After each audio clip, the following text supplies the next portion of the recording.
And we are back. It's time for our final series of the evening and weekend. We have the LA Valiant going up against the Hangzhou Spark. As mentioned, Valiant need to win pretty much everything if they want to make it into the play-ins, especially after the Guangzhou Charge were just able to take down the Fusion in a map 5. All I know is that these two teams, both of them, I mean, because the Spark, they're looking to spare some blushes. They're going to be looking, both teams are going to be looking to walk away victorious, so this could be yet another map 5 series.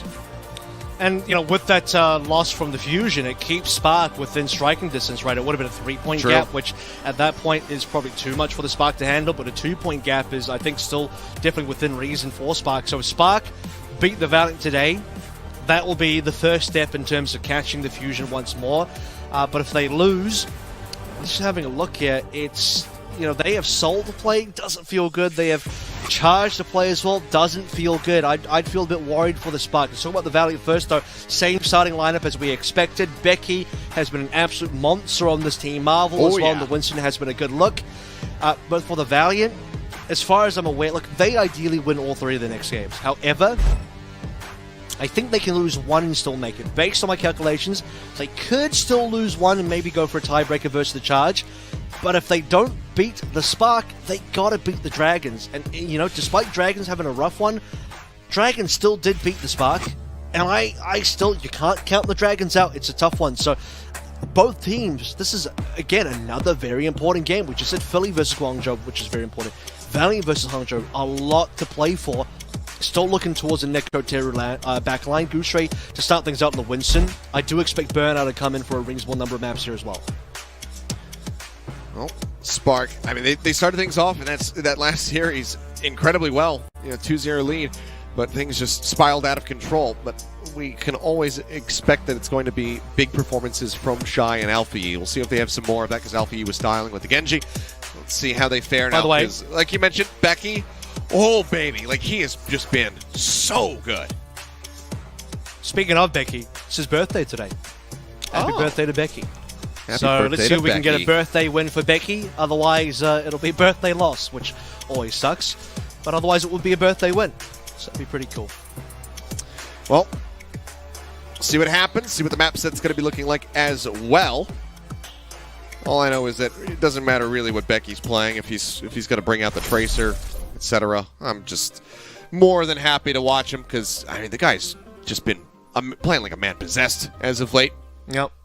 It's going to be Ilios to kick things off. He does need the Echo and the Tracer, though. I feel like his Genji has been his weak point, so if he is forced on the Genji for some of these maps, or even the Reaper, that starts to take away a lot of his, I guess, carry potential. So first and foremost, I think this is going to be a great map for the Valiant. If there is going to be one super strong map for them to start on, it's got to be this one. Because I look across the rest, you look at Circuit, you're like, yeah, you could make a Tracer work. Maybe not the Echo, because Widows do play on that map, or Sojins are pretty reasonable on that map as well. It gets a bit rough, right? King's Row as well, it's like Echo can sort of flourish on A and B. You'd be kind of forcing it for C.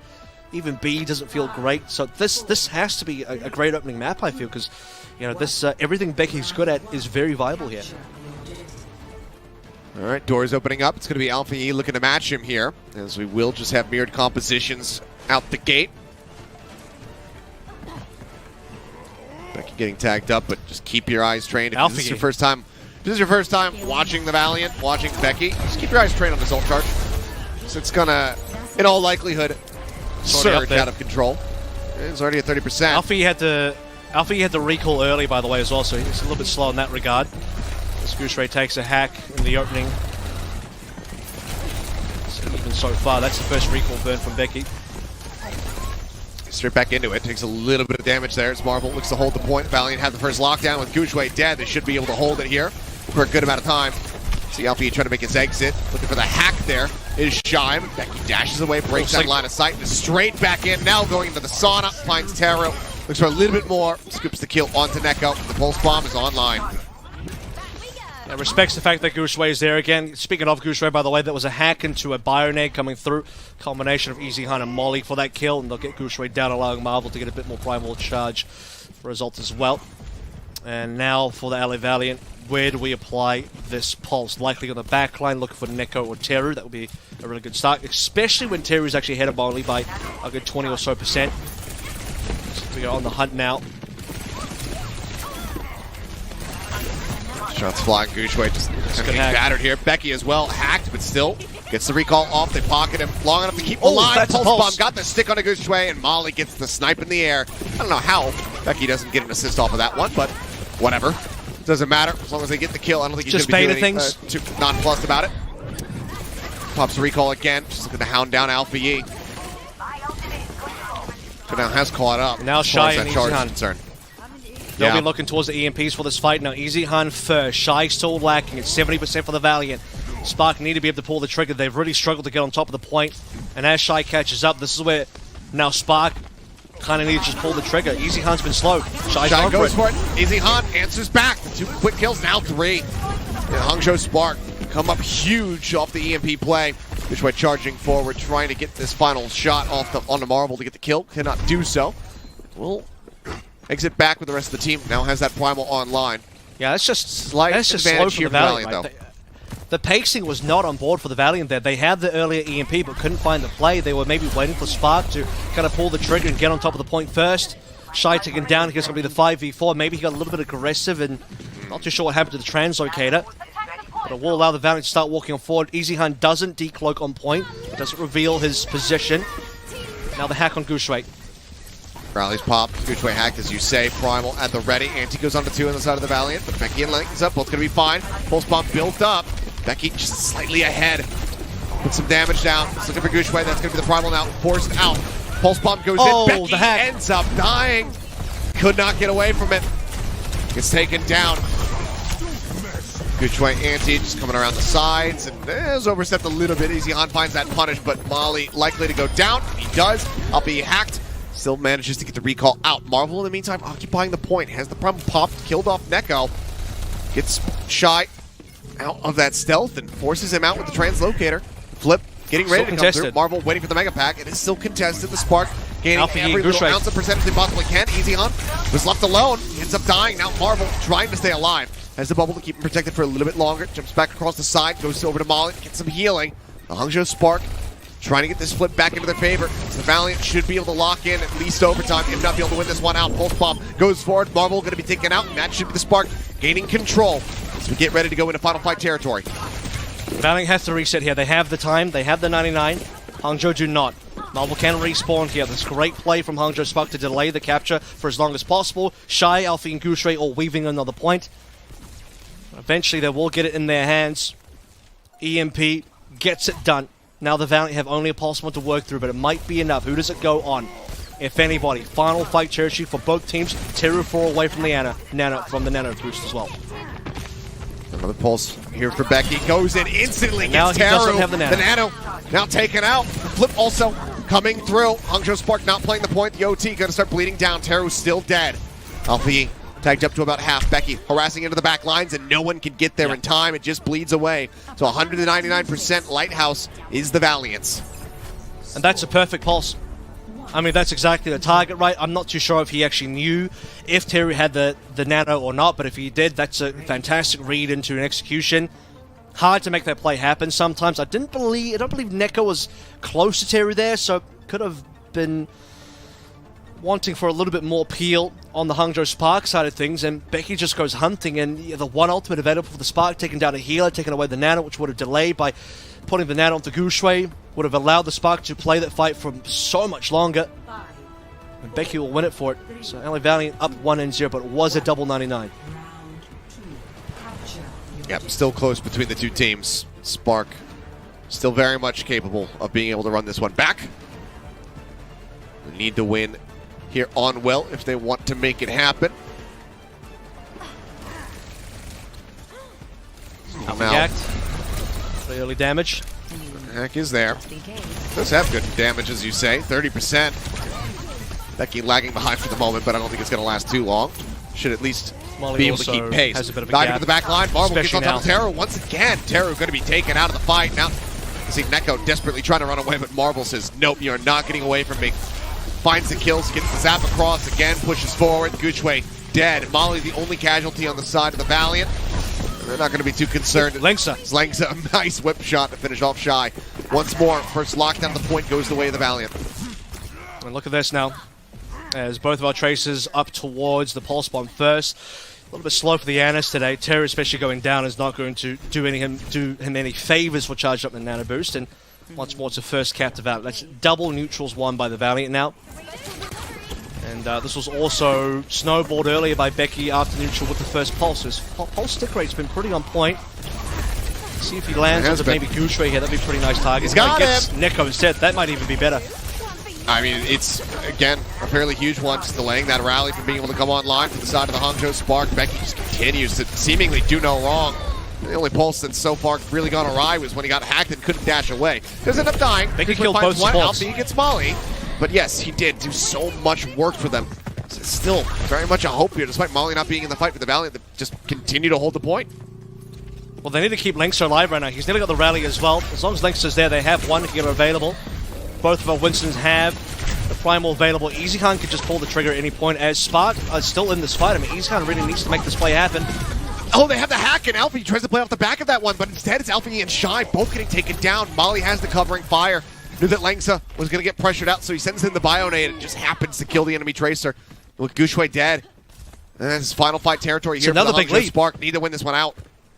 It's another gigantic lead for the Valiant. I mean, Spark have to come in from the back foot once more with slightly less tools. But remember, last time we were here, Shy's EMP was able to give the Spark a turnaround. And from there, Spark at least got the 99.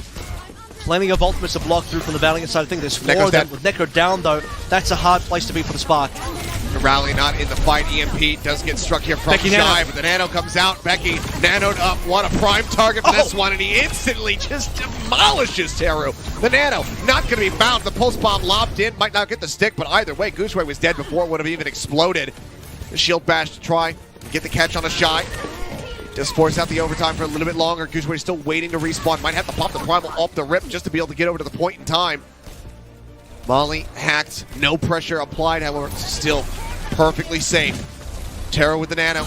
Nano needs to go huge, needs to get a good target, and they need to make use of it. Sleep Dart, not going to connect. Terra again, under fire. The Nano goes out, it goes to Gooshway. Terra is sent off the side of the map. Marvel, however, does get whip shot as well, ends up going down.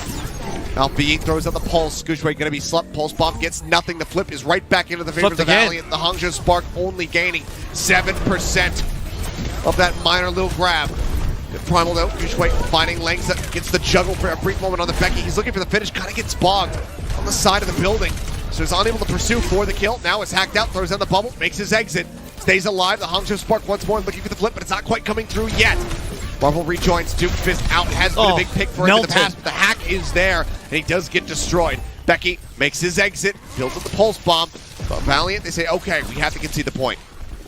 So much of that is Teru also, I think, whip-shotting Marvel off the map. That's the only thing that could have happened from my eyes. I mean, yeah, Marvel goes for a big play to get Teru off, but because he's on the edge, Neko just whip-shots and gets the count up, and I think that's a far more effective trade for the Spark, given that Gusha was still there. He already had the Nano, he pops his Primal super late, and just allows Spark to stay on the point, stay aggressed. And now the Valiant, where's the EMP? Comes in solo Gusha. I mean, the pulse bomb might not connect, but Teru is still just locked in a side room with so many players on the side of the Valiant. They are just ripping them apart. Nanoed up, the flip coming through once more. Gooshway dead. Alfie trying desperately to get back there. Shy gets the tag in for a brief little moment, it seems. Riley now rolling from Neko. Shield bashes away. Whip shot on the Marvel. Just trying to create some more space. Pulse bomb from Alfie needs to be built up. There's the EP. Catches all 5 members, but they need the kills. They need to find the follow-up. NYXL gets the rally. Has it rolling. Marvel still going to die. Shy finds that kill, but now Alfie going to be taken down. The pulse bomb not going to be invested, at least not in this fight, not yet. Looking for some more. Hangzhou Spark, they need something. NYXL hitting the floor, anti-dead. Neko finds the kill. Gooshway as well, antied out. Goes lower and lower. Gooshway so low. They keep him alive somehow, some way.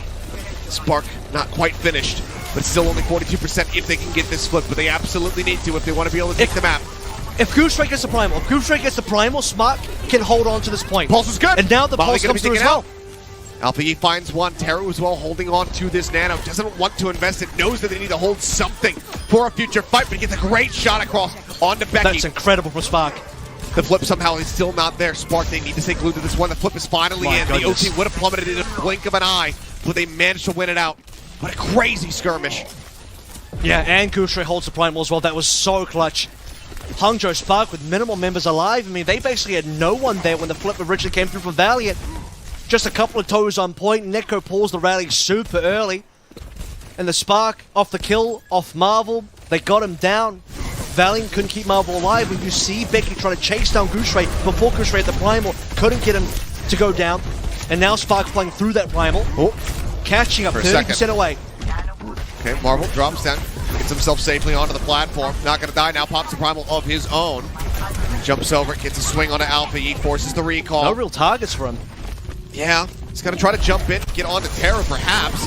Now it's expired, he can't knock him off the side of the map, he's going to be antied. And Marvel in all likelihood should die, but somehow they actually keep him alive. Now the Nano's going to be invested. Ollie able to keep him in the fight, and Terra ends up dying at the end. Neko, rally, rolling, 99% about to come through for the side of the Hangzhou Spark. Valiant need to get the flip. Becky holding on to the pulse bomb. Alpha E trying desperately to build up to one, it's just 19% away. He's in around the back, Becky on the hunt. Hasn't let it go yet. Rejoin, Terra swaps over to the Lucio just to get back here a little bit faster. Alpha E, 7% shy. Jumps in, throws the pulse, not going to be able to stick. Doesn't even get a lick of damage off of that one, does Becky. Just goes chasing Alpha and trying to peel. As Gooseray goes into the back line. He's antied out. They need to get the finisher here, but Becky's going to fall. Easy Han manages to get the tank player. Gets a hack here. The follow-up does shy, but he and Alpha E are so damn low. Marvel gets the finish. Terra is dead. It's just shy. All is lonesome, and this should be it. The flip is there. The OT bleeds away. Wow. And the Valiant will barely be able to take this map as a 2-0. So close, back-to-back the whole way throughout. And yet again, what a stage to set for this whole series. The Valiant start things off, though, 1-0 with the victory on Ilios. Hangzhou Spark need to try to answer back. You said it right there, it's back-to-back. Double 99s the entire way through. Hangzhou Spark held on to well for so long. That was one of the longest fights I've ever seen. And like I said, the OT would have plummeted away instantly for the Hangzhou Spark. It's a great effort, but unfortunately still not quite enough. The LA Valiant in the final fight, they had the damage coming on through. Very low members on Shy and Alfie. The trades were still there for the LA Valiant. They pull in the big ones, and they were able to get the 1-0 lead. I said that Ilios was an important map for Valiant to win. It was the one that we're going to get a really good look on. They got that great look. Can they keep that one going forward? 2CP's legacy lives on through Control, it would seem. There is some incredibly long, extended fights in that, just in that last round there. Really just racking up some time. So despite the fact that it's a 2-0, it's a damn long map of Ilios. But it is out of the way. Now we turn our sights over to Kings Road. That's going to be our hybrid map coming up next. We'll see if the Hangzhou Spark are going to be able to pick up a victory there, and also see if there's going to be some adjustments made to the roster. So don't go anywhere, guys. Map 2 coming up in just a few minutes.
And we are back. 1-0 start here for the side of the Valiant, but Hangzhou Spark fighting tooth and nail to try to get themselves a win there on Ilios, but unfortunately could not pick up a single round to try to extend us into ruins. So Valiant now have the upper hand. They have the lead, but can they maintain it as we go into hybrid? That is the question. And, you know, the map set now in terms of what we have on schedule starts to kind of... I don't know if it favors Hangzhou Spark more and more and more, and as we do start to move through some different members, Sasha come in for Marvel, wait for the Burner coming in for Gushaway as well. Probably rate Burner a little bit higher in this particular matchup. That's already one thing that goes well for the Spark, but also as far as the Valiant goes, right, we talk about Becky's strengths, but so far those are specifically honed in on two heroes, the Tracer and the Echo. The Genji and the Reaper, it's been okay, but it's not been really where Becky has carried in. Maybe EasyHunt would have to be the guy to step it up a little bit more here. Molly still has a pretty reasonable game across the board, but once we move into more of Alpha Yi's strengths, which is his Genji, that's when the tables turn a little bit for this Spark. So despite being down 0-1, first of all, it was back-to-back double 99s. Second of all, I think the map selection begins to favor the Spark as we move forward. We'll see what happens. Bernard versus Sasha, two specialists getting ready to make battle versus each other. See how they fare on King's Row. And you mentioned the Echo. We could see that, at least for, potentially the first 2 points of King's Row on the defense. Mostly here. The first. As we move through, it does get worse. So I think first is the most important, and then you'll see some lingering Echo, potentially on B, as you play through whatever duplication ultimate you have, right? And then eventually you're going to have to start looking towards the Genji, looking towards a Reaper as well, especially because we're going to play Zarya the entire time. Reaper can be important. Reaper's value does drop in the Zarya mirror because you're mainly using that to try and kind of get this counter versus the Winston, but if no one's kind of diving in, Reaper's range just doesn't really compete, doesn't have the mobility or the safety, and certainly, doesn't have that great of a matchup, I think, even versus a Genji anyway. So Becky might feel pressure to eventually move towards that Genji, and that's why I would favor Alpha to win strongly. All right, well, we'll see what happens as we do get ready to jump into the map. King's Row. See if the Valiant are going to be able to take a 2-0 lead. And my memory, as it often does these days, Avril, is failing me, but I don't believe in any of the victories the Valiant has obtained. None of them have been clean, right? This would be a first 3-0 if they're able to get it. Yeah, I don't think they've never had a 3-0 victory. They've had a lot of 3-2 victories and some 3-1 victories, but not really ever 3-2. Okay, now here's a question. As far as... Yeah? I was going to say, when was the last time that the Valiant as a franchise have had a 3-0 victory? Because obviously it's been a really long time. Well, safe to say not this year or last year. Let me give you a question. Does the Valiant Winter Ball count? Because if not, then it was 3-0 versus the Vancouver Titans in 2020. August 23 in 2020 was the last 3-0 victory for Vancouver. And I can guess Valiant. I can guess which iteration of 2020 Vancouver that was. Yep, you can. This was also the Valiant that had Kai and Shax on it, to be clear as well. I also want to bring up another thing. So far I was going to say this year, but let's include last year as well for fun. In the last 2 years, Valiant has never beaten the Spark. The only Valiant victories so far in the last 2 years are all, first of all, this year, 6 victories, and they're only against Fusion, Chengdu, and Guangzhou. That's it. No Spark. Well, some more damning statistics from Avril. That's what I'm here for. Well, the more damning, the more fun for me. Yeah. See, when I say fun facts, they're fun for me. That's the criteria. Just doom and gloom constantly. You'd fit in well with the Addams family, you know? Which one would I be? You'd be a new addition. I'd be the hand. I want to be the hand. Just it? No, Cousin It was the furry one. Never mind. Well, that has a new meaning these days. Anyway, Becky going up the sky is going to be taken down. Bernard able to find him, and EasyHunt's going to be taking a nap. You can see Legs are trying to keep protected. 1880 does go out, puts on a 3. Yeah, bubble going to be used to try to keep EasyHunt alive. Molly dead, 4 HP left on EasyHunt, gets cleaned up. Oh my goodness. Yeah, it's 4 kills in the back end. And the only reason he doesn't get 5 is because Becky's on a trace already. He's already given up on the Echo. That was quite quick. Okay. Kind of just cleans up, rocks up through. Huge time bank, 5 minutes, 20 seconds. Alfie as well. Here we go, look at this. Swap things up, goes for the Genji. And that's the thing, right? As we move towards B, the Echo no longer becomes that relevant. Genji becomes more relevant. This is what I'm saying. Spark starts to play towards his strengths, and here's another strength for the Spark. Shy gets to be on the Sojourn as well. I mean, that's just kind of like the best of in terms of looking at this DPS line. Literally their best hero is currently online. Shy's already on 72. Burner as well, trying to rebuild that energy charge. Might have caught a play here. Okay, Langza. Taken down as the Hangzhou Spark really look to break through this position. With Sashin dying, it seems like they're going to be able to achieve it. Bernard, just high energy, looking for some additional kills, and nearly has that grab. And now he's got it. Okay, never mind. He's got it. He's been sitting on 100 for a while. I mean, he is consistently in the 90s, at least in the 80s here. Average energy's got to be enormous. Just the way he runs at Sashin. Sashin had nothing to do there except die. I mean, you'd be surprised that because there's a lot of downtime, the average energy isn't as high as you'd think, but 55, you'd think, well, that doesn't sound that high. Sashin's average energy is 8. So there you go. How's that for a damning stat? Pretty damning. Sleep Dart not going to connect. Becky tries to slink his way into the back line. Overclock in the meantime. Nanoed up. He's around the flank. Barely spots Easy Han. He's trying to get the shot. Bubble will keep him protected as he tries to make his exit. Easy Han actually answers back with the kill, but Neko gets on top of him. Finds a little trade. Grab. Not leading to too much here, it would seem. Bernard's still very much a threat, but now the grab gets invested. Huge catch, but they need the damage off the back end. So far, they're only able to find 2. Could have been much larger. Bernard tries to escape. Seems like a matter of time. Yeah, gives a slight little wave. He knows that it's up. The jig is up. Sashin finally shuts him down. The cart will, at long last, be halted here for the Valiant. Does this station take me back to home? Does this line go back to spawn? Because yes, it does. It's the express line, in fact. That's good. Yeah, I think so. Sashin's like, here's your ticket. As Valiant will finally get a reset onto the Hangzhou Spark. Well played. Alfie, you look towards Blade now. And for what it's worth, Becky's like, you know what? I am going to force the Echo. Tracer, okay. It's good, but Echo's the bread and butter. See how effective it's going to be. You're going to need all the tools you can get versus this Blade coming on through. Okay, that's a big start. That's what you want. Yes, it is. Nice little beam kill. Shy taken down. And kill Shy has been the win condition of many teams in the past versus the Spark. Sound Barrier's online here as well. It's going to be Sound Barrier versus Rally. And the interesting dichotomy of the Rally. I think the part of the reason why the Brig is still online for the Valiant is you do need that extra healer for Becky. Whether he's on a Tracer or an Echo. Echo's just going to be the Brig is just going to be the better healer compared to the Lucio. But Neko allows Bernard to do so much more with that speed boost. Sound Barrier in play as well. Nano's about to be online. Waiting for the Nano Blade. Should be Alfie striking now. Sasha receiving the Nano, trying to stay alive. Alfie, however, is just carving up the back lines. Gets Easy Han as well for a third. Sees Becky, knows where he's at. Sends out the deflect. Becky just going to be taking this guy who's trying to escape, but he is all on his lonesome, and he's right now out in the open. So it seems like this is going to be an extended stagger. As he cannot outtrade Alfie. Just gets taken out. Yeah. Extra bubble coming through from Burner. Perfect. I mean, this is just the most average, normal Alpha E play ever. And it's a classic 4K, right? But he does it so often. It's just standard. Alpha E does as Alpha E does. Take a look at that play again. From the start, we caught the end. Nano into the Blade, and they're already rushing backwards. Doesn't even care about the Nano. You see the Nano coming through onto Sashin.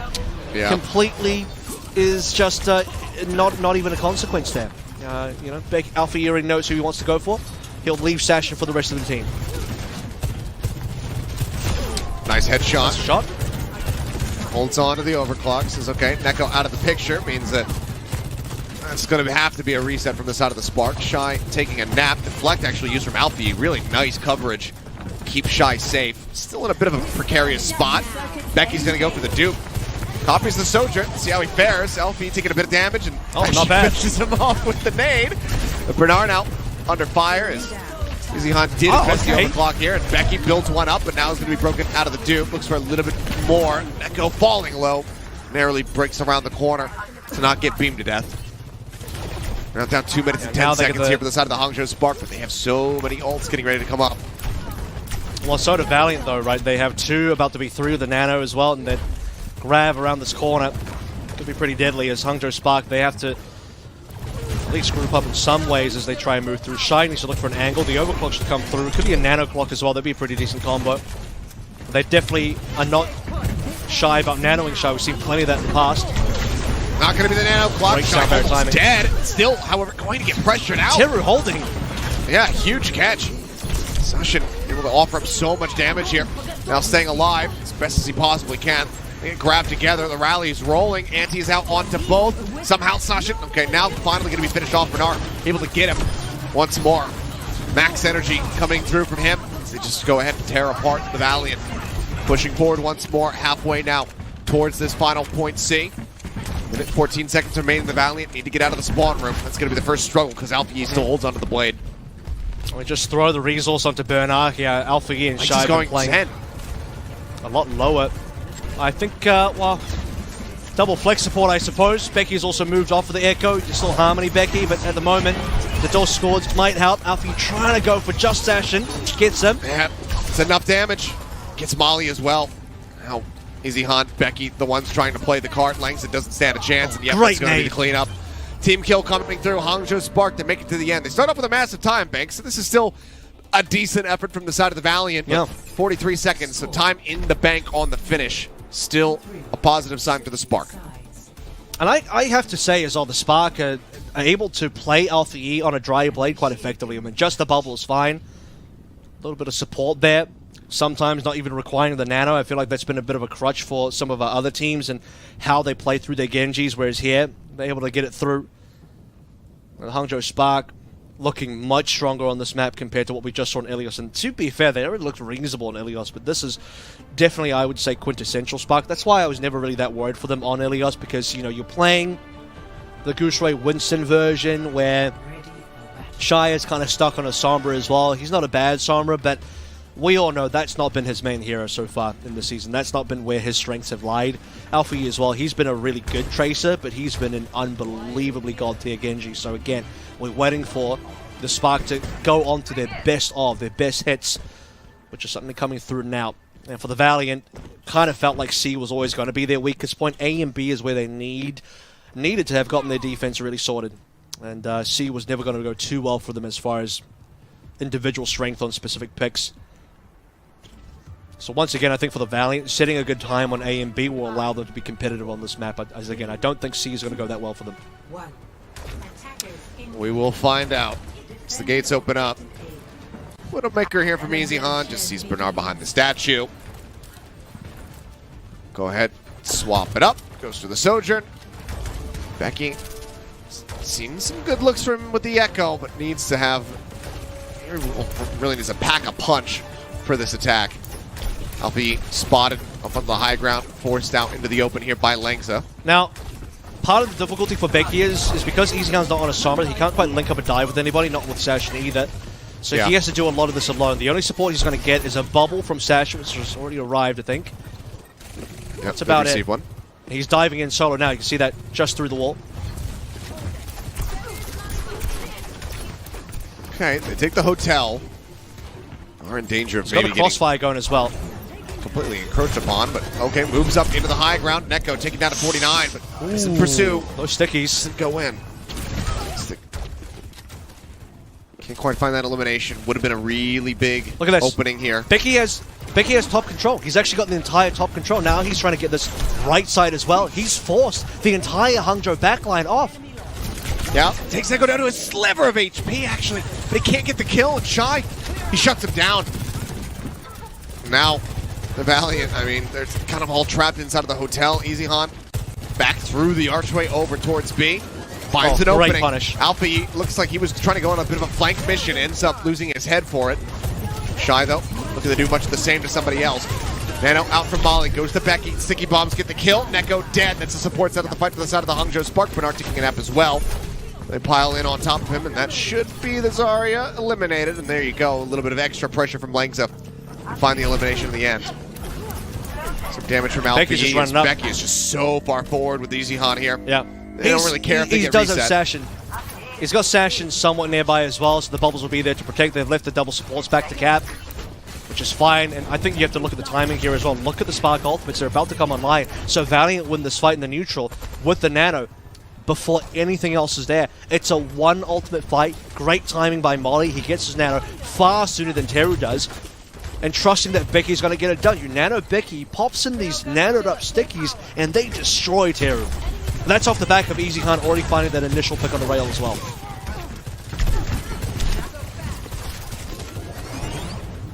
Okay, Siggy's going a little bit wide there, Shy. Crashing into the walls. Looking like he's going to be okay. Pulse bomb out. Alpha E finds Langs that suction taken down. That's the bottom sleeping, but the damage is already done. He's not going to be able to really turn it around from here because Becky is also dead. It's going to have to be a quick reset. Valiant losing about a minute so far. Hangzhou Spark holding the arch control. And now Sashin's got the grab, but Neko can get that counter. Becky's also going towards the Tracer. Similar to what we saw on the early stage of the B previously as well. He played a tiny bit of Tracer, then went back over towards the Echo. So I wonder if Becky's just looking for the ability to get that backline pressure. Now that they don't have a Sombra right now, well, no team has a Sombra so far on this map. Not that you'd really want one. Alfie's been doing work. Shy now gets the Nano Clock combo. Yep, Nano Clock in. Grab gets the catch on the one, but he's going to be sliding away. Can't get the kill. Sasha now going to be taking a nap as well while he's nanoed up, so they effectively nullify it. Overclock from Easy Hunt. Needs to hit some people in the head. He's desperately trying for it, but Bernard just doesn't care. He just continues to walk at him. Lobs in a right click. Molly dead. Hangzhou Spark have a chokehold on this. Yeah, I mean, Bernard has just done the main chunk of the damage here as well. He's got the highest frags on 13 final blows. Alpha E on 10. Bernard's really putting the work. And again, he's received the majority of the resources, I think, coming through from the Hangzhou Spark, and for good reason as well. He's been absolutely lights out versus the LA Valiant, who have not been able to get past his archway. And that Nano Clock from Shy, the reason why it didn't go off is because Sashin solo grabbed him. Beyond that, the rest of the frags go the way of the Spark. Now, Becky has the lead. Valiant had 5v4. Gets the pick. Healthy. Could turn the tides, though. Just hold on to a pulse. Decides he wants to save it for a future fight. They know that they are still draining the clock. It's only 2 minutes remaining now. And they could just as easily lock down the clock right in front of point B. Well, they can play for another grab. They got the grab pulse combo, so it's another really insane combo that Valiant can't really do much against, and Sashin has to save bubbles for this. Actually, it's called the Big Bang. Just, you know, it's my nerd. Little correction there. They get the lockdown, and I mean, yeah, pulse be damned, they don't need it. Neko, the headshot, finishes off Becky as well. Big enough. Hangzhou Spark once more. Bang not required. Perfectly in control. It's starting to look a bit brutal, a bit desperate from the Valiant. 1-0-1 win. This is the problem, right? B is still a better point for the Valiant than C. I think it will get even worse for the Valiant if they can get to C, but at this point, it's not looking like we're going to get there. And if we do, the time is just certainly not going to be enough. That's a real struggle for the Valiant. Another pulse bomb available for Becky. He had a kill with it previously. Can he get one again? Alpha E is also going for the same thing. Finding Terror would be huge to take the Nano out. Well, both the Tracers have currently marked each other. Just a little bit. He moves in. There's the stick. The bubble. And the bubble is good. Bernard, what a turn. Keeps him alive. Neko, however, still at risk. Goes down. Alfie pulse bomb of his own this time. Does find Molly. Length is taken out by Shine. No support in the fight. Alfie falls to 2 for 2, but Sasha and Easy Hunt now all in the lonesome. He knows it's desperate, but this is still way too wanting from Bernard. I can't believe that he sends that in. Yeah, Bernard, he gets the kill. The cart is being brought forward right now by Easy Hunt, but the Hangzhou Spark are going to be able to get the touch. There's still Hangzhou Spark members alive, and they're coming in now. Alfie with the Tracer. Terra survived. Neko on 87. Shy can still overclock. It's Shy versus Easy Hunt. Easy Hunt had a couple of good rails just that last fight. But whoever gets his overclock online and gets the value is going to allow the cap to come through or enable the B hold. They need this overclock to slap. Shy is looking to do much the same. Pops his own. Neko, Transcendence up. Headshots only from now on. Trent's now expiring. Bernard, 11%. He's almost got it. He's going to be building up that energy. Sashin probably wishing that he had saved on or held on to one of his own. Doesn't have it. Becky in the corner on that. Genji just doesn't stand a chance. This map is done and dusted. The cleanup comes through. It's going to be an Ajax speed at the very end. And there's the hold in front of B. Hangzhou Spark will tie things up 1-1. Yeah. And yeah, I mean, Hangzhou Spark even outperformed my personal expectations of like where things were going to go well for the respective teams.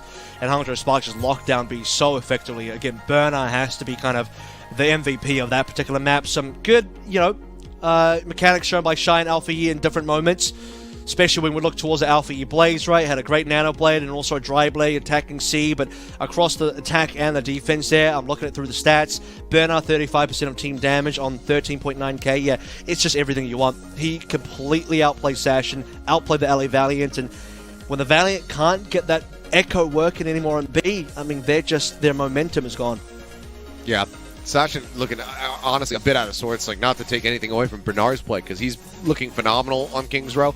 But Sashin just... some odd decision-making happening there. Throwing that grab when you still have about 40 seconds remaining.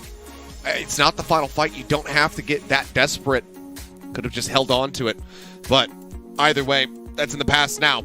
We'll look forward to Circuit Royale, see what happens as we shift over to Escort. Both teams now tied up. Someone's going to be taking the lead, moving up to match point. Is it the Valiant? Is it the Spark? We'll find out in a few.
And we are back and tied up at 1-1. The Hangzhou Spark looking dominant on King's Row. Get a hold in front of point B.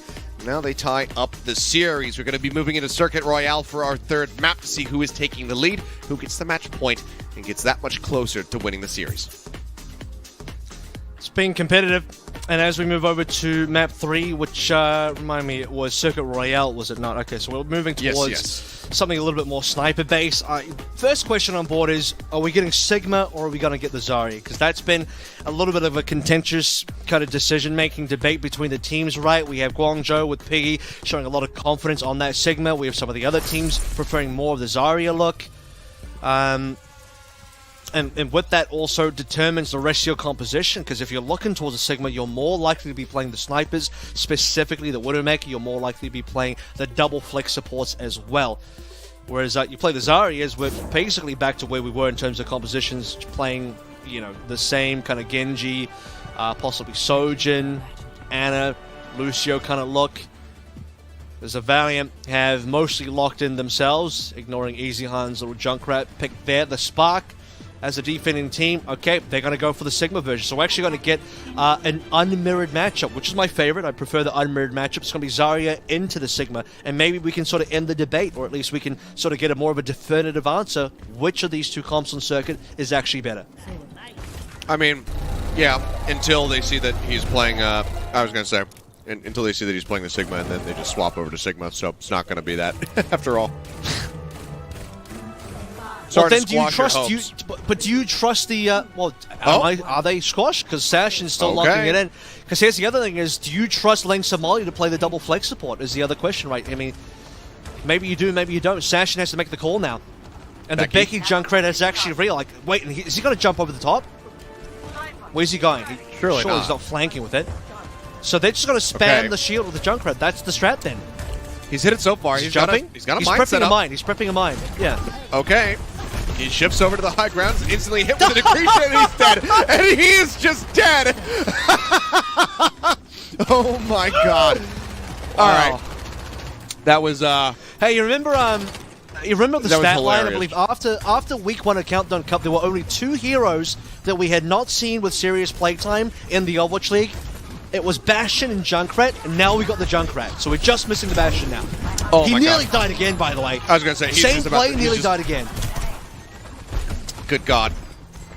He's a madman. He's got Shy's position, sending some bombs his way. He hasn't been able to get the hit yet. This is absurd. Is he trying to break shield? Is he trying to? If he's trying to be a shield breaker, I would prefer the Hanzo. I think the Hanzo. Here he goes again. What is he? He's dive bombing. What is this? And he's just. He's dead. Playing. It's like he's playing a very bad Genji. Like, if you imagine, I mean, and now he's going towards the Genji. No, you know what he's doing. You know what hero? What he's playing? He's playing to his opponents. He was playing Junkrat and cosplaying as the Riptire. He's just like, I just have to jump on top of them and they all die, right? I'll go in and then martyrdom will kill everybody. I was going to say, like, basically, you're diving in as a Junkrat. It's just a bad Genji. Now he actually just plays real Genji. With that, Molly somehow gets burnout. Oh, Neko. So very low. Shy will find Becky, but the fight widely is going the way of the Valiant. Shy offers up yet another headshot. Alright. Well, I don't think that little excursion qualifies as serious playtime either, so Junkrat's still not really being seen. The problem is it technically does. Because serious playtime is you actually have to play a fight. I can't remember if it was like a certain amount of time played, or like was that a fight? The significance of it was 2 fights actually. It was a couple of different fights. Well, 2 skirmishes. Getting bodied. Called 2 ints. I mean, right? Well, you take those. I mean, well, I still think a wrist is a throw. So I mean, that's in the same category for me.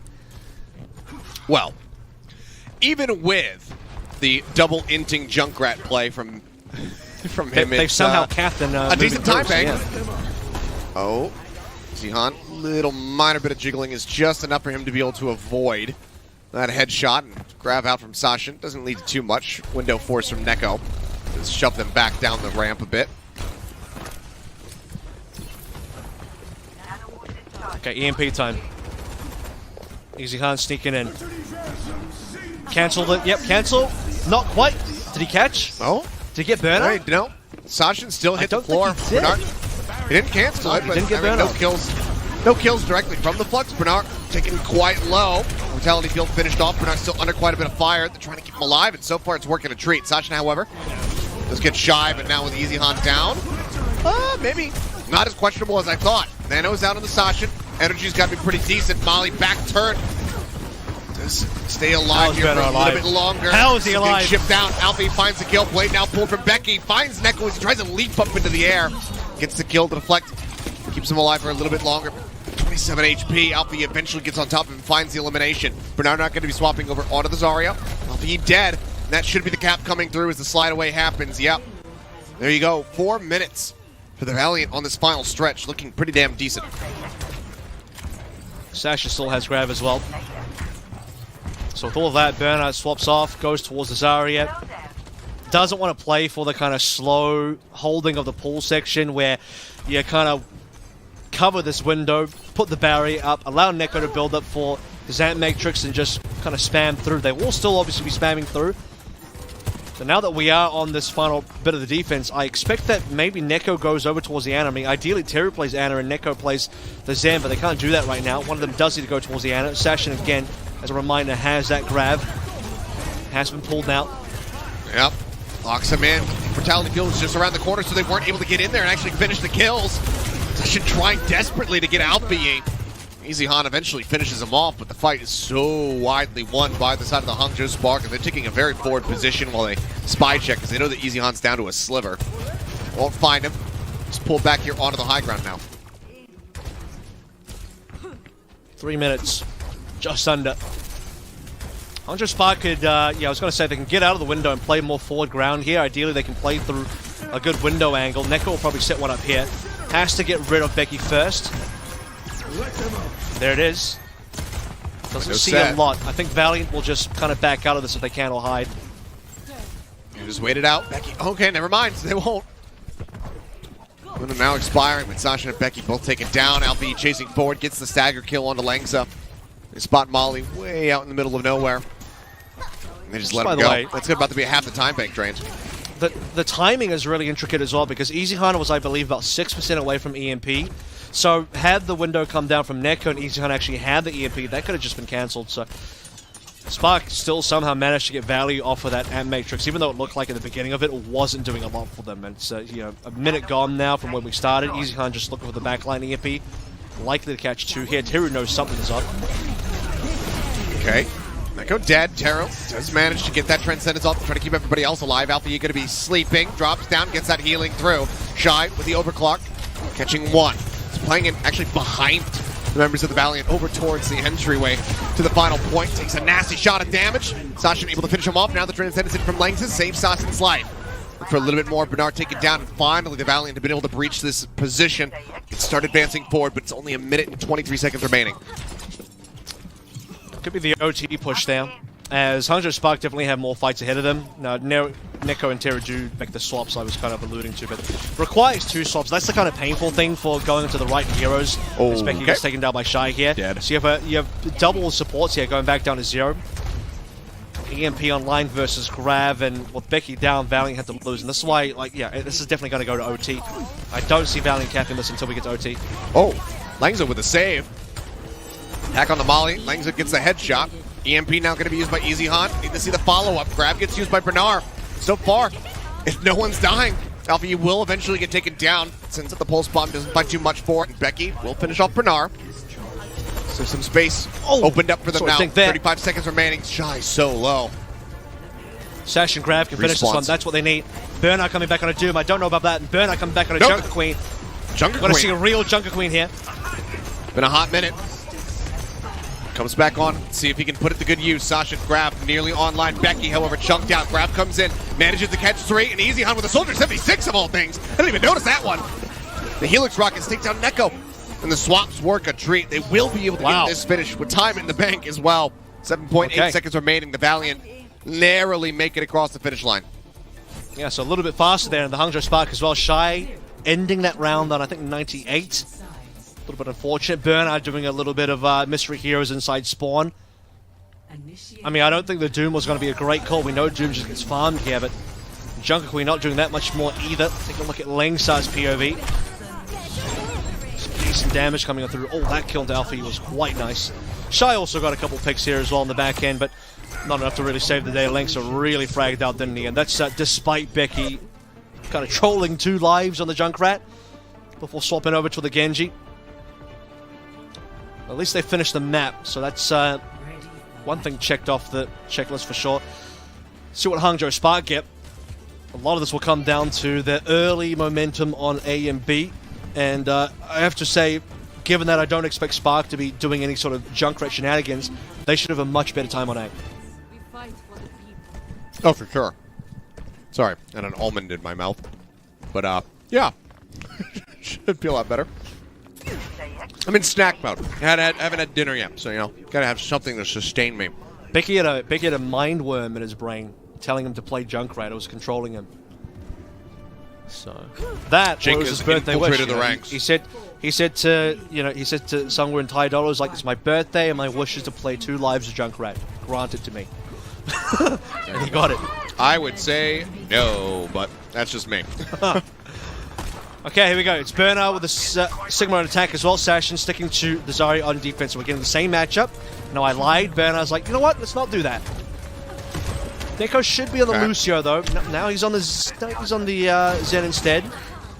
Okay, well that makes Alpha Yi's gameplay a little bit more tenable. Yeah. Quite getting the shot. Gets the body tag there onto Becky. Sashin as well, quite low. Healing coming through. Molly gonna be quite happy with this. Probably saying, you know, go ahead, get tagged up some more. Trying to get that nano online. It's making good pace right now. You see that Sashin is being very careful with his peaks. He's only really peeking with the bubble, so every time that Shy wants to take a shot, the bubble comes in just in time. It does slow down Sashin's ability to charge up anything, including his own energy, and everyone has to play super safe. EasyHan can't even really go for any rail plays either. Shy is controlling that space. Oh, that's great. Why. Little scope in. Gets the dink. EasyHan taken down, push on the corner. It's trying to predict the movement of Langset. Doesn't quite nail it, but now they have the sleep on the Assassin. Expect Shy to try to move into position, actually, to get that headshot. He's not able to do so. Seems like Assassin can see it. Might just be able to stay alive, and he does. Still playing in a fairly poor position. Now he's going to be nanoed up. Shy taken down as Becky goes diving forward. Taro is eliminated as well. Bernard only able to answer one back. Falls low. He eventually will get the kill, reset his energy. Now Bernard fishing for a little bit more. Trying to go ahead and take the lead towards this grab. Couple of nice kills coming through from Sashin towards the end there, 91%. Actually, we're neck and neck on the grab currently. Shy Infrasight found. See if we can do anything with it. I think ideally with the Infrasight, they don't pop it until they make their way to the hairpin. So you need Burner, a couple plays to push forward. And actually, if you're Valiant, you probably want to commit your grab quite early. You don't want to give Hangzhou Spark space to allow Shy to find angles, especially off the back of an Infrasight. It can be quite hard to play in. No one can hide. This is the corner I'm talking about. Speaking of which, there's the pop. They want Becky. Trying to get around the... Oh, wow. Okay. That hit. Around the corner. Yeah. Great little shot. Sashin does stay alive, oh! but Shy catches Becky right after the dash. Incredible accuracy from him. Bernard out lobbing in. That grab, Sashin locks in. It's just an easy shot for Shy. Takes him down. Gets EasyHan to boot. Oh, man. Just an absolute shooting gallery. And that's the cap on A. 3:45 in the time bank for the Spark. I just like how smart Spark are about that kind of line of play as well. They know that they can just play through the Widowmaker. They have the trust. They put the trust in the Shy as well. And they're not trying to pull the trigger early. They're not trying to force any fights. They're not trying to force any sort of situations. They're opening up angles for their sniper, placing the trust that Shy will get it done. He will find the picks, and he does do that. They just have to push into the hairpin, give Shy some angles, use the Infrasight, get the opening pick, and look at this. Valiant have nearly 5 ultimates, but no chance to use anything because Shy just picks them apart. Becky trying to get on top of Alpha Yi, pops that recall to keep himself safe. Grab out from Sasha, who now gets slept. Bernard, the catch, but they can't play off the back of it. Now Bernard going to be boosted up.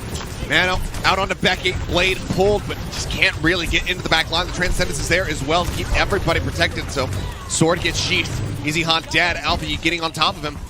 Finds an elimination. Becky goes diving forward to try to get something back, but it's not going to happen. Now the Transcendence is well going to be committed to the fight here. They're trying to buy some space, buy some time. Sasha will manage to get one kill onto Terra, but now Langza taken down. Sasha finding another, but it's just too much work for one man to try to deal. Bernard with 100 energy will finish him off. That should be the cap coming in through. Becky will try and get the touch here. He does. Can't survive for long, though. You need EasyHan to pull through some really decent picks. Becky, wait, how does Becky find a kill into all middle of all of that? It's a bit strange, but it does work. Only one kill in the grab as well. You need a lot more damage in that grab. Oh, Bernard, that's going to be a massive reset. Losing out on the energy now. Alpha E, low. Both supports here for the Spark. Dangerously low. Just 0.08 meters, that's insane. Wasn't enough Spark members alive there. I mean, the grab came through, caught something like 3 members, and there should have been enough damage to get those kills, but only one actually fell. And Spark almost actually capped off the grab as well because it pulled everyone off the payload, but it wasn't enough. That is super surprising, and I think disappointing if you are the Spark, because that should have been the winning push. It's absolutely insane that they were able to stop the cart with that little distance left to go. Becky, antied out. Comes back in. Pulse bombs abound for both these Tracers. Imprecise expiring. Nano out onto Sasha. Grab at the ready. Throws it. Can they get the kill this time? We'll find a couple. He's going to get Alpha Yi, Shy, dead, Teru gone. Assassin going to be the only casualty as they win out the fight. Hangzhou Spark held at bay once more. Team kill with a minute remaining. Valiant might just be able to pull off this defense. Super concerning, especially if EasyHan can get an opening frag here as well. He's got the angle to play through from the spawners. As even if Spark can get this B point cap, I mean, the time available just sucks. You're looking at 1:30 to go into C. Time bank doesn't really matter because even if you cap in the OT, the 7.8 seconds is probably not a huge difference. So Spark, they just want to cap anything that they can. Pop shot. Oh. Not quite. Trance versus Trance here. No other ultimates, just Trance is alive. So this is kind of just waiting for the snipers, but I think Spark are going to get impatient. They can't wait for Shy this time. Shy playing very close. Gets the body shot on the Langsa. It's not up for the kill. Langsa still in this fight. Transcendence very much still online. EasyHan as well, hunting for a target. Bernard looking to pressure him out. Transcendence going to be used. Keeps Ashton alive. He's looking for the pop shot. Becky taken down. Good anti-nade there from Teru. Finds the kill. Alpha tagged up, antied as well. Shot out though. Shy finds EasyHan as he tries to go inside. The cart now pushing forward. And with the hits coming through, Shy again. It's one after the other. Gets Langsa. A little mini highlight reel here in the last few moments of the push onto B. Get a minute and a half added to the time bank. The Hangzhou Spark can still finish the map. And what's impressive about Shy's line of kills there, he just kind of runs at the opponent. He's directly in the face of all of his targets. 5 meters away even. Because both players have the infrasight, EasyHan's going to remain on the challenge. Peeks off the bubble. Clears it. No Shy spotted. They know where he is now. But again, there's still limited time here. So for the Hangzhou Spark, they need to be able to get great value on this grab. There's not great support ultimates. Transcendence is gone. Molly is 91 towards the Nano. Nano will save one person. Sasha playing coast side. Spotting him out. Bernard. Double in for side. Inching forward. We don't have a Lucio on the enemy team, so he doesn't have to be worried about getting boofed off the side. We saw from just, just yesterday happen. You see that? EasyHan had to grapple over the window just to make sure he didn't peek it. That's a lot of respect given. And I think well earned. Worthy as well, yeah. Sachin playing forward. Grab nearly up for him. Shy under some pressure. Becky recalls out. Lang's going to be taken down. Molly as well now. Eliminated. Pulls from Becky, however, turns it around. Gets 2. No support to the fight. Grab lobbed in. They get the catch onto Bernard. The cart is rolling back. No one's touching this one. And there you go. In one fell swoop, Becky with a pulse bomb helps save the day. The hold comes in. The Valiant will win Circuit Royale, now move up 2-1.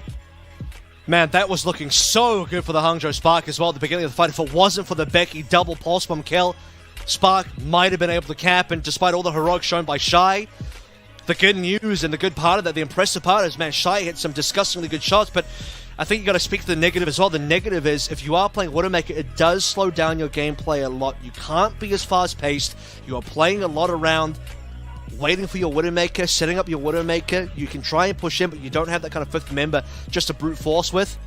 And so for the Spark, you're going to have to take the wins with the losses there. And unfortunately, this one got close, but was not a cap. And is it got to be the LA Valiant pulling through with another map? Well, Valiant now in pole position to be able to take this series 3-1 over the Hangzhou Spark. New Queen Street is going to be coming up next. Hangzhou Spark, though, much like we saw in our previous series, need to be able to close that one out if they want to take us into yet another Game 5. We'll see if they are up to the task, or if the Valiant will be able to get a fairly clean win. And still, the 3-0 still going to be eluding them, but they absolutely can still get a 3-1 win here. We'll have to see what happens when we come back and get ready to go into that fourth and potentially final map, so don't go anywhere.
$2-1 the lead right now for the Valiant. They close out Circuit Royale. Now we get ready to go to New Queen Street to see whether or not this is going to turn into a 5-map series, or if the Valiant are going to take the right, put the right foot forward rather, in their hopes to make it into the play-ins.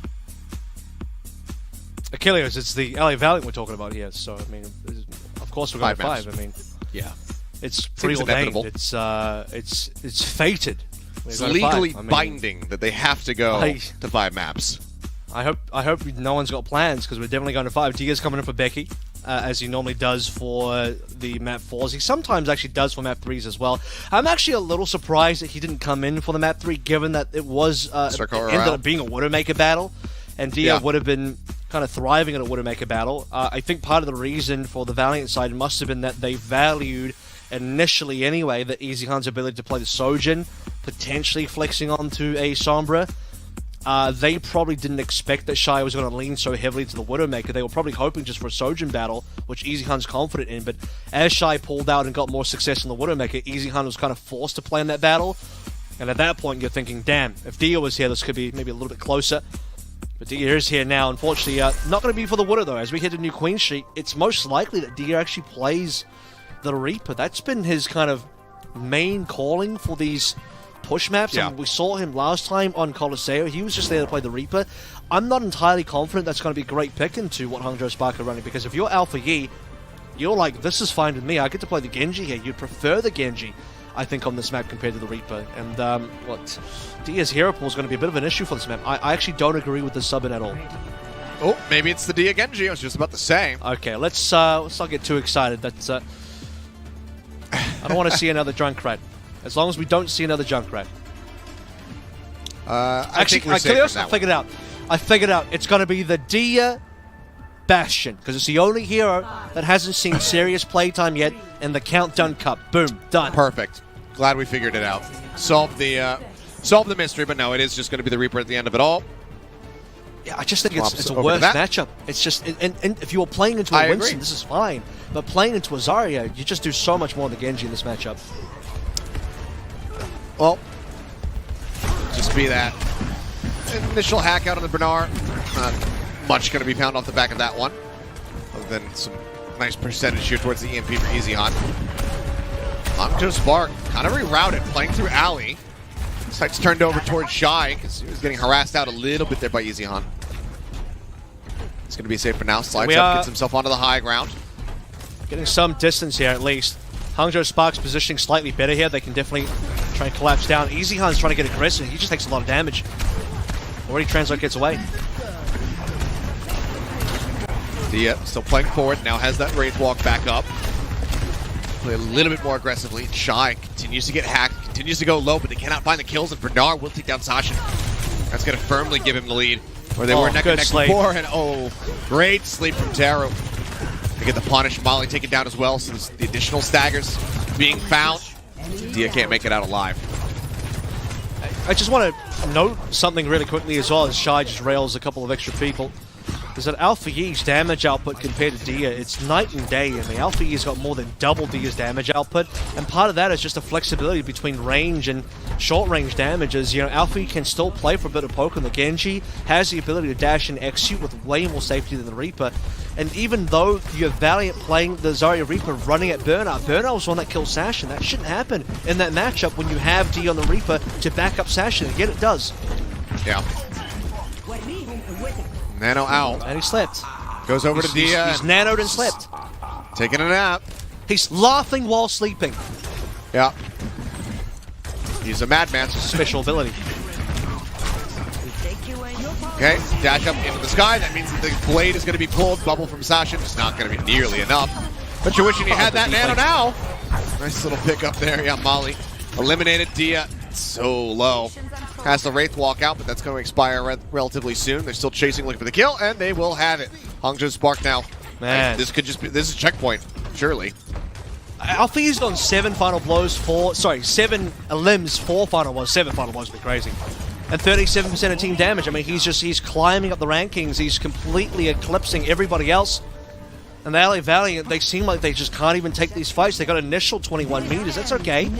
Now the EMP. Here we go. Overclock in, EMP, and man, just so much damage. Focus fired in. Bernard finishes off EasyHunt. Dia dead moments before that, so the EMP finds absolutely nothing. Molly taken out, and is this just going to be a completion of the map? They don't have much reason to pick it up. to back away. I figured it up. I know why. The reason why we're going to go to a map 5 is because Valiant consistently throw on the map 4. As quite clear that we're seeing. You know, they don't want to win the map 4. I think that's the real reason. Okay. Based on their choices, I think that's just the truth. They find Neko. Bernard's taken down. Honestly, I've been waiting for Sasha to just still use the grab, even though this fight is over and they have the clear victory. I was just like, please don't do it. But I was not going to be shocked if he just threw it. But luckily, he does hold on to it. So now, a brief moment of respite for the side of the Valiant. 4 ults at the ready. They get the bot into a neutral position, so those let me say this spawns are lost. This is at least a good position for the Valiant now, where we're getting towards an attempt to go for the cap with ultimates online. Now, they're still far enough away from the cap that they might be forced to use ultimates earlier. Here we go. Okay, Blossom goes out. They get Bernard for that one. Everybody else in scattering. No further kills to be found. Can Spark touch? Still getting a good amount of distance. I think they can beat Engage here. I think if they just beat Engage, Bernard can catch up. They should be able to touch this one. I think it will happen. Yeah, here we go. So just enough time. Yeah, Spark can lose a fight and still make the play for the cap. Okay. 1.1 meters left to go. Sasha going to be locked in. Sound barrier goes out, but now Sasha antied. Goes low and throws his own grab in. But Bernard still is the one who comes with the kill. Dia, I believe he was slept into death. Lengza dead. Molly dead. And Easy also dead. Is that good? Is that good play-by-play? What more do I need to say? This is my issue with Valiant pulling the trigger early. You know, remember they had 4 ultimates, right? They had all 4 ultimates minus Easyhan. Now Easyhan's got the only ultimate. They pulled trigger early with the Nano Blossom, but they pulled it so early that despite winning that fight, Spark still had a contest. So Valiant's game plan should have been to play slowly there, play for maximum push, get Spark to come in and do something about it, and then Valiant can respond with ultimates. And then when you win a fight from there, you're far more likely to cap. Easyhan now trying to defend with this rail on the overclock. Oh, Shy blocked. He's feeling it. He goes just lunging at him, just gets slipped there. Still going to be natted up, and not at too much risk. Neko dead, blade pulled from Alpha. He finds Dia, looks for a little bit more, catches Langza as he tries to make his way out. A little bit of damage down on Easyhan as well, but cannot quite pursue deep enough to get that elimination at the end of it all. But Hangzhou Spark once more pushing up the ramp on the final stretch, breaching now 100 meters. It's about double now. 56 to 107, just about double.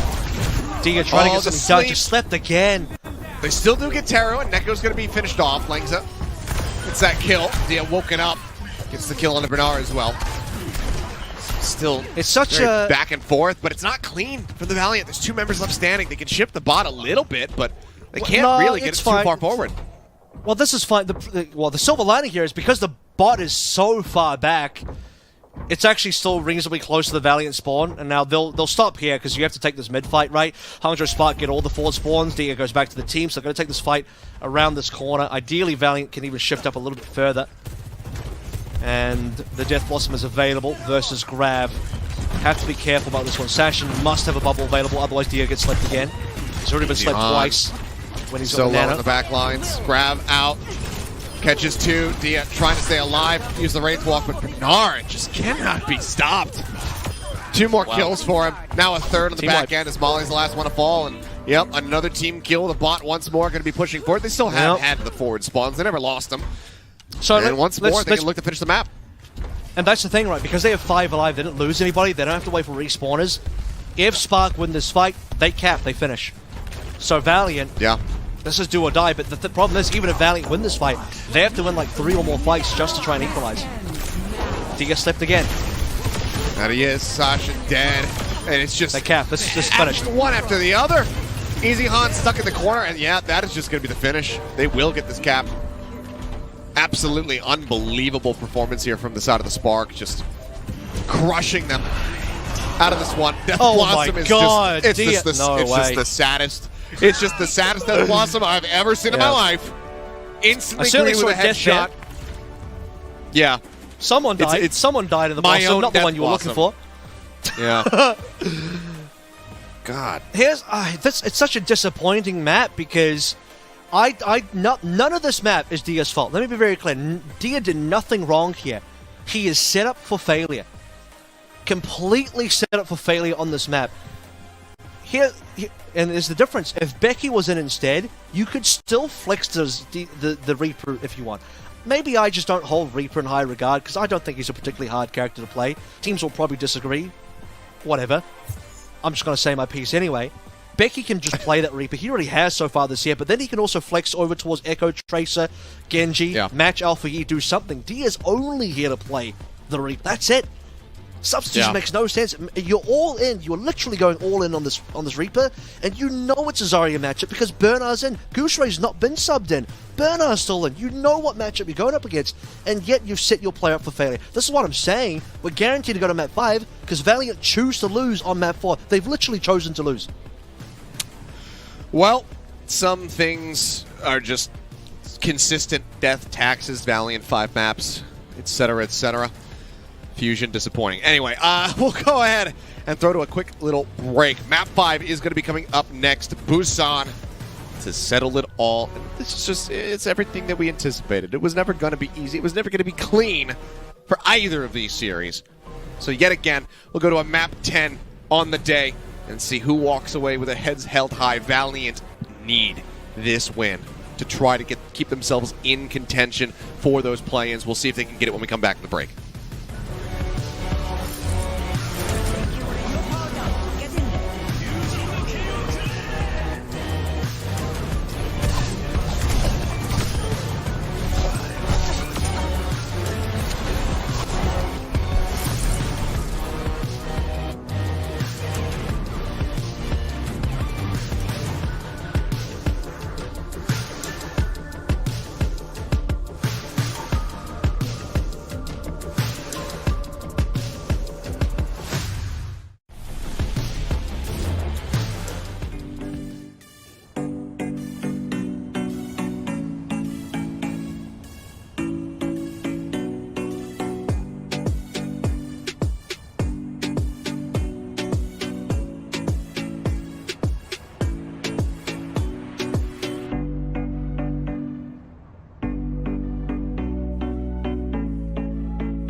And we are back, and once more going into a map 5 to round out the weekend. Valiant versus the Spark. All comes down to this one last map of control on Busan to see who walks away with the win.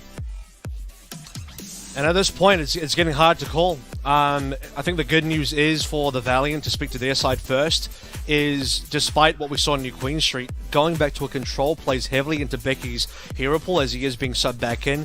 We're looking at more Tracer, looking at more capability of the Echo. Obviously, you can't run the Echo everywhere for a map like Busan. Ilios is going to be prime, I think, real estate for the Echo to thrive in. Marvel's coming for Sashin, so that's a commitment now from the Valiant to be playing towards Winston dive comp. So Sombra, Tracer, and dive should be the kind of bread and butter for the LA Valiant. If they're going to get a victory today, it's going to be off the back of that. For the Hangzhou Spark, they're making a commitment to Burner, so Kushrei not coming back in, and I think a lot of this will come to fruition on Mecha Base, so I expect Spark to have a big advantage on Mecha Base, but from then onwards, could still be anyone's game. Let's see what happens.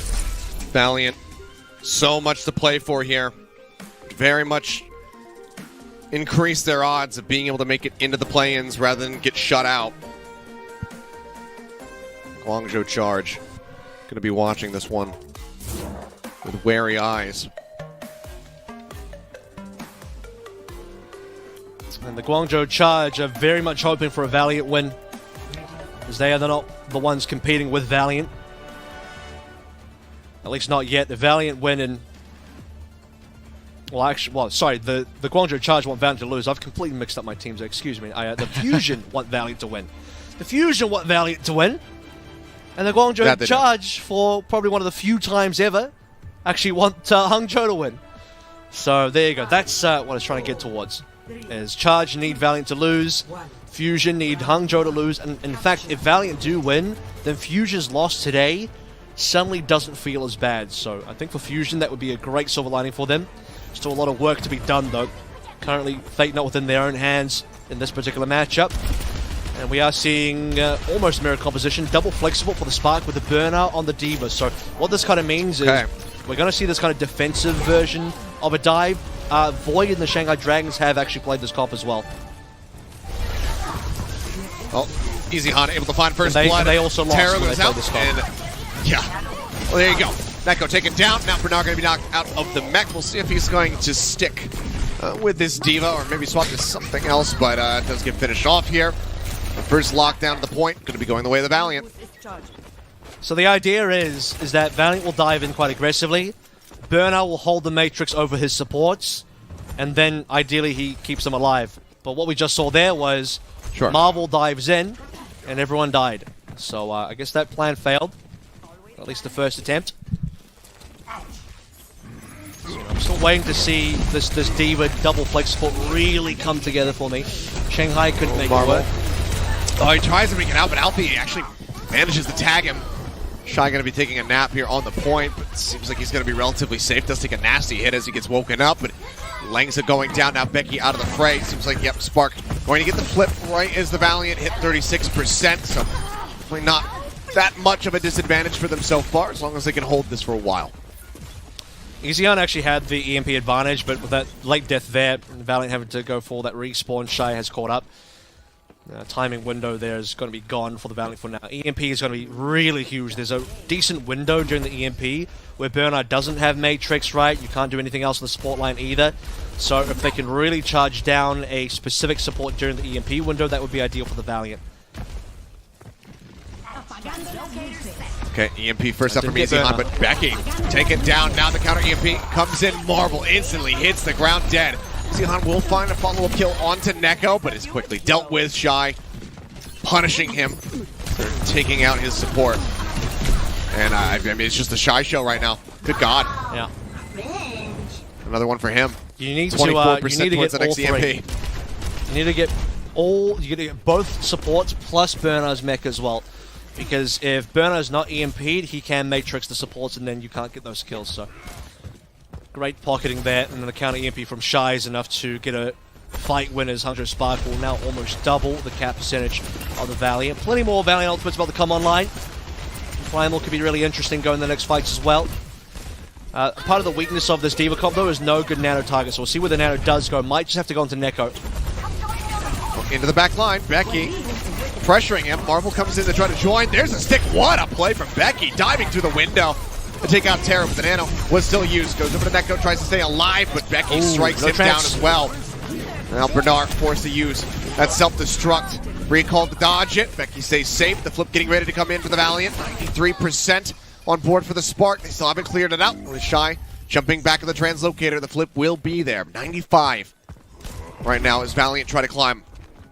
And that's a lot of burst damage for the Valiant as well, because you saw Neko, he was nattered, he was even covered by the Matrix, but as soon as that Matrix goes away, he's instantly gone. Didn't even have a chance to use that Transcendence, which to me probably would have at least extended the fight, got you to 99, maybe gave you a chance to win as well. Still 4 players alive. So we're heading to LA Valiant's territory now, trying to catch up. Shy 1% away from EMP. Easy Hunt very close on his own regard. Shy taking down Terra with well falling. Yeah, great fight here so far for the Valiant, even with Marvel being slept. They're looking for a little bit more. They're going to get it. Neko taking down. Bernard getting broken out of this mech is going to be quite the punishment. They might have to just go jump off the side of the map now, because they, for sure, are not going to be messing with him. Yeah, this is going to be, I'd say double 99, technically 99 to 95, but we are going to get to the OT regardless. Burner gets rid of the Diva. Neko coming back on towards Lucio. Okay. Yeah, you're right. EMP out. He's not going to be anti. The kill's not being found yet, but Taro eventually will crumble. Marvel gets the stomp. Shy trying to counteract. Zihan the death, but Neko gone. No supports here for the side of the Spark. They're looking for the flip. Shy again finds a kill. Molly taken out. But he's just so damn low and will eventually fall. Marvel picking it up. Pulse bomb in. Bernard says goodnight. Becky. And the Valiant kick things off with a win on Sanctuary. You can see towards the end there as well, I mean, the swap from Burner from Diva onto Zarya, I mean, to me, that's almost an acknowledgement of the fact that the output from Burner is just so much lower. You know, we saw how hard he carried previous maps with the Zarya, very high energy, beaming people down, grabs impactful, bubbles super impactful as well, everything going so well for the Spark, and they actually had a reasonable lead. I'm not going to take too much away from the Spark for that. They had the 95% right. It was pretty reasonable. They defended some good dives from the Valiant, kept their backline alive. But when it comes through to individual mechanics popping off and having carry potential, Burner can't do that on Diva. So now as we move into Mecha Base, he's definitely going to be playing the Zarya. Not because he's going to tire the Diva, but more so he was always going to plan to play here. And this is the strength of the comp on this particular map. And Alpha E also towards the Reaper, because they know Marvel's going to be stuck on the Winston. So this is the correct matchup. This is why I think Spark have a huge advantage on this map, because Zarya is primed for Mecha Base. And you have the Zarya Reaper combo versus Marvel. Let's see how they pilot it. Already the hack out on the Alpha E. Spots Becky.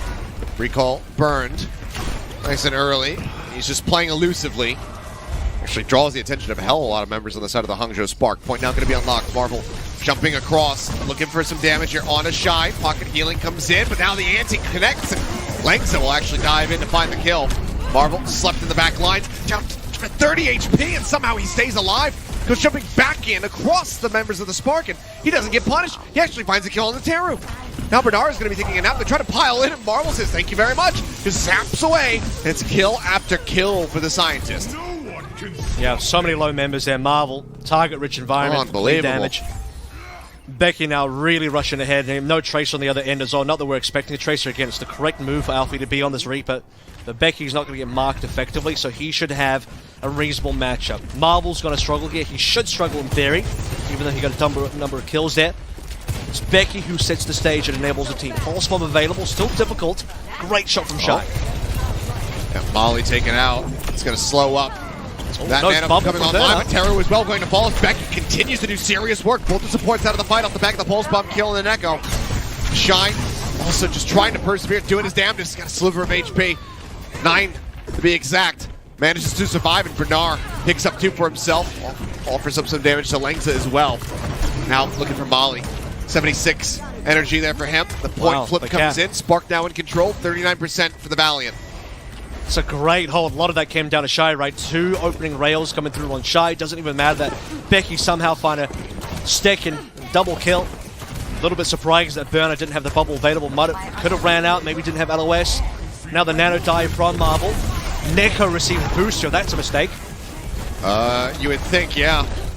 He's trying to do something with it, trying to find some kills. Not going to happen. Terror down low, and Neko not really going over towards him to try to get some peel, to try to offer up some healings. Terror just dies. Grab invested from Bernard. He goes low. The sound barrier comes in.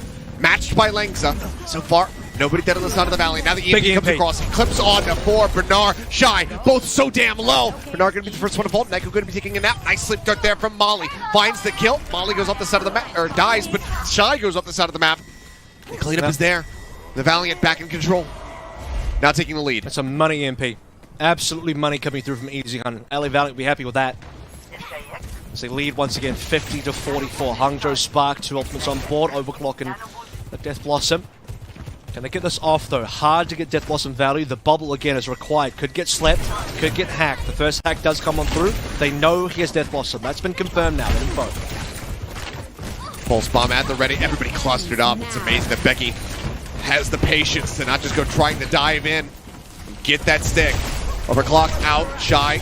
Chunking away at Marvel. Tries to get Molly. Clips him in the shoulder. Lengza taking down the Death Blossom. Able to find the kill. Over by the coast. Goes into the Wraith form. Just trying to get the chase in on a Marvel. Will be able to do so with the help of Shy. The cleanup coming through. Spark get the flip. 82% set up here for Valiant as Becky's going to be the last one to fall. Really good intercept there from Alpha E. You can see that Valiant were trying to disengage away from the overclock. That was for the most part successful. Only a couple of players even got tagged, but Alpha E teleports in, finds Lengza. Marvel can't save him as he drops down his own bubble, but can't really cover Alpha E. The Valiant will stop at 82 in terms of progress. Spark have run out of ultimates, they've run out of resources. Valiant gonna try and shove in now. Nano coming online. Nano needs to go on top of Marvel. They just break for a few moments, but there it is. Again, maybe a pulse opportunity. Cut around the side. Terror taken out. Becky finds that kill. He gets Shy, but he also dies at the pulse bomb. It was an effective trade there. Bernard woken up, pops the bubble immediately. Tries to stay safe. Marvel, knowing that he's going to have the primal available, goes in, but he doesn't get the pop it. Just too much damage. Gets caught off guard. Now, 92% for the Hangzhou Spark. Point cap getting ready to come in. Looks like they're not going to be able to contest this. No, they do. Shy gets himself in there for just a brief little moment, but the flip comes through. Valiant at 85%. We're in final fight territory. Alpha E's so damn low. Nano has to be invested from Terror just to keep him alive. The counter flip getting ready to come in. Marvel moves forward, tries to contest this one, but against the Reaper, still a bit of a dangerous prospect for him. Jumps in, just trying to peel. They put some pressure down onto Alpha E. Hack onto Marvel. A hell of a lot of damage. Leaps over to the side of the primal. Needs to come through. This time he's got it. Neko drops the beat. Shields up the team. The flip nearly there for the side of the Hangzhou Spark. They desperately need it, but Alpha E going to be taken out. The Death Blossom not going to be able to be used. The grab goes out for Bernard, and that should just be it. Bernard can't do anything. He's done so much in this series for the squad, but it's not enough to get them across the finish line. Shy, the last man standing, teleports away. Oh my goodness. And that is it. The Valiant will take Busan with a 2-0 win. They will take this series 3-2. And they keep the hopes, the dreams of play-ins alive for the Hangzhou Spark. It is a very bitter loss. Right, it's a nightmare scenario for the Hangzhou Sparks. Another series rather they've lost. They haven't won a single series in this entire stage. They are 0-4. And their ability to catch up to the Philadelphia Fusion might have been squashed here. I mean, this is what I'm talking about, right? Despite Fusion losing today, that sting of a loss doesn't feel as bad if Hangzhou Spark also lose. So Valiant have seriously done the Fusion a solid here.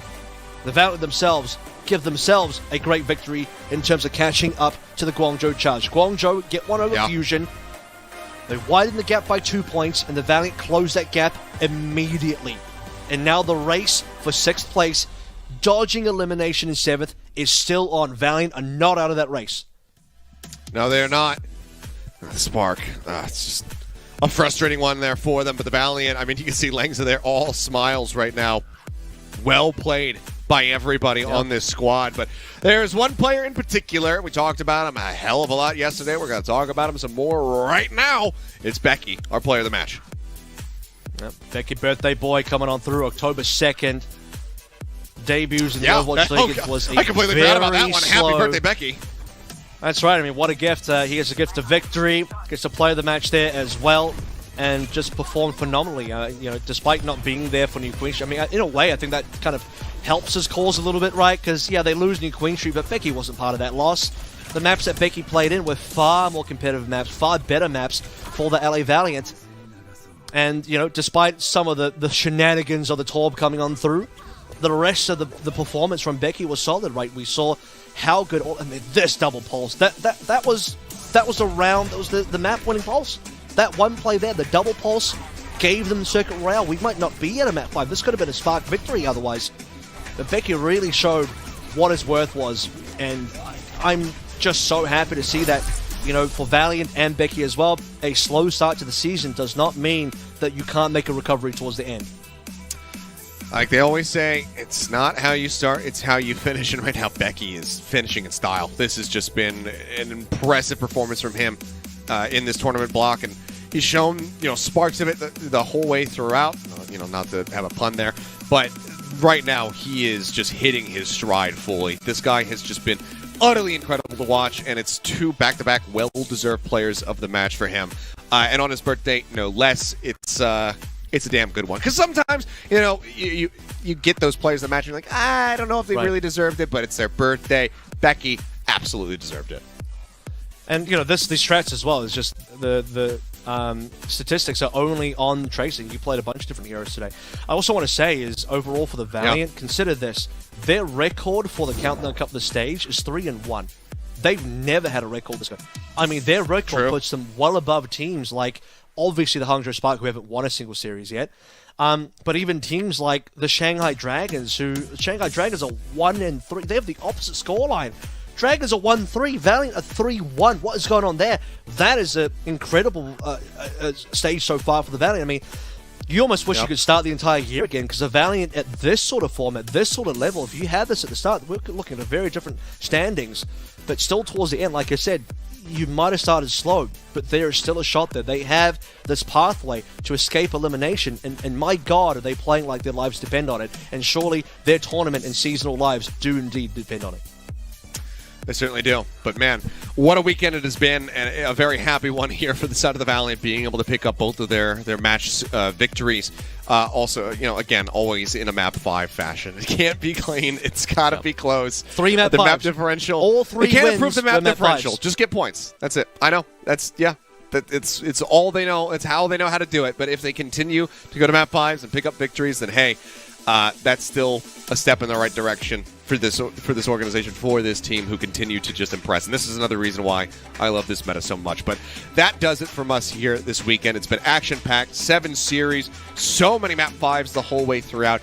And I just know that myself and Avril, we have loved bringing you guys this action so very much. But there's something to say goodbye to, in addition to saying goodnight to the broadcast, and that is Overwatch 1. Because the next time that we see you guys, Overwatch 1 will have been shut down. My Overwatch God. 2 will be live. Yeah. So to 2 everybody, days. Enjoy the last few moments that you have of playing the game that has brought us so much joy, that has started our careers in this game and whatnot. It's been wonderful, Overwatch 1. Thank you for the memories to everybody who's worked on the game, enjoyed the game, competed in the game. We love you all, but it's all about Overwatch 2 now. So we will probably not see you guys in the game, because we're on different servers, and most of our viewers are probably on the western side. But, you know, it is what it is. But if you're playing on over here on our side of the world, then, hey, maybe we'll see you guys in the game when the game goes live. But enjoy Overwatch 2. Get on the grind. Kiriko's going to be busted. It's going to be awesome.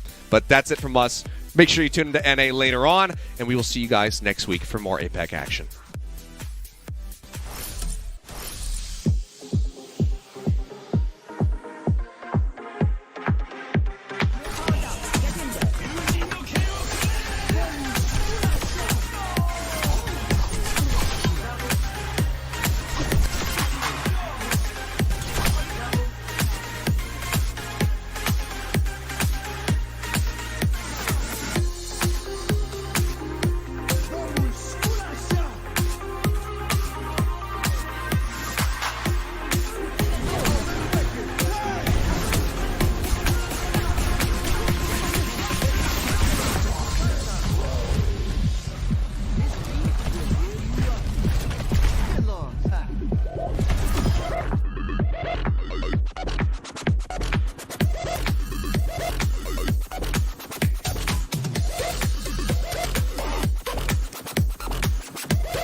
is resilience through the pain. I'm a warrior. Self-bio, sleep on checkmate. Are you kidding? Encore to the rescue. The blade comes out and he shuts it all down in one fell swoop. Absolutely stomping. Oh, what is happening? We got to the bridge. Backbone. Warrior, I'm a hurricane like Gloria. I won't fail my times now. Rise of glory, won't back down. I take the pain and I let it out. On the mountaintop, shout it out. Break away, let me demonstrate my mentality. Activate. Oh, Rampage through the side room. Everybody, massive for Bernard. Catches everybody else. I'm a warrior. Gonna look to make it happen, and there it is. Proper. Cannot be stopped. On the mountaintop, shout it out. Break away, let me demonstrate my mentality. Activate. I'm a warrior. What's up, everybody? Welcome back to Watchpoint. I am your fearless host, Mitch Uber-Leslie, and of course, joining me here, what we colloquially refer to as the desk, despite there being no desk, right here. Johnny, a Swede should understand the difference between budget furniture pieces, mate. That's a coffee table. That right there, coffee table. Yeah, it is. What's the difference between a coffee table and a desk? What are you talking about? You can't. I mean, I don't know about you. I don't know what your leg day's been like, but I can't fit under there, mate. Yeah, you like that one? Yeah, come on. You want to sit under there? You can't. It's a bloody coffee table. Okay. It's a huge difference. All right. This, of course, is Danny. To lift is to live. True. What's going on, bro? True. How you feeling today? I'm all right. You know, I worked out by myself in my lonesome yesterday. You guys all just bailed out on me. You know, I went in and then it was just dark. You gotta have rest days too, man. Huh? You gotta have rest days. Rest days for a week. I had parenting things to attend to after That the is show. true. All right. Now, what's your excuse, bro? Rest day. All right. Johnny, I mean, you needed a rest after yesterday because you went on one of the longest rants I've ever heard about the eastern region of the Overwatch League yesterday. And the teams out beyond our horizon did not let you down again last night. Chaos once again reigned. The storyline in the East right now is the Guangzhou Charge and the Los Angeles Valiant fighting for that final spot in the play-ins, and they both played last night, and they did not disappoint us. Oh my word. First of all, the best team on the planet, the Philadelphia Fusion, took on the Guangzhou Charge, and this one went the distance. Couple blunders from Philly, but, you know, you can't have light without a bit of shadow, as they say. But the Charge played extremely well. I'm telling you, the Guangzhou Charge, they are the real deal. They might be the second best team in the East right now.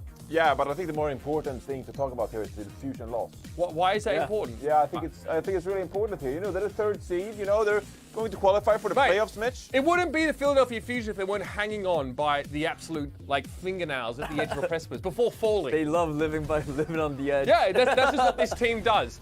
But talk us through this, because I think we got to see the backline of the Guangzhou Charge go to another level last night. Yeah. Insane. Oh, yeah. Absolutely. Like, this entire team is just surprising us. I mean, we knew that, like, they had a good roster around the mid-season madness. There made some changes during the middle of the season. For example, they brought in players like Cernias, for example, in this lineup as well. Jimmy, of course, brought the firepower on the Sojourn as well during the Jotes meta. And now they're actually adapting really well to this Sora composition. They're taking well to it. Several, like, impressive wins so far this stage, and really vying for that final play-in spot in the APAC region. Choice 1 popping off on the Genji here, shutting down the sound barrier from Fixa as well. Numerous amazing Dragon Blades from Choice 1 throughout this entire series. Jimmy Sombra, actually pretty good. Right. Jimmy Sombra actually pretty good as well. They can play around it well. On Dorado, for example, Piggy with the Winston. Did you guys know Piggy has a Winston? No. You guys wouldn't have thought about this. Well, No, because the bloody Outlaws brought Dreamer into play it, for Christ's sake. the Guangzhou Charge! I mean, they look great, whether it's the Star composition or it's the dive with the Jimmy Sombra. I'm really impressed by the Guangzhou Charge here, and yes, they took down the Philadelphia Fusion. Fusion fans are disappointed, what have you. But this is a good Charge team. Yeah. I feel like MN3 as well, on the Sombra, it's a little bit hard for him to express some of his skill at times, but I do think that Zest got shut down. Farway was pooing. And I mean, in the best way possible. Like, incredible motility from this guy in this series, especially in the last couple of maps. Philly, look, Dorado is really hotly contested, right? It's quite an exciting finish. Piggy demonstrating that flexibility again. Fury, I mean, Fury's up against it. These young guns are coming for him. I mean, Piggy's not even a young gun, but he's really putting Fury under a hell of a lot of pressure. Colosseum for Philly, though, got to see their sort of trademark strength on this kind of map type, kept themselves alive in the series, but I feel like they used all their energy just to win this map, because Control at the end of the series, I mean, the score's there. I'm not going to spoil it for you. It was extremely one-sided. Xerneas is just unreal. Also, Fixer Ajax twice across this series, and there's a gigantic one that happens here on Oasis. Not great. Farway shuts down multiple Zest ultimates, some really impressive Dragon Blades. And again, like Guangzhou, their signature style seems to be the Sojourn Genji setup. But now Jimmy can switch over towards the Sombra, and he's actually having a lot more impact now than I think he did the last time they played. So this team is, they're the real deal. They're Guangzhou lethal. Charge are a legitimate threat in this metagame, and I'm really excited to see what they can do as we head towards the play-ins. Yeah, completely agree. I'm excited. We avoided the Fusion loss. All about the Guangzhou Charge. Woo! There you go, Charge. Great job. Yeah, Good Fusion job. fans, what now? gee. I bet Fusion fans are sort of like they sort of expected this. Of course, they have. They can't be hurt anymore. Yeah, they're not hurt. They're not phased by this. They're like, Guangzhou, I say Painfulness. GG, Unreal. but in reality it was not Resilience. GG. It was in fact BG. BG. Okay. It was BG. Next up, the Los Angeles Valiant played against the Hangzhou Spark. The Valiant trying to keep pace with the resurgent Guangzhou Charge to avoid elimination. And that battle at the bottom of the ladder is turning into a heck of a race. As the Valiant pulled one out against the Hangzhou Spark. Again, Changun he's off the goop, Johnny. He's off the goop! I honestly think, I think Hangzhou is lost in the sauce because they look very lost. I mean, they're on a losing streak right now. But on the side of Valiant, they're looking a lot better. This was very back and forth. I mean, starting things off, we had a sort of Winston mirror comp going on. Valiant looked actually really good on the first round. But second round, as we're seeing right now, they still look good, but they did a bit of trolling. They went to 99-0, and then they just couldn't focus fire. Their coordination was a little bit off, so that allowed Hangzhou to catch up to 99. But at the end, Valiant got the win. On King's Row, Hangzhou sort of came back. I think Bernard was sort of the star here. He was really good on defense and on offense as well. Of course, their DPS lineup, Alpha E, on that Genji and Tracer was very noteworthy as well. And I think after this map is the highlight. I think it was Circuit Royale where we go next, and then we're gonna see Becky on an interesting hero. Junkrat. He comes out on Circuit Royale with the Junkrat, and of course, did it work? It didn't work. It didn't Who would work. have thought? Who would have thought? Hopefully, he got rocked right off the gate. He died, and then he gets shot by Shy on Widow. So that really didn't work out. But at the end, I think Lengsa on Zenyatta looked really good. He had a good game, and of course, Becky, he went back on the Tracer, and he got a really good pulse bomb to close out the match. I think this whole series, again, it was very back and forth, but I think it was still Los Angeles. We're on the driver's seat, and I think Hangzhou Spark sort of just, of course, because they have good DPS. Even on this map, it was a very fast win for Hangzhou Spark on New Queen Street, because they were on their comfort heroes, the Genji and, of course, the Sojourn as well. But if we look in, I guess, the whole series in general, I do think Valiant were on the driver's seat, and sort of Hangzhou Spark, they had their bright moments, but they were still a little bit lost. Yeah. They still look lost. Finding new ways to disappoint an Overwatch League fan base. Map 5, the Valiant Magic, as Emerald. The Valiant Magic. Emerald always says Valiant Magic. The Valiant Magic. And then Valiant and Map 5. Map 5, if they go to Map 5, they have been winning those matches. Yeah. I mean, they've been filling Map 5. That's what I'm trying to say. These guys are. So it's annoying how good they are. I just love to hear it. No, really. Thanks, Emerald. I took that from you, Emerald. Thank you. The Los Angeles Valiant have saved the best for last, as the Countdown Cup has easily been their best stage in the last 2 years. But look at the games they've got coming up. You're looking for this team to try and get off the bottom of the ladder. Wow. That is crazy. That's crazy. That is going to be a certified gigabanger. Yeah. Guangzhou versus, I can't believe I'm saying this unironically. I'm actually shuddering internally to say this. But that's actually going to be a fat matchup. Two teams, both 7 and 15, going head-to-head to try and get the heck off the bottom of the ladder. Yeah. Dude, this region is crazy. It is. Yeah. This is utter madness. Like the Valiant were like 4 and 15, and now they're 7 and 15, and going up against the Guangzhou Charge, who were also just trash. They were unbelievably trash at the start of this year, and now they got a league point. They made the playoffs last stage, and now they're 7-15 as well. Yeah. This stage is just off the goat. And it's also crazy. It's also crazy because In a good way. even Like right crazy, now, I'm enjoying it. even right now, Entertainment. Valiant is at last, but like we still don't know. They might if they beat Guangzhou Charge and if Hunters sort of play like how they do, then you know it could flip any day. It's possible. So we're running out of time though. Next week's the last week in APAC. Just want to be clear about that one. So it might be pretty hard to see much of a shuffle up in the standings. The greatest team in the world are probably safe at third with the 2 extra league points Yeah, they Seoul have. Dynasty is probably. Oh, they're in like. How do something Fusion like that. fans have an ego? How? From what?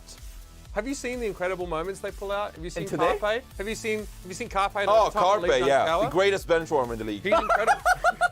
I'm telling you, next year in 2020, he's going to be year? incredible. Yeah. Aged like fine wine. 2020? Yeah, next year in 2020, right? Next year in 2020. 20, Oh, yeah. 2019 still, right? Oh, yeah. I feel like time has stopped, ever since then. Carpe's still a god in my mind. I don't know what you guys are talking about. yeah. He's going to make a big impact. Mr. Captain Absolutely. El Capitano himself. So we like to highlight standout performances in the Eastern region like Carpe the best we can. And today we want to turn our player spotlight on a player who's changed form. It's Eviltal, who's become Xerneas, quite possibly the best main support for China. What's next, bro? Freaking Zygarde? At least you can make the Pokemon evolve. Like, you can at least be like a Charmander to a Charmeleon. But you're actually, this is like a side grade. Anyway, you guys, I stole Hex's joke. Sorry, bro. Anyway, Hex had to look that up just quietly. That's true. Not a Poke native. I'm just going to call him out here. Yeah, But Hex incredible. asked us. Incredible play in this series from Xerneas. Just too old. I guess you are older than me, to be fair. Yeah, by like. You might as well speak Greek. I have no idea what these words mean. What do you mean? You're not a Pokemon guy. Can we talk about not Zygarde? I'm Xerneas. Can we talk about? Sure. Yeah, I mean his Lucio I think have been always good, and I think today's match as well. I think he like really shined on that Lucio. Do you remember when there was a time we were like, this guy's the best Mercy in the world? Yeah. Yeah? No, absolutely. I mean, But that's a different person. Him and, He's- up there that with, was up there different with when he was Kellex, in you know? Him and Valiant. Kellex really Oh, dueling yeah. for that supremacy. Costa as well. You know, his Mercy was fire on Valiant. Yeah. No, but for real though, yeah, absolutely. I mean, he's been a huge impact player for this team. I think, you know, if we should remember that he should have played for the Chengdu Hunters in the playoffs last year. He's that good of a player. And then he decided to watch anime during scrims. Like, this guy is absolutely sick at the game. Unreal. And so, Respect, bro. And so, like, Guangzhou Charge, like, picking him up for that main support role, it's a massive upgrade. So, I'm happy for the Charge. Sorry, No, but if I had guys- scrims today, I'd be watching Spy Family Season 2. Allegedly. I'm not sure. My Hero you know. Academia. Yeah, fan, exactly. so- Chainsaw Man, you guys checking that? Yeah. Anyway, Bleach is coming up. What are we doing? yeah, this is actually You said you wanted to be crazy today. Sponsored by Crunchyroll over here. Yeah. Crazy. Okay. Okay, let's get serious for a second then, shall we? Because you could say, much to my chagrin sometimes, that both the Los Angeles Valiant and the Guangzhou Charge, you could say about them that, do I have to say this, Hex? The talent is there.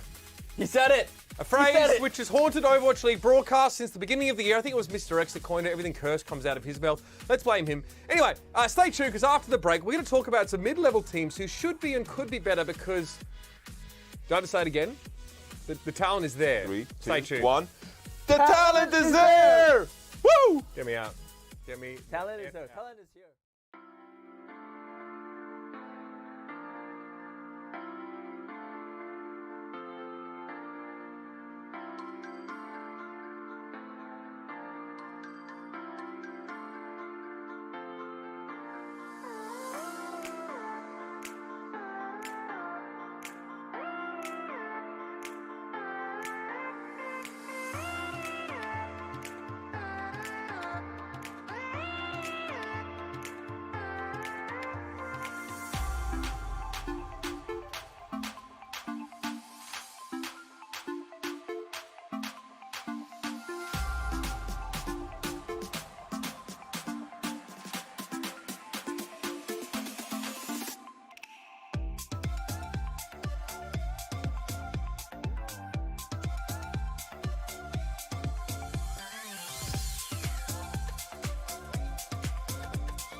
Welcome back, ladies and gentlemen, to Watchpoint. Now, whether it's explaining the inexplicable losses suffered by the New York Excelsior, waxing poetic about the once winless Vancouver Titans, or simply talking about any number of underperforming teams in the Overwatch League because we feel the need somehow to put a silver lining on everything, lest that one person, the only person that posts on competitive Overwatch, actually gets mad about it. One phrase has popped up time and time again.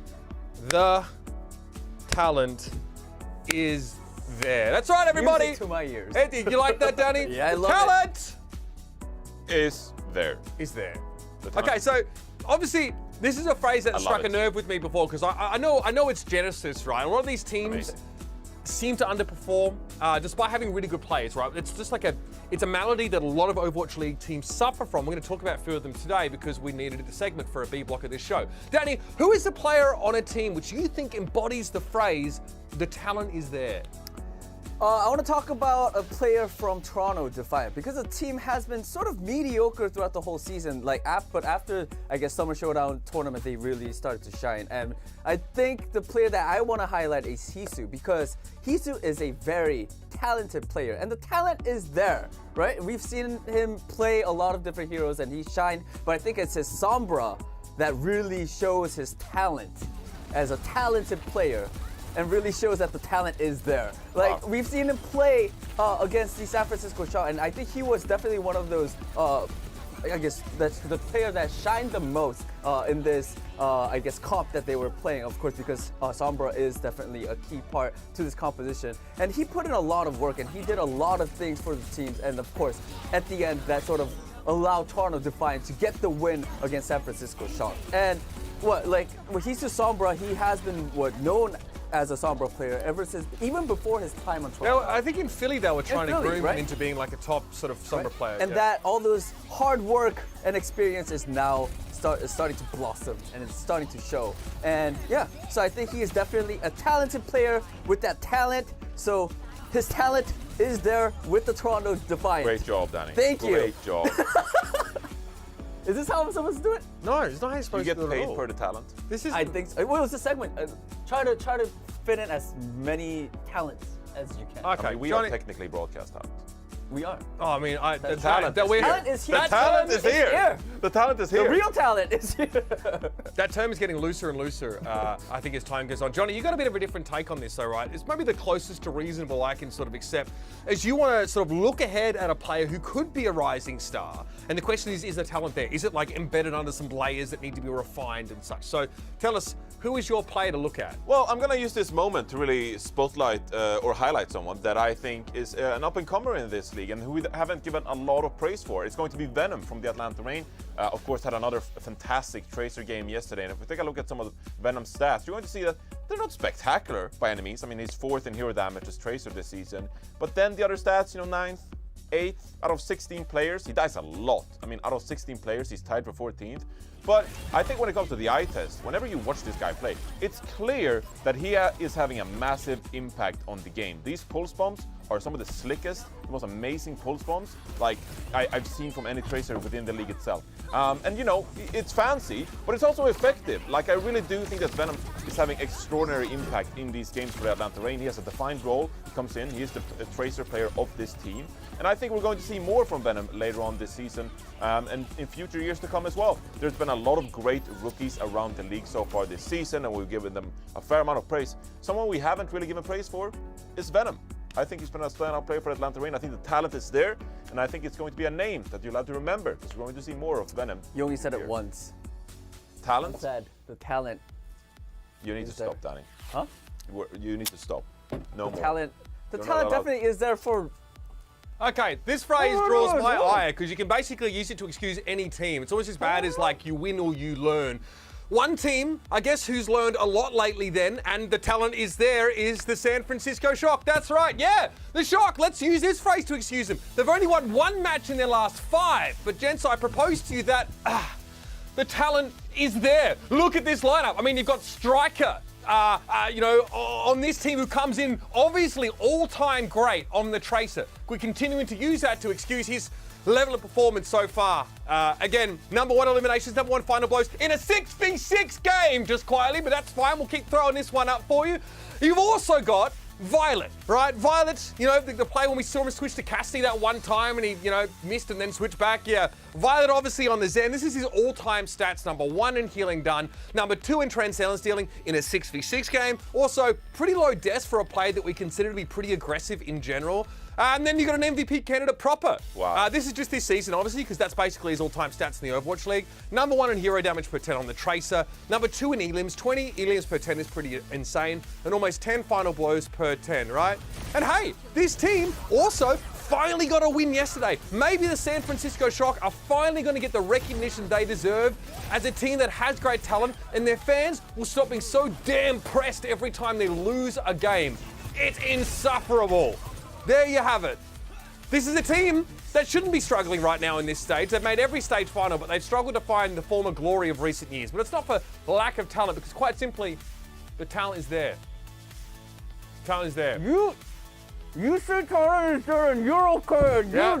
That, Danny, that's a cool story. I won't lie. So that's it. We've done a segment on it. Now, can we retire this phrase forever? I don't want to hear it anymore. All right, we just don't need it. Two teams in which the aptitude is present will face off later today in a marquee match in the middle of the standings. We'll talk Atlanta Reign versus the Washington Justice right after this break. The talent is there.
Welcome back to Watchpoint, everybody. Our second match later today features two teams still fighting it out, trying to secure a spot in the playoffs rather than the play-ins. You know, it's probably easier if we just show you the standings, actually, and give some context to what this matchup would look like. But here's the standings in the Western region right now. So we can see that 6th spot, even maybe the 5th spot, are, you know, hotly contested. A lot of teams trying to bust their way in. Pretty exciting to see what happens here between the Reign and the Florida in these standings. Yeah, I mean, we keep talking about it every day because it matters. Every match matters. Atlanta Rain, Toronto Defiant. I mean, the maps do Both matter now playing. because of these map diffs. Look Yeah. at Atlanta and London. Like, there are True. map differentials there. Yeah, and both teams, Atlanta Rain and Toronto Defiant, are playing later today. So of course you want to grab those league points and try to secure that 6th spot.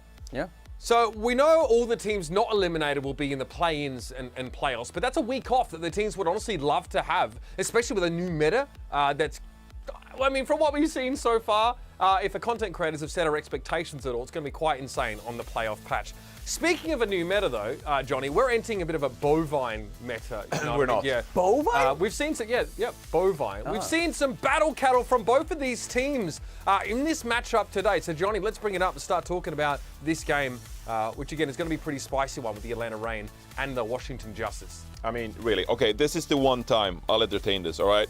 I know I was one of the early callers for this, actually, the good old Orisa. Yeah. But look, okay, this is the one time I'll entertain it. Because if we actually take a look at the stats, all right, we're actually going to see that these two players, they do play Orisa, all right? On either side, you got Kalios, for example, the Washington Justice, and you have Hawk as well on the Atlanta Rain, and both have been playing a fair amount of Orisa, right? So you can take a look at the stats, you know. Hawk, 7.8 thousand hero damage per 10 minutes, pretty good. 7.5 eliminations, they found success with it. Terra Surge kills, I don't think those are kills. I think they're like assists, you know? Yeah, eliminations. They're eliminations. I don't Yeah. trust that statistic right there. Because if you average 3.3 actual like Terra Surge final blows per 10 minutes, That's a lot. I don't, yeah. It's I don't elimination. even think anyone in the world has that, all right? And that's partly because the game isn't out yet. But you get what I mean. Anyway, you know, it'll be a nice little joust here between two Orisa players. But yeah, this will be the only time I entertain it, all Are right? we just glossing over the fact that Kalios has... After this, there will be no more horse, okay? There's a good old copy pasta, you know, and, you know, YouTube chat, you keep spreading this all the time.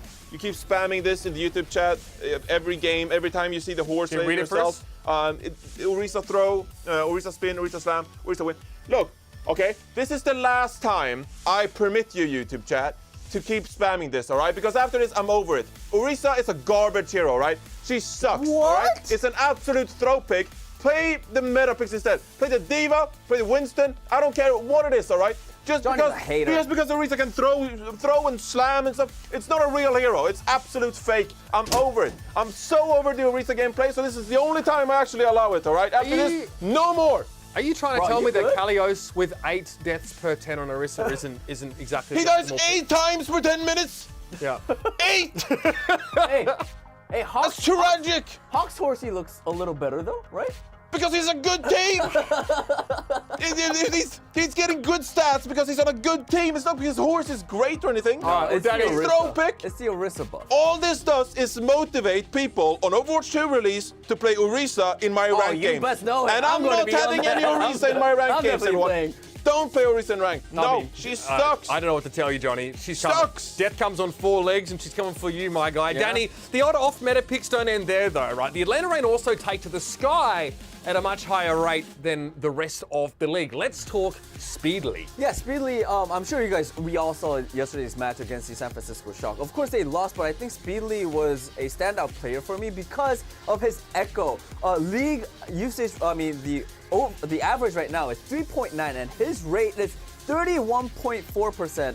He is probably playing a lot more Echo because he is more comfortable in it, and he looks good on that Echo as well. I think yesterday's match against San Francisco Shock, you know, they were up 2-0, and I think that was thanks to his Echo plays. And remember how he had that crazy copy onto the Tracer on map 1? To dodge the self-destruct? Right. Yeah. That was some peak, I guess, Peak Echo. Overwatch. No, peak Echo play. Right. So, for this matchup today, for the Atlanta Rain, I am definitely keeping my eyes set on Speedily, and I do think that he is going to be pulling out his best weapon, the Echo.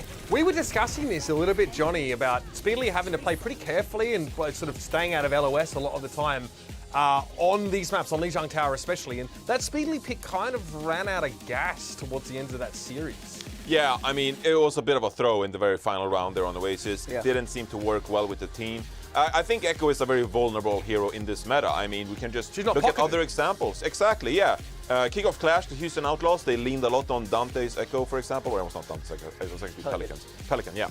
But, like, at the end of the stage, it just ran out of gas. And I think we'll see a similar scenario here where Echo might be sort of phased out from Speedily. It's really effective. It looks great. He gets the job done.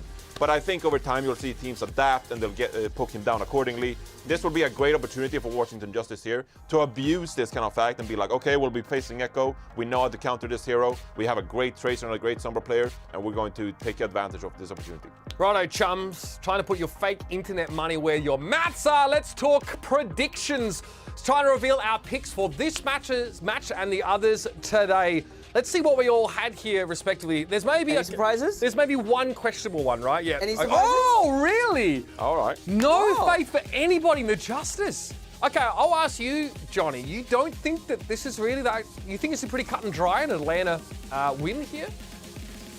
Well, I wouldn't say cut and dry. I mean, I'd say the Washington Justice have a great chance at winning this matchup. But I do think that Atlanta Reign, I think they're like a top 4 team in the region right now. Okay. I think they look fantastic.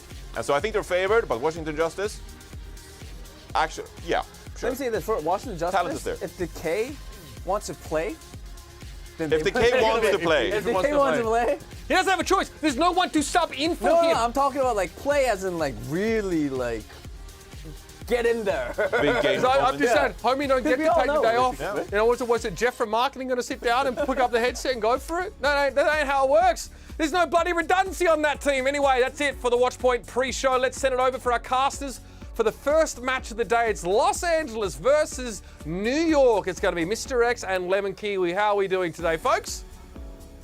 Did you guys Good, even we're talk chilling. about this match? Yeah, I was wondering. That's your job, isn't it? Yeah. Yeah, that's your Well, job. I mean, I we ran out of figured time. there would be a little bit of a preamble and interest. All I heard was like I was hearing about Kelix. I mean, the amount of times that Yeah. you guys have used "talent is there" is just ridiculous throughout this show this far. You absolutely pulled this phrase out of your buttocks. I've never heard anyone say this until you started defending like Me? I got a question. You came up with this phrase, Matt. So don't you dare put this evil on us, all right? You came up with this. I don't know what Johnny had today. I He am was sick and very tired of angry. it. Okay, Yeah. hey Matt, who do you Thank think you, Danny. is a Thank better you, main Danny. tank for? Who do you think's a better tank for New York? Is it Kellen or Guangbong? Guangmu is a hit scan player. Oh wait, who was the tank last year? Yeah, I was like, I'll take Kellen. Who was the tank last year? Who was the tank last year, Johnny? No, it was Guangbong, wasn't it? Was it Guangbu? No. I don't know. It wasn't Guangbu. Whatever, man. He was like a Widowmaker player. Just He was a Widowmaker player. not a memorable team. Just not a memorable team, all right? don't- Yeah, what can I say? Don't worry, Danny. I'll be there. Yeah, it's Yakpung. Yakpung is the one you're thinking about. not Guangmun was the Widowmaker player. How did I forget that? Yakpung. Oh my goodness. He was So on the sorry. Defiant, who's better, then he went to Yakpung Contenders. or Kellen? We haven't seen Yakpung play in 5-on-5. I don't know.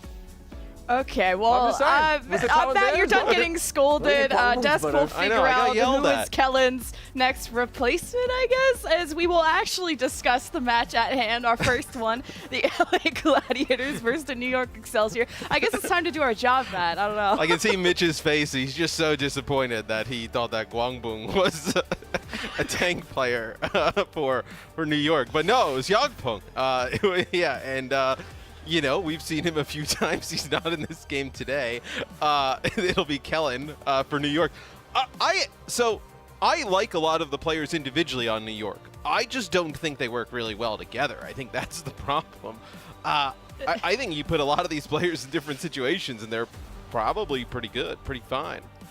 Well, let's look at the team that is succeeding at the current moment. Yeah. It is the LA Gladiators starters. Of course, you have some awards going around too. Reiner, I know, is in a big discussion for Rookie of the Year. Kepster and Shu have been officially nominated for MVP of the year.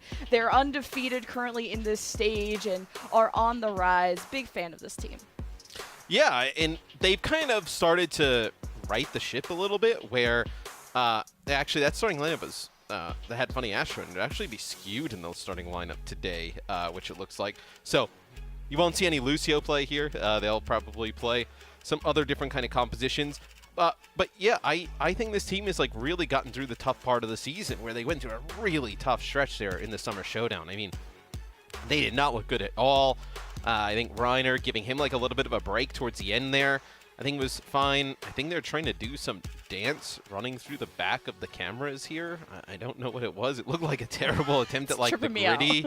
Yeah, it looked like a really bad gritty attempt. Yeah, I mean. Oh, there he goes. Yeah, I think it actually is just a long-range gritty there from Reiner. But I think giving him the break, though, was huge. That meta wasn't gelling for them. He didn't seem to really be kind of feeling it. Giving him a little bit of a break, a little bit of a reset, I think is huge because you need him to play really well here towards the end of the season. Well, he's all smiles, and even though that meta didn't suit Reiner, that kind of recency bias put it into a lot of people's heads that, oh, should he really be Rookie of the Year? But he clearly can flex to any meta. Kind of that same common factor with Kellen, who is a main tank that New York have to depend on, and the only tank. No other people at the desk are mentioning. Let's look at those New York starters.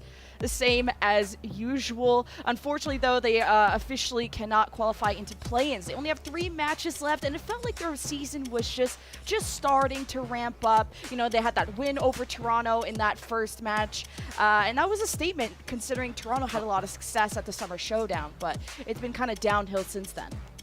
You know, even though the Gwangbun reference and Yakpung and Kellen, I actually think Kellen's been pretty good for them this year. I just think they've had no coordination, like, with trying to help him, whether it's, like, the damage dealers following it up or the support's able to keep him alive, where I think it kind of, what we've seen in the past, right? Like, teams where, you know, a tank player doesn't look the best because the rest of the team just isn't following suit. And, like, you know, we've seen, like, big plays from Yaki, but, like, we got those with Florida, and... You know, how many times, you know, for every, like, good play, right, there's a play where, you know, you're like, oh, man, like, trying to pull a blade out, like, 1v4, like, what's going on? I mean, I think it makes it difficult to play, like, the tank position because you're trying to, you know, coordinate and set up these plays around some of these ultimates, and then all of a sudden, now you no longer have them, nobody's in position with you. It can be really tough, especially with how many teams are really coordinated in the league. But it feels like there is a level of clutch factor with New York where you're not always going into your pick'ems and saying every team is 3-0ing this team. When I see Yaki and when he exclusively almost plays Tracer, I'm always like, Yaki gets sometimes like 1v3, 1v4, so I always want to give them a control map in my pick'ems. But Gladiators, this stage, have only dropped 1 map. That's it. And that was to Florida, like the very first match. So it's like, can New York even make Gladiators sweat? Like, that's the $1 million question for me this series. I legit thought New York coming in this season was going to be like a top 8 team in the West. I thought that they played, you know, in a tough division last year. I thought Flora was really good. Now, you got some really good players in the offseason. I was like, no, they're primed to, you know, get like top 8. Like, I didn't think finish like in the upper half, right? But like for sure, like be in the play-in scenario to potentially maybe get in that 6th spot. I did not expect to be sitting here this late in the season with them at 4-17. Yeah, it's one that's definitely surprised me, you know, somewhat of the most throughout some of the teams here, their performance in the West. And there are still some important stakes on the line for the Gladiators. They're in a top 3 spot. They're in the 3rd seed, but on their tail is Houston and London. So they need to win this series off cleanly. Whilst New York, you know, they want to end their series off strong and, you know, try to make a statement that they can keep their jobs. And Kellen's on the Zarya, and he played a lot of that last series. Yeah, and New York is actually going to play the flankers with a Genji Sombra, and they're going to play a Lucio Ana with it. Which they're quite fortunate that like the Gladiators don't come out with any like real dive of their own, because this would be really difficult to deal with as Reiner comes out on the Orisa. They want to play a little bit more stationary with the Orisa Batiste Zen comp. This is definitely like a different look for Gladiators at the very least. Like Reiner is playing a lot of Winston, D.Va, Sigma, even Doomfist. Kind of a similar hero pool than Kellen. But yeah, that's the first look for Orisa for Reiner specifically, as the Gladiators will be winning that first fight, although they give up maybe 10% to New York. That's not really a big deal. No, not at all, especially now because, yeah, you had an Ant Matrix to use here. You can play, you know, pretty close up. New York's going to have that speed boost to kind of like charge them down, but still, it's going to be a lot of damage coming out from the Gladiators. Just a lot of survivability, right? You know, with the Discord, obviously, to kind of mow players down on the other side, but you know, the immortality field, the healing of the Batiste is... Flora gets caught out here, all right, so he's going to not be in this fight really at all. Oh, Yaki had dash, and Couldn't get the reset, deflect, couldn't save him, but no one can save you from Kevster when he's throwing pulse bombs down main, so that'll be a second fight in a row for Glad, and keeping Reiner up is important, and that's a lot of ult charge for Skew that'll get him closer to Trans. Yeah, you see the Batiste won't really heal up Reiner at all because they're actually going to just leave the Harmony Orb and let Skewed farm all of this health in terms of ultimate charge. So Reiner will get back to full HP. Still Gladiators controlling this top area. You'll be able to use your Amp Matrix. Maybe set up for a big Terror Surge. We haven't seen, according to the stats, we've seen players getting like 3 kills in one. I haven't seen that with my eyes, but maybe we see a big one coming around the corner here. Ooh. And that's what I really like about this Zen Bat from Glads is they usually only run this on Circuit Royale. It's usually when Shu and Skewed are in, it's a lot of Brig Ana because they like that kind of more protective backline. But feeling like they are the better team and they can just poke down New York before a fight even starts, and you're kind of seeing the evidence of that right now. Also, like, New York wants to play fast, and we've talked about how they haven't really been able to coordinate, and if you're the Gladiators, like, sure, let them play fast and let them just make the mistakes. Here comes Reiner on the flank. But Yaki has a Nano Blade. Yeah. I want to watch that. He's already sliced through 2, had to deal with the immortality on his own.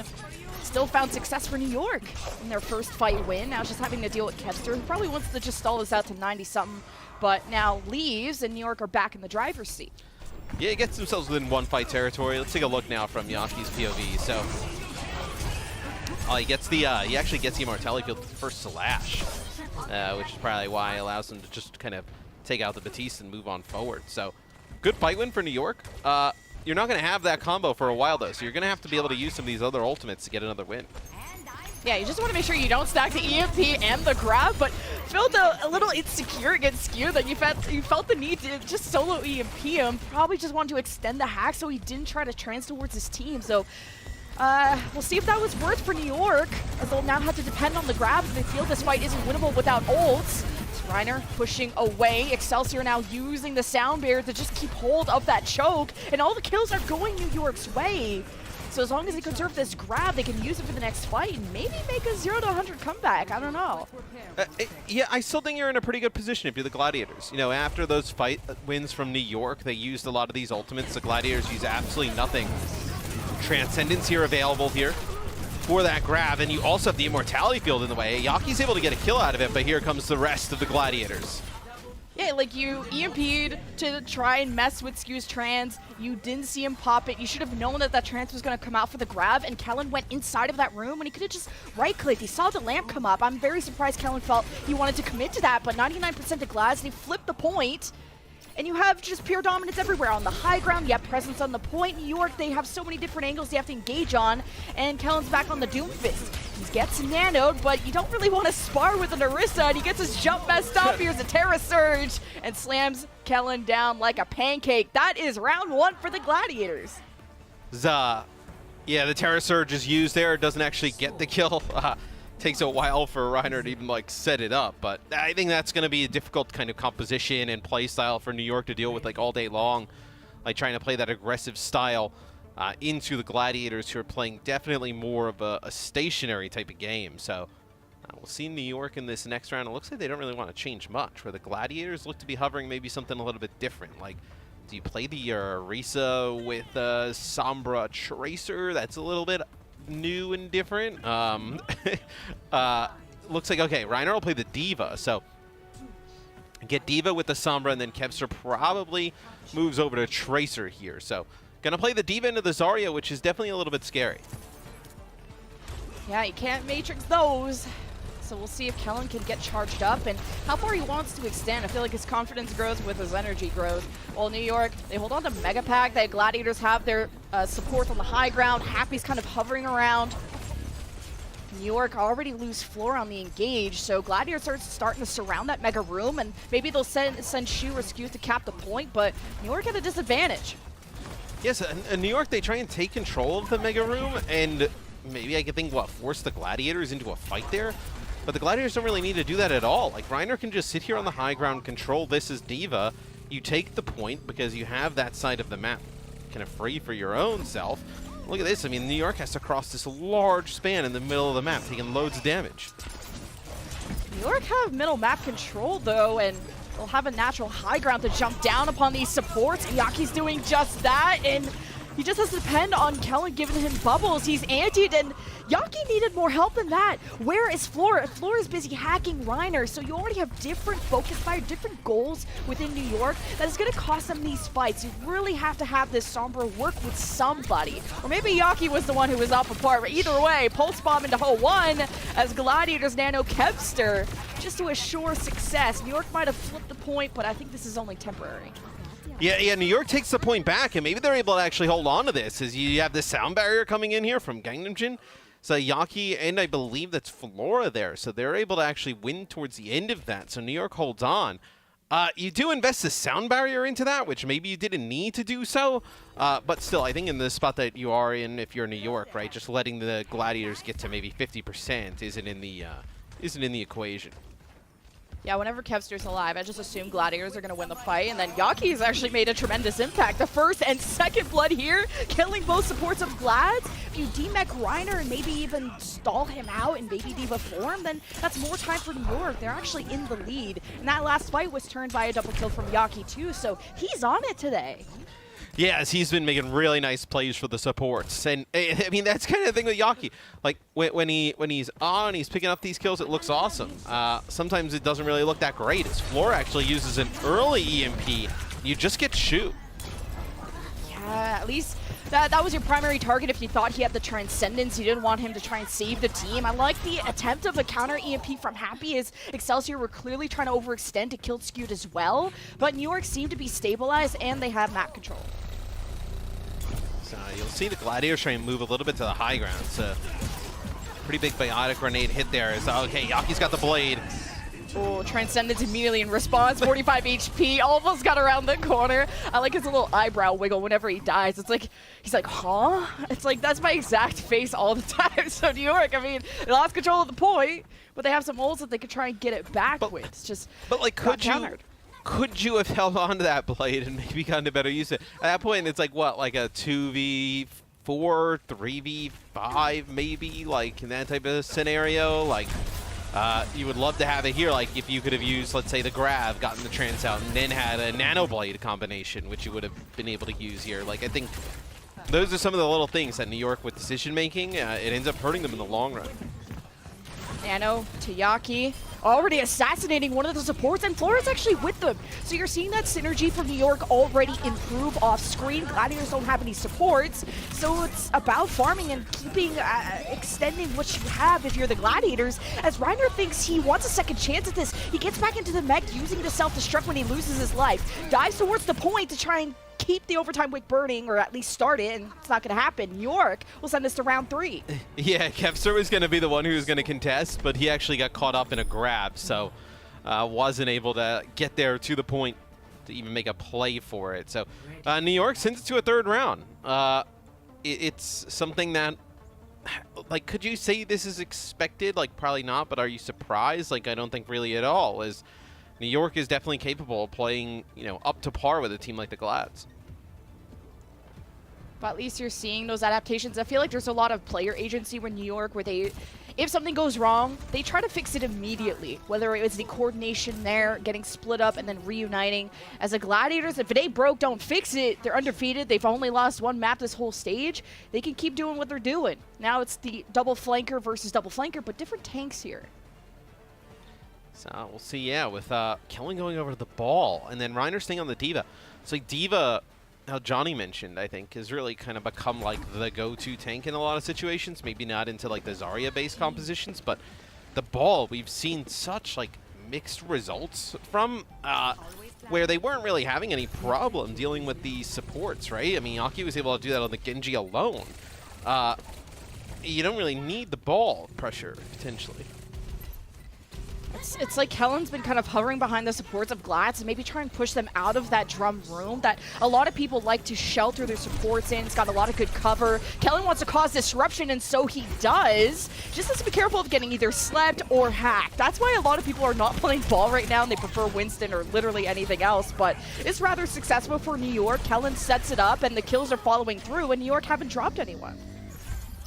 Yes, Yaki actually goes on a little bit of a tear, kills like 3 or 4 players there. As Now they make it look good with the Gladiators. They were holding serve on the point. It looked like they were going to take it.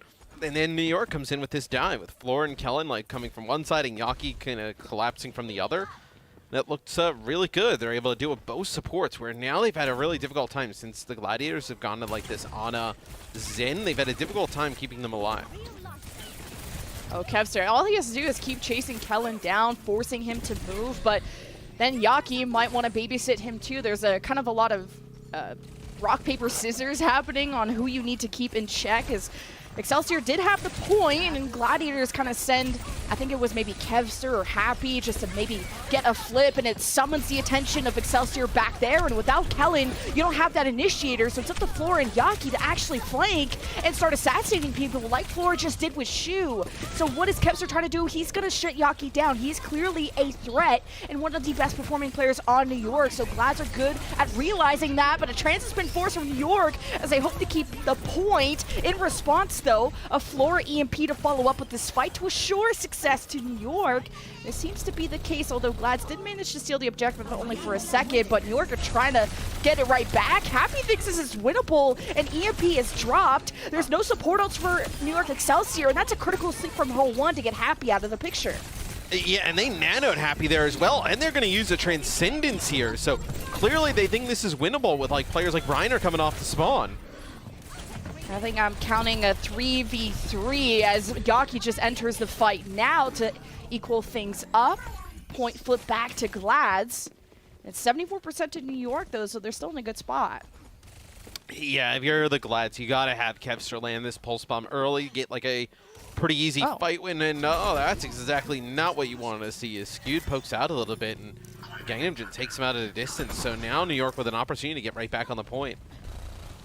Yeah, and you want to do some scouting if you're the supports, but when you are scouting, when you are looking around corners, you do kind of reveal yourself to charged up right clicks, and that was a great pick from Gangnam Jin, and Yaki even staggers out Shu, so you have both supports just not in sync for Glads, and at 80% for Excelsior. This is coming down to the wire. New York should be extending here to get any more picks that they can, so you have a Sombra matchup. If Floor wins this, it's important. Happy doesn't even have a translocate. He gets pinched from the other side from Kellen, and New York have a chance to just create a fight advantage before Glads can even touch. Yes, Translocator got killed like right away. That is a sick sleep. Oh, Floor is pissed. But you're winning, Excelsior. There was an attempt there. Is anyone touching? Kevster does. The pulse misses Gangnam Jin only by a hair. And the nano is summoned from Hole 1 just to assure that he stays alive. Another great sleep. Hole 1 gets Kevster, but the Matrix from Reiner saves Kevster, allows him to just get away. Excelsior now are forced to take this fight on equal terms, and Yaki still shredding. Kevster gets the chase down on Kellen, manages to get a pack and reconnects with Hole 1, but Yaki is now killing the supports of Gladiators, and this could be potentially a New York Excelsior map. But no, there's no DPS. Shu is making this winnable for Glads. He just killed 3. Are you serious? Yeah, as a Shu from the high ground was able to get 1 and then jumps down. He's got both flankers there with him.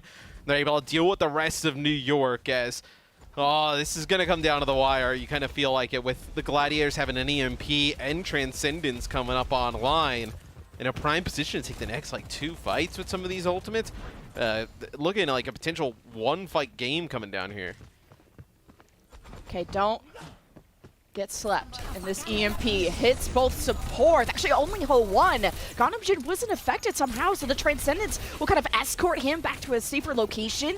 And Happy translocates on the other side, so we'll see if New York supports are actually safe. They can't. And it they feels can't like fight. Gladiators are chasing them down. Yeah, once Kellen drops, you just can't fight anymore if you're New York. So Hole 1 gets hacked. He's doing a nice job of keeping him up, but you see Reiner, they commit. They want to get this kill. Oh, that's a massive kill. Gladiators are reaching that 90% mark, so just hunkering down. They have a self-destruct, they have trans, they have pulse bomb. These are so many win conditions, and Yaki not hitting that pulse. They give the point It's going to make an impact. Kellen's minds weren't even on the objective, so where is New York to prevent this flip? It is in favor of New York, and Gladiators hanging around, just trying to pick off New York. They're not trying to take a fight. They're just trying to hold the real estate as Kellen starts pressuring the Glad supports. Skewed gives the nano to Shu as his last wish, and you have very limited heals of your Glads. You got a self-destruct, doesn't catch Gangnam Jin, lots of pillars, lots of shelter, Flora, EMP. It's gonna be the game winner for New York. It drops, it only hits Kevster. You stop him from blinking for 2 seconds, and no one was able to capitalize on that. New York was able to heal back up thanks to the Transcendence. That was a moment of stabilization that New York needed, and Glads could not touch in time. New York will be taking map 1. Yeah, and it's like a one-on-one battle between Kevster and Flora on the point. And Kevster obviously knows he doesn't need to kill him to keep that one going, but eventually just steps off a little bit and lets Flora take it. And that kind of like almost ends up sealing the deal for New York, as it allows them to send it into OT and trigger it and leave the Gladiators a little bit short.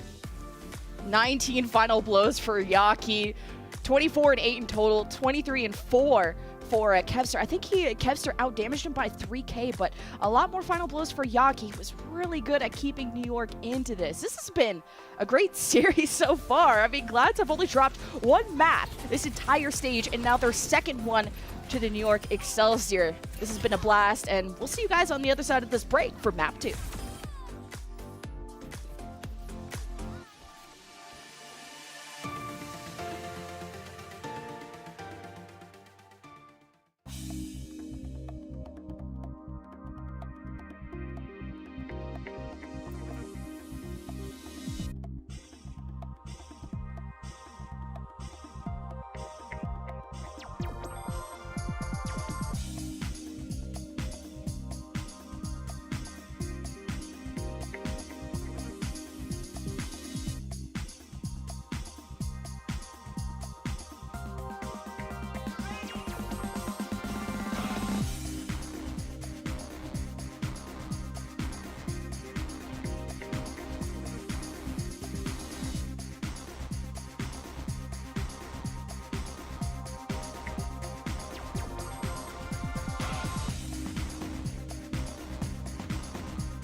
The Yaki deadlift. Look at this guy. Focused and ready to carry. You know, sometimes you get in the Yaki backpack and sometimes he's a bit of a bystander. But today, he showed up. Actually had a deadlift today in terms of stats with a 19 final blows, which I mentioned before the break. That's kind of crazy.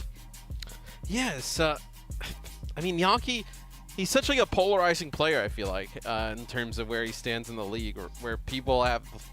Like, they either think he's, like, one of the, you know, best at the position, right? Or they think it's just, like, you know, empty stats, or whether, like, he's great, but the team around him isn't. It's so hard to really judge him as a player, right? I mean, I've always, like, you can clearly tell, like, he's extremely talented. But the teams have never really been able to, like, coordinate with him, and maybe it's the type of thing where you need to build a team around that's going to, like, just basically listen to him and follow what he does. Like, maybe it's kind of the systems he's been in, because, I mean, you see games like that in game number 1. He's able to, you don't want to say single-handedly, but, like, it makes it look like it, kind of take out a team that is, like, one of the better ones in the league. Yeah, it's funny because Yaki even has silver damage because Kellen has more damage than him on ball. But an interesting stat to compare, like, apples to apples, Kevster to Yaki. Kevster outdamaged him by at least 3,000, but Yaki has 7 more final blows, so that already translates to Kevster not being able to finish off his kills, but still being slightly more involved than Yaki. But we saw time and time again how many times Yaki was able to go kill Shu and Skewed, or at the very least one of them every single time. But then you got to give a shout out to people like Shu going for the MVP award nomination, who killed like 3 or 4 that one fight to save Glad. So these supports, man, have been kind of popping off too. Yeah, and as we move in Ike involved, it'll be interesting what we see from both of these teams, where I think the Gladiators, you could see them run like some Winston-based stuff, maybe some Diva yet again. New York, I don't think you can run Zarya here. There's too much like high ground, you know, at different points of the map. Maybe you can get away with it on first point defense, but after that, I just don't think it's possible. So at least at the start, it looks like New York, they'll come out and run this Zarya-based composition, which I think gives the Diva stuff some trouble. Yeah, it's like as of late, Kellen's kind of gone through an evolution through this meta. At the very start, he was only running Winston. That's when they won Game 5 against Toronto. He only ran Winston. It was probably tough, you know, with the burst of Zen and Sombra and stuff like that. Then he kind of went towards Ball and Sigma on sort of niche maps. But most recently against Justice, he actually played a lot of Zarya on kind of these brawlish, more flatter maps. So it's been a lot more Zarya and surprisingly Doomfist for him. So just making sure to time those bubbles on Yaki and Flora is important. And Reiner and the Glads, full held Vancouver Titans. We even saw the Reiner Roadhog last time they were on this map. So we'll see if they'll make a joke out of New York. And whoa, that was a little close. Kevster will still jump up and take a shot as Yaki gets out of the way. So you see they're already like changing things up pretty significantly. They're going to run the Brig with the Ana, play a little bit more defensive, not going to be playing the Zen, so making it a little bit tougher on the flankers for New York. All right, so now we're going to see okay, so they're going to go back to Zen Ana. Interesting. So they'll actually bring a Sombra into the mix as well. So they want to play just as aggressive. Yeah, if you just play as far back as you can, Yaki's not going to want to just double blink past that bridge and go after Shu and Skewed. So it'll be up to kind of Glads to take it one step at a time, not skip any steps, and keep Shu and Skewed either in this kind of hidden left side building or far away from the bridge where they're not in blink distance of Yaki. Because that's the only person that can really harass them along with Flora. Who can obviously decloak back there. But for now, Glads have made it past the bridge, looking for kind of any pick. And New York don't want to give any damage up, any health up. Reiner's already bouncing back as soon as he has a Discord Orb on him. You have to be a lot more cautious as a Winston with the burst of Sombra and Zen as Glads make their way to the point. It's already forced, I think that was happy to translocate back. Reiner taking his time and really depending on the DPS to make something happen. Oh, but they lose Skewed right away, so just kind of like not being able to protect the supports happens yet again here for the Gladiators as Yaki and Flora are able to combo. Yeah, Glads are just, although they got that kill, they're just not very healthy. And finally, Yaki is able to extend, finish off Reiner, and even go after Shu as well. So this is kind of killing the fight for Gladiators. They can still like hang around and set up their double flankers in off-angle positions, but Glads will have to reset. Yeah, and the Winston doesn't really have any like peel capabilities, right? Like no opportunity to like get back where let's say you're D.Va with a defense matrix or Zarya with the bubbles. It's really offensive based here as you see Reiner just dive on in. So he gets EMP'd and just goodbye. But it's obviously I think a reason why Winston's kind of like fallen out of favor over the last few weeks. You're kind of honored, though, if you get hit with a solo EMP, but I like the way that New York are positioning against this. They know that Reiner has only a limited range with his jump, and Yaki delivers a present dispute, so this is just going to delay Gladiators even more, and Yaki, it's not even done yet. He's going after Shu, so Glads will have to position even further back, or maybe consider the Brigitte. Yeah, it's like, what do you do if you're the Glads? Like, I don't know if this is... really making an impact. Then because when you think about the Ball, right, at least Ball is like a little bit more like personal survivability than like Winston and able to, you know, better move around the map and get out of the way. I feel like they're just setting themselves up for another kind of death coming in here. Oh, Shu is already won, and he's like, wait, I hacked Diana, but Shu is low, and now you kind of got lost in the sauce there. But Glads have somehow made their way. I'm sure, like, the double flankers of New York have summoned the attention of Ho1. He presented himself more forward, and Reiner jumped on him. He commits the Primal Rage to keep himself alive. And this should be done and dusted for the Glads. They've got multiple kills. They've got the second tick and almost the third, unless Flora decloaks, and he doesn't want to. They're going to play the next point. Yes, you couldn't really fight that at that point if you're in New York. You lost Ho1 early. Gangnam Jin gets like, you know, primaled basically to like the Gladiators spawn point. And now you kill Flora here, so maybe you're actually going to get the payload moving for the Glads. A lot of ultimates for New York here, though, on the high ground. I mean, you drop down with the Zarya grab. You figure that's a fight win. If the Shu trance doesn't come out, but it's really about who's pulling the trigger first. And New York, you may want to cut off their rotations to go from Glads going inside the castle, and they made their way there. And you let Glads pull the trigger first. The EMP, Kellen is trying to counter grab. He only picks up Happy and Reiner, so he actually ends up equalizing things as the rest of Glads are disengaging now. Yeah, it's actually a pretty good grab at the end of the day. Like, Helen doesn't build up a ton of charge off of it, but you're able to get 2 kills. You stop the payload from moving. It's pretty hard to play the Zarya here, you know, and play from the high ground because you can't really drop down. You have no access back up. You're really just kind of like on an island at that point. So you have to play the high ground. You have to let players like Yaki and Flora be the ones that can test the cart. Reiner plays the shield down. Kevster, oh, I think he gone for a pulse and it got bubbled. Not sure if it stuck, but this one did. And New York get the drop down, and Yaki is on the hunt. Shu is next on the menu, and it's yet another hold for New York. Glads, although they had Kevster on the card, they got around to the corner, but getting inside the castle seems to be difficult for them. Yes, Kevster actually did land that pulse bomb on Kellen, and he just stood alone, bubbled it. So it got a lot of charge off of it, and then you saw Yaki's pulse bomb really effective as Flora looking to set up this big EMP.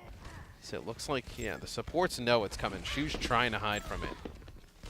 And I could see the supports splitting off in different rooms too, so you can only EMP one of them, but now Glads initiate. It's the Nano Reiner, but Flora meets them there with an EMP. Now Reiner has slept, he's antied, he's hacked, and he's done with this. But Glads at least have the high ground, and Excelsior are just at the back of point B, hoping to just force another fight, and actually they take back over the high ground because Glads are trying to push the cart. Yeah, but what do you have here for New York to try and hold this towards the end? Like, are you trying to... Now, maybe you can get Ho1 and Nano here from the high ground. I think you're just in a really rough spot. They do have the clock down to 30 seconds. If you can like manufacture a pick here, maybe like a hack on a Reiner, and then being able to like do enough damage to finish him off, maybe you can actually get a hold here before point B if you're New York. Oh. Okay, I thought he was going. New York were just trying to force cooldowns out of Reiner. They hacked him, and Flora and Yaki are working really well together. That pulse from Yaki alone forced a Transcendence out of Shu. Gladiators have to act now, but they don't have their Winston. They're going to have to start overtime and hope that Reiner either uses Primal to get more jumps back from spawn, because he is missing in action. It's up to the DPS to stand apart. Ho1 will have the Nano, and you can see that he's being pinged on the left corner. The Gladiators know he's there. The Nano goes to Flora. He's not managing to get any hacks, and how can you? Because Reiner is swinging for the fences with this Nano Primal to try and push the Transcendence off the map. It was so close. And this is the final fight for Gladiators with point B in their sights. They don't have skewed, but supports are being traded out left and right. You gotta deal with Yaki, he's already killed 2. And it's just Shu on the cart. Happy kind of left and forgot to keep contesting, so Glads will not be capping B. Yeah, so they actually do get a hold before checkpoint B, so that's quite huge there for New York. I think it'll be, we'll see what happens on offense. I think you can take that first point with the Zarya, trying to play for that high ground, unless they end up playing like the Genji. If you play a Genji Sombra and have them be the ones that access the high ground and play Zarya in more of like a supportive way from the payload, maybe that's a possibility, but pretty good hold there from New York on the defensive side of things. Kellen did end up using that grab there at the end, didn't really get much of anything with it, but still, he was just so difficult to take out on the cart. Like, the Winston doesn't have enough damage to be able to just burn through both Bubbles and Zarya. Yeah, there's a big difference in focus fire between these two teams. Reiner has the most amount of deaths on Gladiators at 6. Kellen, on the other hand, is 13-1. He's only died once. Yep. Obviously, you have maybe a little bit more flexible survivability having 2 bubbles that you can pop at any moment. But I've been kind of noticing that Flora is hacking specifically Reiner, and Yaki is ready on an off angle to just either force Reiner to leave the fight or to die for it. And that's where Yaki is just clutching up like crazy today. Yeah, I mean, this is kind of what you thought the potential of this team would be, right? Being able to play like this frequently. They're not just kind of like on a whim, because when they do coordinate and they put things together, they look like they could have been, whether you know, it's in the top 6 or the top 8 in North America. So it'll be New York. They'll actually play the Zarya on offense, like I mentioned, could be difficult towards the second part of the map. Glads will play the Brig this time, so they'll play the Brig with Diana, and then they'll actually play the Sojourn here. So playing a little bit more long range, a little bit more defensive. Oh, see that focus fire as soon as Reiner jumps in. It's so difficult for him to play that Winston, because he has to make a decision whether he wants to stay or go. Yeah, it's a big wake-up call for all main tanks.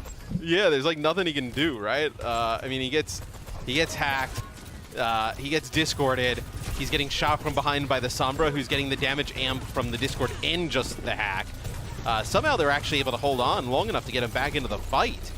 Where maybe they're actually going to stop New York from even taking this. Oh, Yaki just killed both supports and now Happy? It's just a one-man army. I could watch this guy all day. And now that means New York at least have 2 ticks, and Reiner's not healthy enough to go and contest the third, so New York making a speed run out of that point A. And can they do it here on point B? They're not playing that Genji, so a little bit harder to access the high ground. I mean, just, you know what's crazy?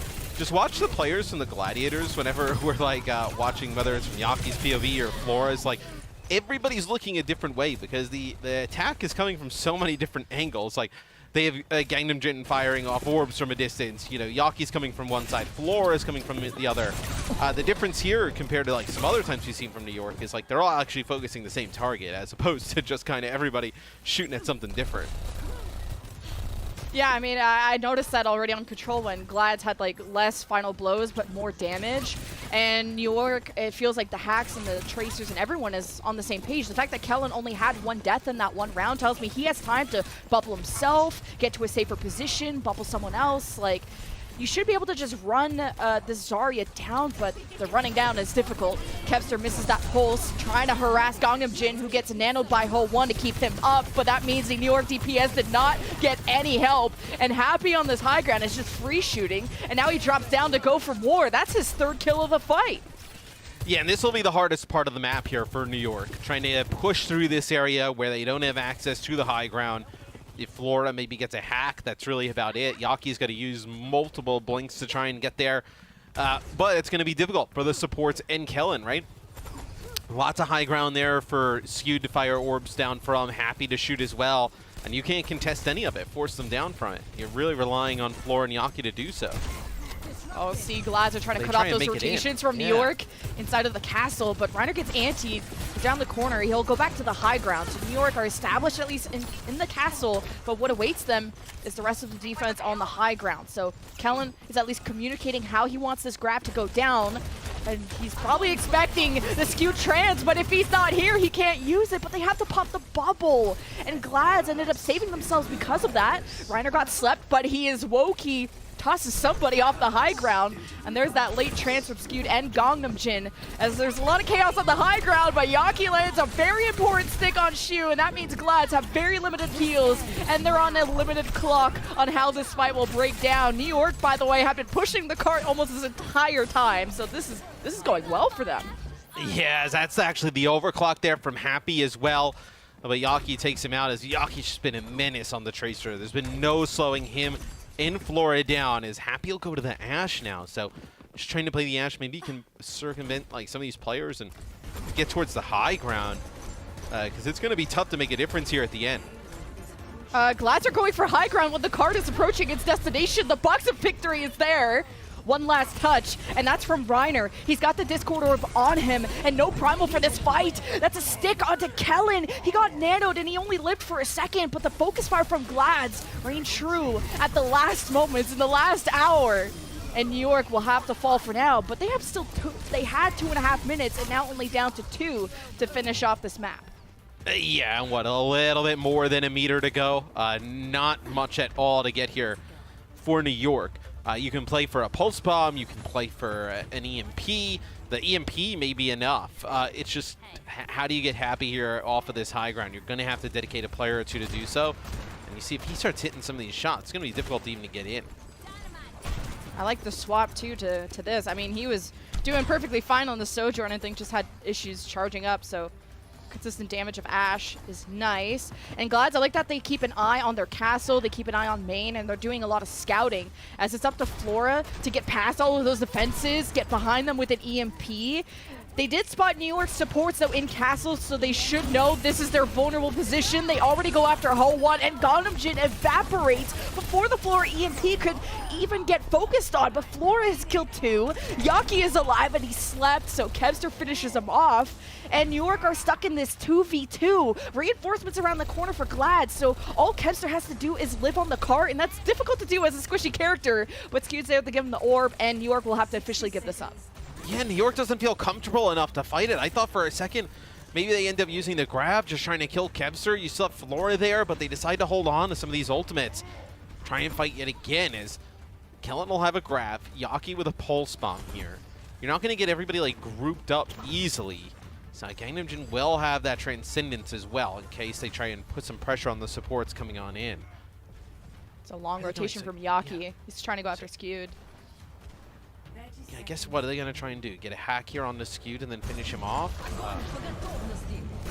Well, it has to happen now, and Yaki is already going after Skewed and Kev, but Kevster actually falls back to peel for his supports.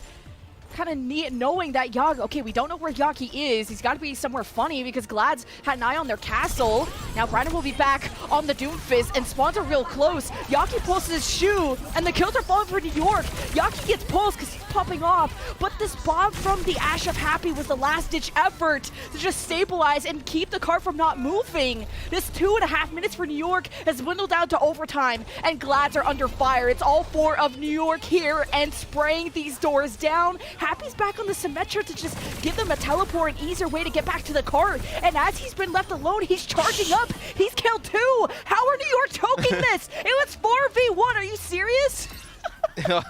As that is kind of like New York's season right there.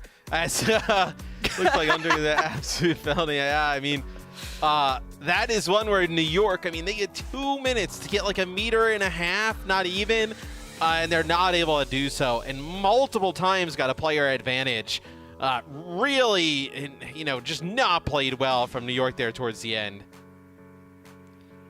Yeah, geez, but 27-5, and I think 15 final blows for Yaki, and Kevster at least keeping up, and I like that Kevster's style changed. He definitely went more protector mode for Shu and Skewed, which forced Yaki to just reconsider his options. That was still a really, really close map, and we're tied 1-1. Who knew? But after this break, we'll see who will take a lead. See you then.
Did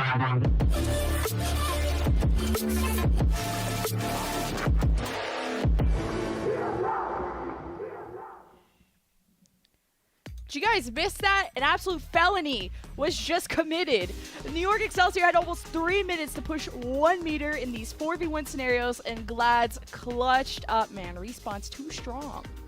We saw like the Symmetra come out into play as take a look here from Shu's POVs.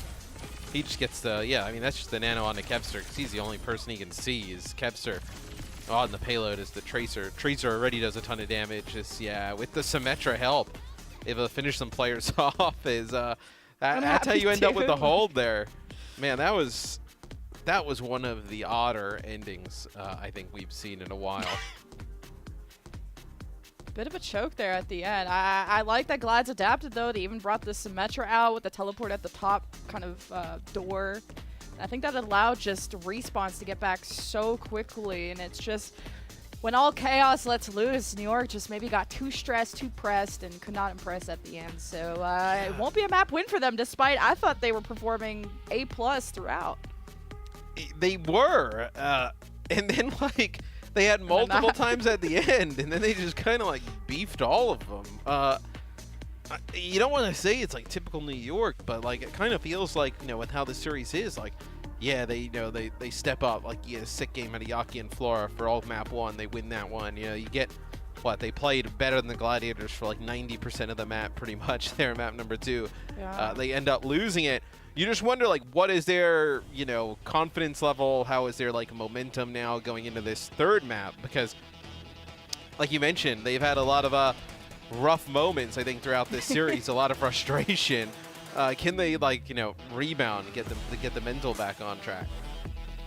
Speaking of mental, I want to do a wellness check with Reiner, hitting double-digit deaths at 12, but to be fair, he's getting focused with like every Flora hack. Yaki's throwing pulses his way. New York even solo EMP'd Reiner when he jumped in on Iconfall. Like, this guy is getting 0 breaks. But maybe that allows Kevster to have more freedom because he had a lot of final blows. He went 24-4 with 12 final blows versus the 27-5, 15 of final blows for Yaki. So the Kevster versus Yaki matchup has been so sick to watch, and I'm surprised that it's this close. And Reiner's also getting like hacked and discorded during that. You have like the Tracer and the Sombra both putting out tons of damage. Like, no bubble, they get inside the bubble, doesn't really matter. I mean, there's no way to keep him alive through some of that stuff. So, although it's been a high death series with kind of like the comp in play, for New York, it's kind of expected as Happy just going to use a Sonic here to check, then probably a swap here. So yeah, the double flanker returns for New York, and then Happy on the Sojourn. He saw this on Iconfall, eventually went to the Ash just for that consistent damage. He had some issues maybe charging up because New York, they just want to hide away against all the Gladiators poke who bring out the Zen Ana for just that. Yeah, I think Happy can definitely do a job, though, as the Sojourn to be able to help out Skewed and Shu when the flankers dive in. Sojourn can just one-shot them there, but he just gets taken out by the Ana. I mean, they rarely see that. Ana taking a duel against a Sojourn there up on the high ground, but Hoan takes him out and you lose Reiner. This has been a bizarre series. Like, just in the fashion in which, like, we're seeing, like, fights end and kills happen and whatnot, it's just been a little bit odd. So Happy now, he'll go over to Ashe here. So you want to play the Ashe now maybe against these flankers, really punish them? It seems like the Gladiators don't have a great answer for this line. Yeah, no, last time we went, the Gladiators went to Route 66. This was the only map they actually lost all stage, and it was to Florida. And they tried different things from the Reiner Diva, Reiner Doomfist, the double flanker, and the Ana Zen is all normal. It's Reiner that's had to make adjustments on this map, because again, the burst potential was kind of crazy for them. But Skewed usually will go to Brigida if he feels like the backline is threatened. That was an important swap they made against Florida. Just didn't net them a win. A little soft ice for Gladiators, and Reiner just needs to get pocketed by Skewed. There's an EMP from Flora who just melts down Shu, and Skewed has to run away. And these are just all kills for New York, who will continue to hold Glads and shred their time bank down in half. Yes, they'll finish off Yaki will finish off Happy at the end. They try and get the sleep, actually, on Flora when he uses the EMP. They're not able to do so. You're not actually able at that point for Skew to use the nano up to Reiner up on the high ground, which I thought may have been a possibility because Reiner was quite low. So you end up losing that fight as the card will just kind of make its way backwards. Hasn't even really made it around that first corner. I'd say have to use the nano there now onto Shu to just keep him up. I hate to be the bearer of bad news, but Glads haven't killed anything yet. 0 deaths across the board for New York, and it's maybe going to continue to be this way. Reiner is slept on entry. New York take a second to group up. Good bubble onto Gangnam in case that pulse was flying his way. Kevster doesn't land that, and at least he manages to get away. And New York are still stable with a minute and a half left, and Kevster's looming below. And you don't have like a huge game-winning ult, so to speak, for New York, for the Gladiators, right? Where you don't have an EMP, you don't have like a grab, like you don't really have anything massive to work with here. That'll be the grab there from Kellen. I think that's up on the high ground, yeah, so they're actually able to grab both supports there. Reiner's just getting messed with. He just tried to dive the supports, and Kellen had bubbles ready to go. He's always saving one for the dive, and Gladiators are getting melted on every entry. And you gotta wonder, what is next for Reiner? Now he'll have the primal, you don't swap now, but like you said, they don't have powerful ultimates, but they have a powerful neutral. It just hasn't really happened yet. At least they have 2 kills with 36 seconds left, and Happy's dead again. And you see how frustrating it is as he gets hacked, takes a bit of damage, they're not able to heal him through it. As kills like coming like sporadically from the Gladiators, but it's just not resulting in anything. Kellen goes to the Diva just to bully Reiner even more, kind of that natural counter as we go to the last fight for Gladiators before they get full health by New York. And Yaki finds Reiner in the tiny cave who couldn't jump away in time. And he's looking to hunt the backline too. At least Kevster keeps him in check, or has done some scouting. And Kevster has Shu there. He's always been kind of protecting them as the overtime has been started by Kevster. Now the ults ensue. The Bob thrown on the card just to keep that overtime wake burning, but it's been shredded down, so there's no Bob, and overtime will dwindle down. The Gladiators have to have point presence. Reiner's primaling, but he hasn't killed anything. He's only really summoned the Transcendence from Gangnam Jin, but that is a fight-winning pulse bomb from Kevster on the Hell 1. But what else can Gladiators do? Well, they're going to poke at range, chase down Flora. Does he manage to translocate out? He doesn't. So New York have folded, and Gladiators will manage to cap A somehow. Yeah, it's about time. As I actually think Flora's EMP there got absolutely nothing. When he ends up like going towards the backline and end up using it, doesn't look like he connects with anybody there from the Glad. So it's a bit unfortunate there for New York, not actually able to get anything with that EMP. Still a really good hold from New York. And now they'll actually have a mirror matchup going on here. So Reiner will go over to the Diva, wants to play that in this part of the map, a little bit extra mobility. It just can't, when we saw this last time, Lemon, so couldn't the Gladiators keep their supports alive? I mean, that was the biggest thing that they were not able to do. I see Flora just looming in the back. We'll see if that is true, but at least the more flexible mobility allows Reiner to maybe try and matrix some of those damage. Shu's dead. This might delay Gladiators more. I mean, Skewed is hacked and 1 HP. You're going to see Kevster come back and try and deal with it. He kills Flora, but couldn't deal with both of them. So it's about Happy trying to have that same impact on Hole 1 and Gangnam Jin. I'm not seeing it, or at least it's countered by support ultimates when he does. But here's a replay of what just happened. Yaki is continuing to dominate. I mean, that is filthy stuff. I mean, it feels like every time him and Flora are able to get at least one of the supports of the Gladiators, like without question. It's just, can they get 2 really is kind of the main thing. As they've been really successful with this dive throughout the game. You can see from Shu and Skewed how far back they want to play now because of it. I like that Reiner is on the high ground. They spot Kellen, maybe trying to overextend. No, he heads back. But Gladiators can't be really indecisive. Reiner gets nano because he dropped down to 1 HP. They wanted to save the mech. Kellen eats up the pulse. And now Gladiators are on the attack. Gangnam Jin got nanoed, and Reiner's still trying to focus him down. It's just kind of a slow burn for the Glads as they got the cart pushing, and they're heading towards the end of point B. This pulse from Yaki misses, but can he finish off this target of Skewed? He's already antied himself, but that means no attention for the rest of his team. Gladiators don't have a tank, and that means they might not be able to have the space. Happy's still gonna EMP, but Kevster is above. Shu has used Transcendence to keep himself alive and involved in the fight, as Gladiators are just scrounging for every kill they can until Reiner gets back. And I think it worked out at the end. Yeah, they wanted to use the EMP, try and keep that one going. They knew they couldn't really afford to get a full reset, get their supports back this close. It would have been very difficult, where New York probably would have tried and went for the spawn cam. New York's gonna have Flora with this EMP again. Can he land a better one than first point?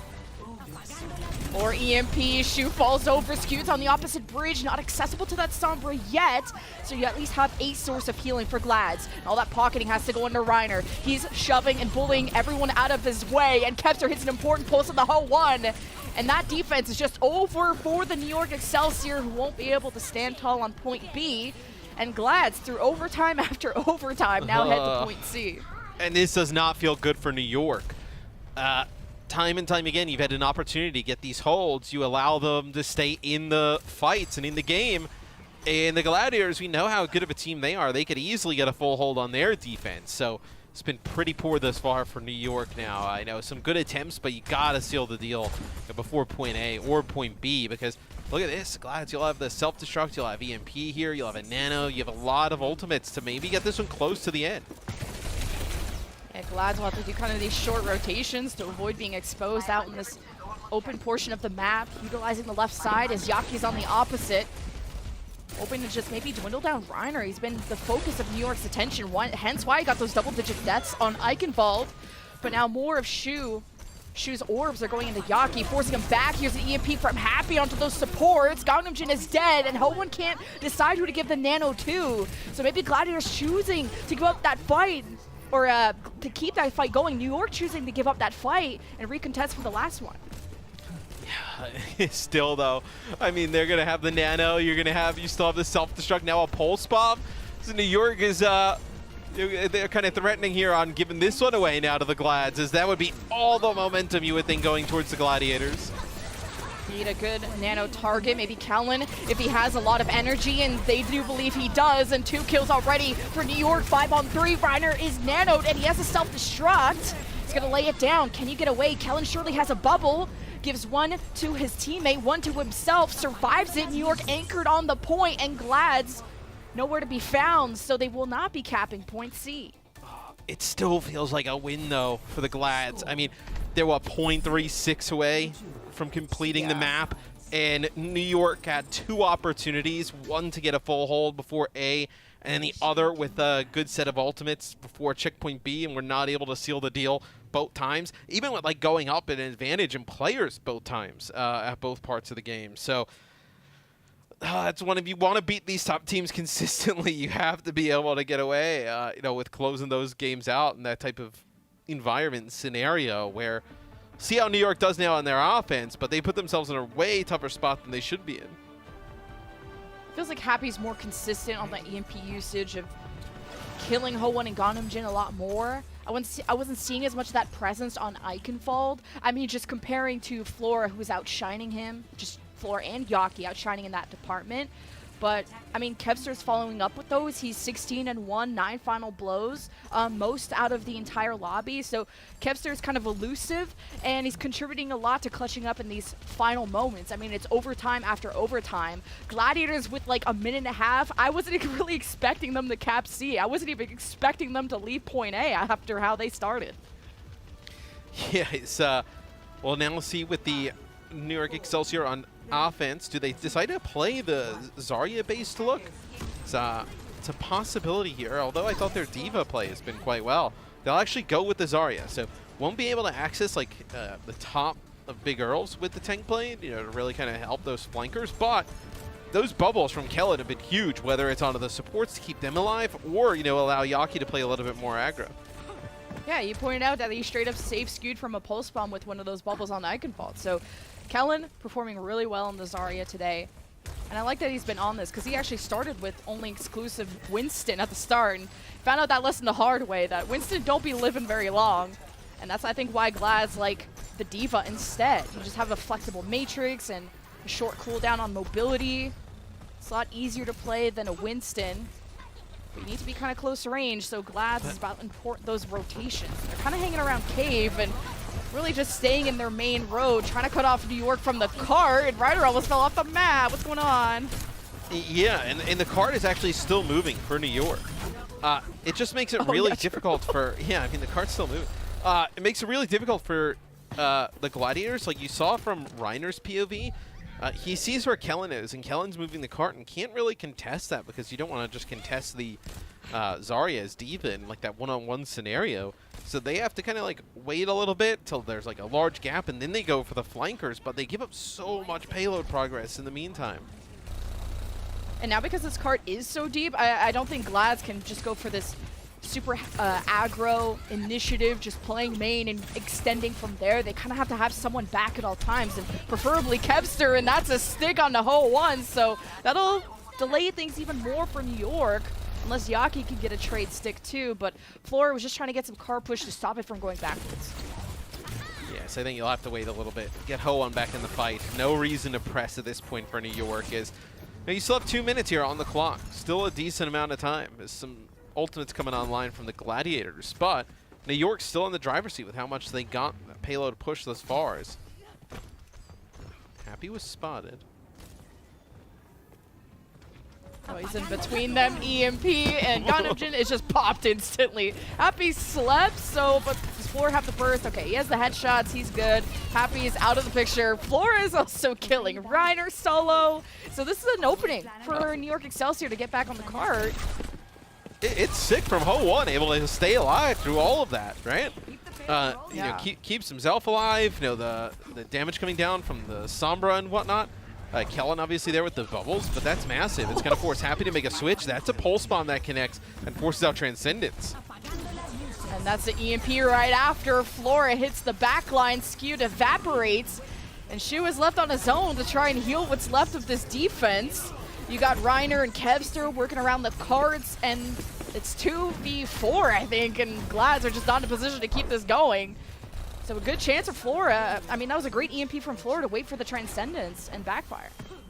Yes, now Happy goes over and plays the Sojourn. So you see they just don't really, maybe that was just for the end of that. They're actually going to play the Ashe now, but you see they're just not really getting a ton of value out of trying to go in off of these EMPs and hacks. With Kevster really trying to maybe just spotlight Yaki a little bit, just kind of like follow him around. They're not able to follow up those EMPs or hacks, which is really kind of what you want to play the Sombra for. Yes, and although this meta feels very individualistic, I definitely agree. There needs to be coordination around your Sombra. Unless her mechanics are, you know, the person's mechanics are insane, sometimes you can just solo kill somebody on Sombra, but usually only on a Zen. Ho-1 under pressure. Already antis himself and a headshot from Happy. So Ho-1 didn't want to get into cover. Just did not think Happy had it in him. Yeah, that's kind of like, I mean, Ho-On knows he's taking some shots there. Maybe he thinks he could live. It's big Ganamjin with a Transcendence, so you actually throw the Pulse Bomb into that, where this is, New York can actually turn this. Yeah, I mean, they needed that healing, especially with Ho-1 gone, and Glads drop down, they extend, they get met with some ultimates from New York. And as the fight breaks down, it's really only Yaki left in the middle of the map. He's getting chased down by Kevster, and now reinforcements are back for New York, so they can get back on the cart and see what's left of Glads. Yeah, now Kellen gets up here on the high ground of Zarya, so trying to force Happy down. So Happy was doing a nice job controlling this high ground where you're not going to be able to access it with the Tracer. So, yeah, he gets back here, but like, what can he actually spot? Is okay, the supports for New York trying to get set up around the corner, and that's going to be a nice follow-up there from Kevster. Oh, that's a trading blow from Yaki with the pulse bomb, though, and Kellen wasn't getting enough heals from Ho-1. He's trying to take care of everyone at once. Here's the Bob just to stop the cap from New York, and Flora slept, so that's an easy kill. So card ain't going nowhere. It's still the Gladiators, though, giving up tons of space where New York doesn't really have to invest a ton to do it. They just have to kind of like occupy that area of the map. And what are you waiting on? Like, Happy to get some picks or get players low, Kevster as well. Because right now you're going to come back for New York. 60 seconds, not a ton of time. But you'll have an Nano, you'll have an EMP, and you have a grab. I mean, those are three of the best ultimates you could probably have at this point in the game. I like that Shu and Scooter on different high grounds too, because whatever Flora does, it's only going to hit one of them. EMP drops from himself, and Shu falls over. Scooter was on the opposite high ground, so he lives for now. 5-on-4. New York Excelsior trying to still don't have high ground controls, so Gladiators are just scouting to see where New York are, and New York can take Saloon and take some cover as Yaki presents himself on the cart to get maybe a few meters in, forces Glads to anchor it. Reiner eats the grab from Kellen, and that is a huge play for Glads. They even nanoed Reiner. Kellen's nanoed too. It's about trying to keep this mech from Reiner because it's not going to look good without it. Reiner's been demeched. And the Transcendence just to stabilize this defense. Glads are left with 9 seconds. This could be done. Yeah, it looks like potentially another scenario where New York not able to finish off the game as they try and have Yaki go in, try and make a play for Reiner. He's going to have to get back on in touch, which does keep going overtime. Kellen's back on the Doomfist. Flores about to decloak from under Saloon to touch next, but they're actually killing things. Oh, what the Bob is there. Yeah, the Bob is tanky and a problem. So New York will not be capping B, and Glads go to match point. Which, like, this is a sad map for New York because they had opportunities on the defensive end. The Gladiators just showing kind of their kind of championship spirit, right? And like battling through really tough compositions that they're not playing the best against and not able to keep their supports alive, but still figuring a way to win. I mean, 29-1 for Kevster with 16 final blows, most in the lobby. Like, he cannot be stopped, and that's why he's a nominee for MVP of the year. Make sure you cast your votes if you're a big fan of Glads. But for now, the fans should be rejoicing because Gladiators are on match point against New York Excelsior, and after this break, we'll find out if we're done or not.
not got your tickets yet, playoffs going down in November, and we're going back to where it all began in LA. So tickets are on sale now. Playoffs going down November 3rd and 4th. So book that off your calendar. You can go to overwatchleague.com to get your tickets.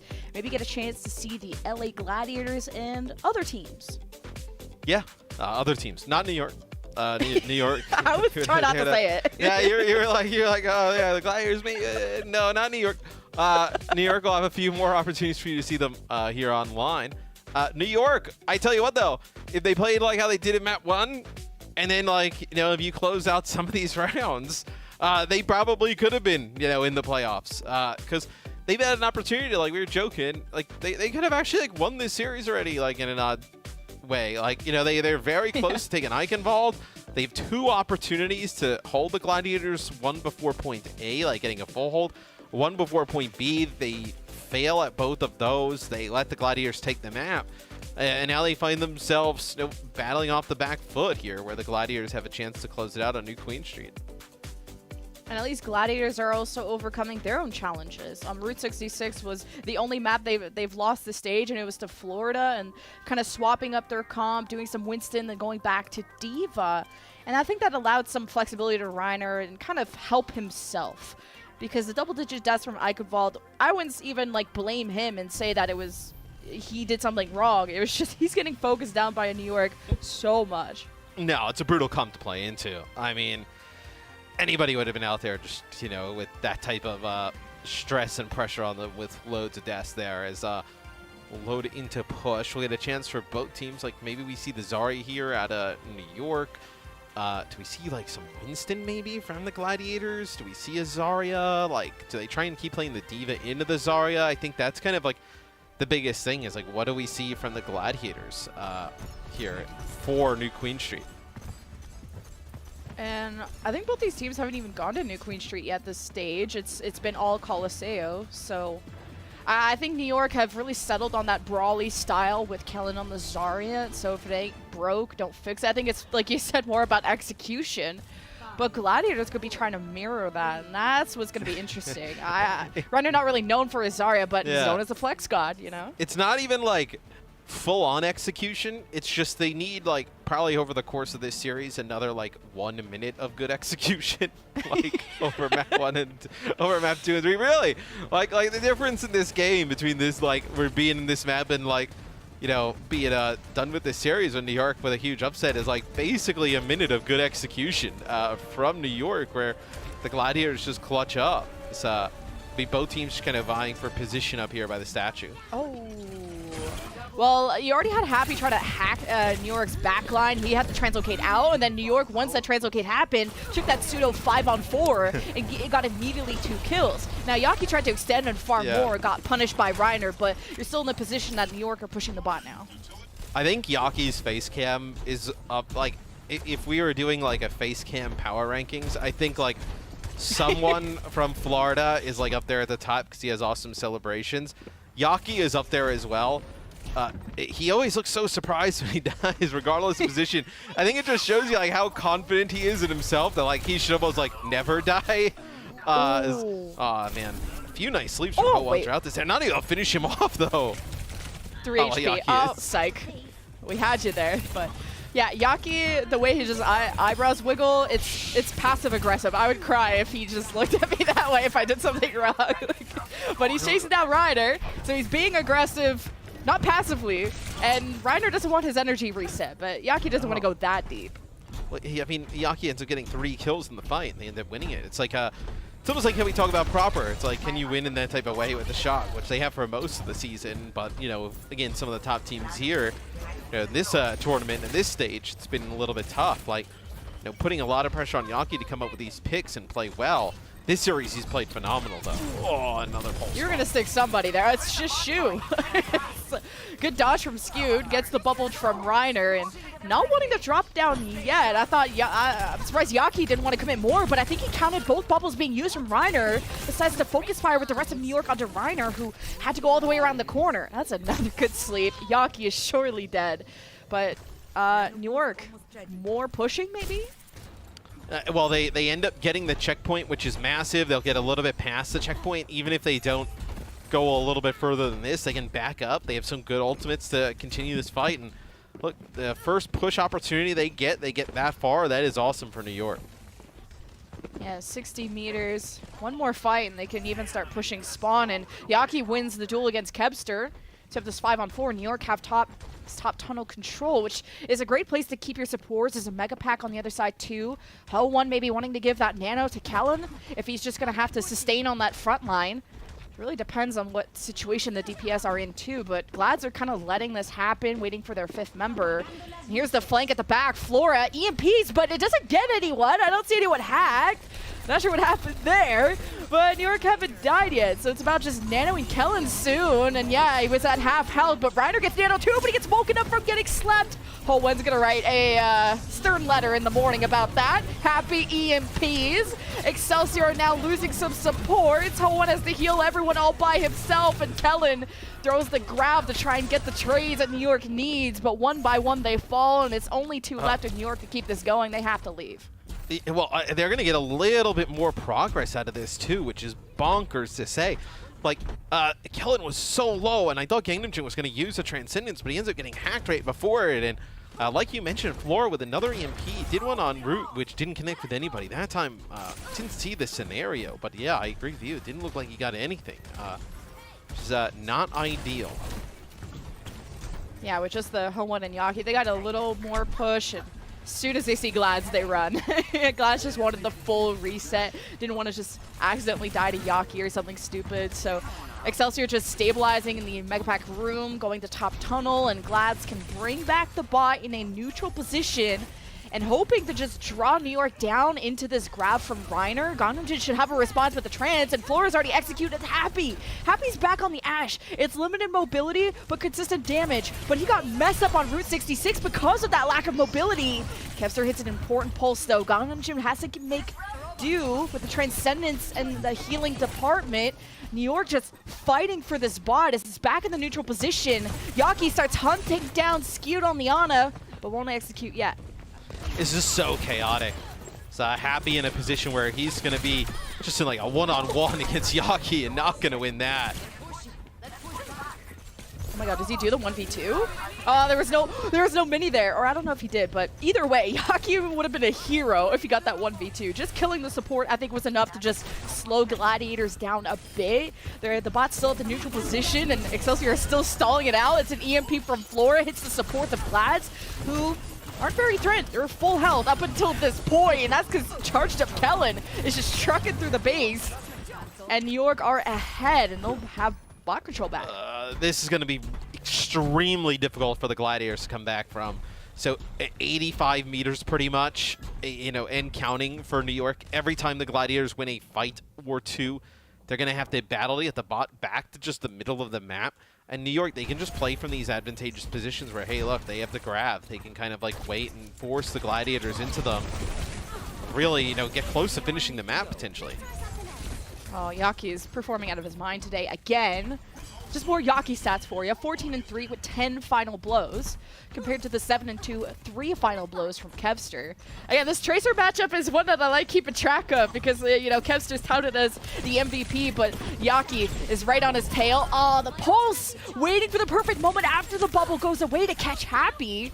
And I'm surprised he's still on the Ash. It feels like you need the Sojourn jump, or we haven't seen Happy mirror the Sombra at least go back to that. At least he'd be able to get away. No, they keep going to the Ash. I think maybe to try and make it a little bit more dangerous to come in is that'll be the grab from Kellen. The Transcendence used by Shu, just not able to make it to be able to help out Reiner and co. As now the bot's going to still get going here for New York. Yeah, through the Transcendence, Glad still lost 2 people, and now a 3rd one. They're getting staggered, and New York are back on the bot. It's at 84 meters. If it gets any deeper than that, I'm starting to worry if we're going into a game 5, because that is so much space that Glads have to make back with 3 minutes. And the Glads, even if they lose this map, need to be pretty happy in the sense that, like, they're still in this series. Like, this is one where New York, over the course of it, it looked like, I think, the better team at times. Like, the Gladiators have clutched up at key moments, but New York has really played well today, and the Gladiators have somehow battled back and stayed in it all throughout. They'd have to be pretty happy just to see that Game 5 with the way this is going. Yeah, this could be a game 5, and Glad's trying to keep their supports in the shelter of the gym. The nano given to the front line. Glad's barely living, and that's an important pulse again from Yaki. Just so many final blows. Glads are missing 2, including one of their tanks. And the Bob is now gone. There is no protecting Glads at this point. Happy is in gym, and he could get staggered out if New York hit their shots right. See, Yaki is on the hunt on the other side. Happy should not, you'd hope he not get staggered out, but it's too late. Yeah, as the bottle get moving kind of up this ramp here. You have an EMP, but like, where is Flora? Can Flora actually land this from a good position? Okay, so you see him in the screen there in that alley. Like, I think just waiting for maybe the supports to come out. Do you save it now? You're down Yaki? I think so.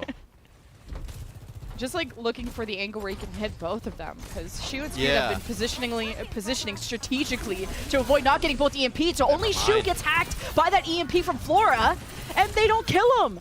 Just Glad are kind of starting to dial back and actually peel for their backline, because Shu was hitting, I mean, I think double-digit deaths last game, and it's due to that focus fire from New York and those double flankers being back there, and New York are back on the bot. And this is just like the worst type of scenario for the Gladiators. Like, they don't want to be fighting from this position. I mean, Happy over to the Sojourn now gives himself a little bit more of an escape, a little bit more kind of like mid-range damage. As Shu gets hacked, almost gets taken out there. So Reiner now over to the Diva. So you see just searching for answers here. I thought that stuck. There's a lot of white going on the screen with the skin and the snow and everything, but Glads are missing Kevster. I think it's 4-on-4. New York just really keeping the bot where it is. They don't have to extend into the Gladiator spawns. There's 41 seconds left. It's Glads that have had 2 meters this entire game. It's kind of like that slow start they had on Route 66, but surely at this point New York can't choke this. Like, it'd be impossible. It would be very difficult.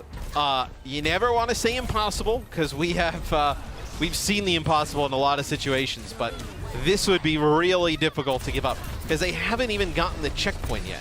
Like, we're not even close for the Glads. Like, they've gotten 2, like almost 3 meters here of progress. You're gonna need to win like 4 fights straight, maybe 3 if you're kind of like lucky. It'd be very difficult. This would be like a huge blunder by New York.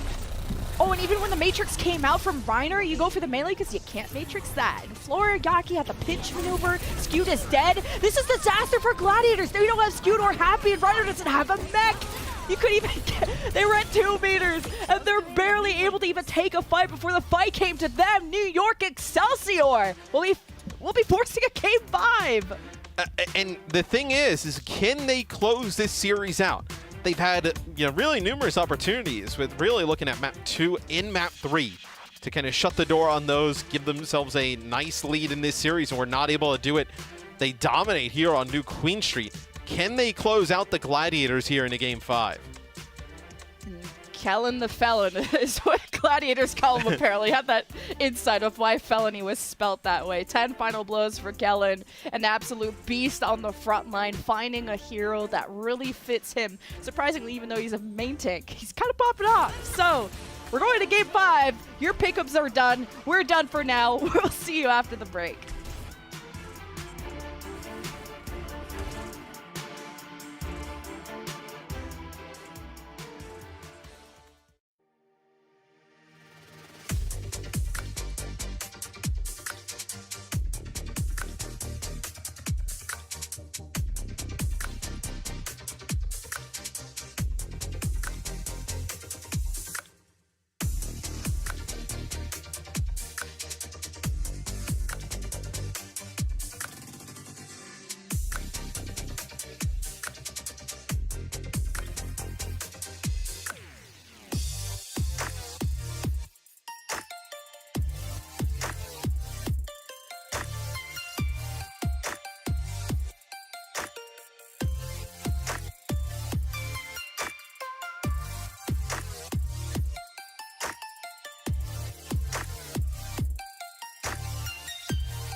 Welcome back, everyone. We're going into Game 5 between the Gladiators and NYXL, our #1 seed versus a team that hasn't made playoffs.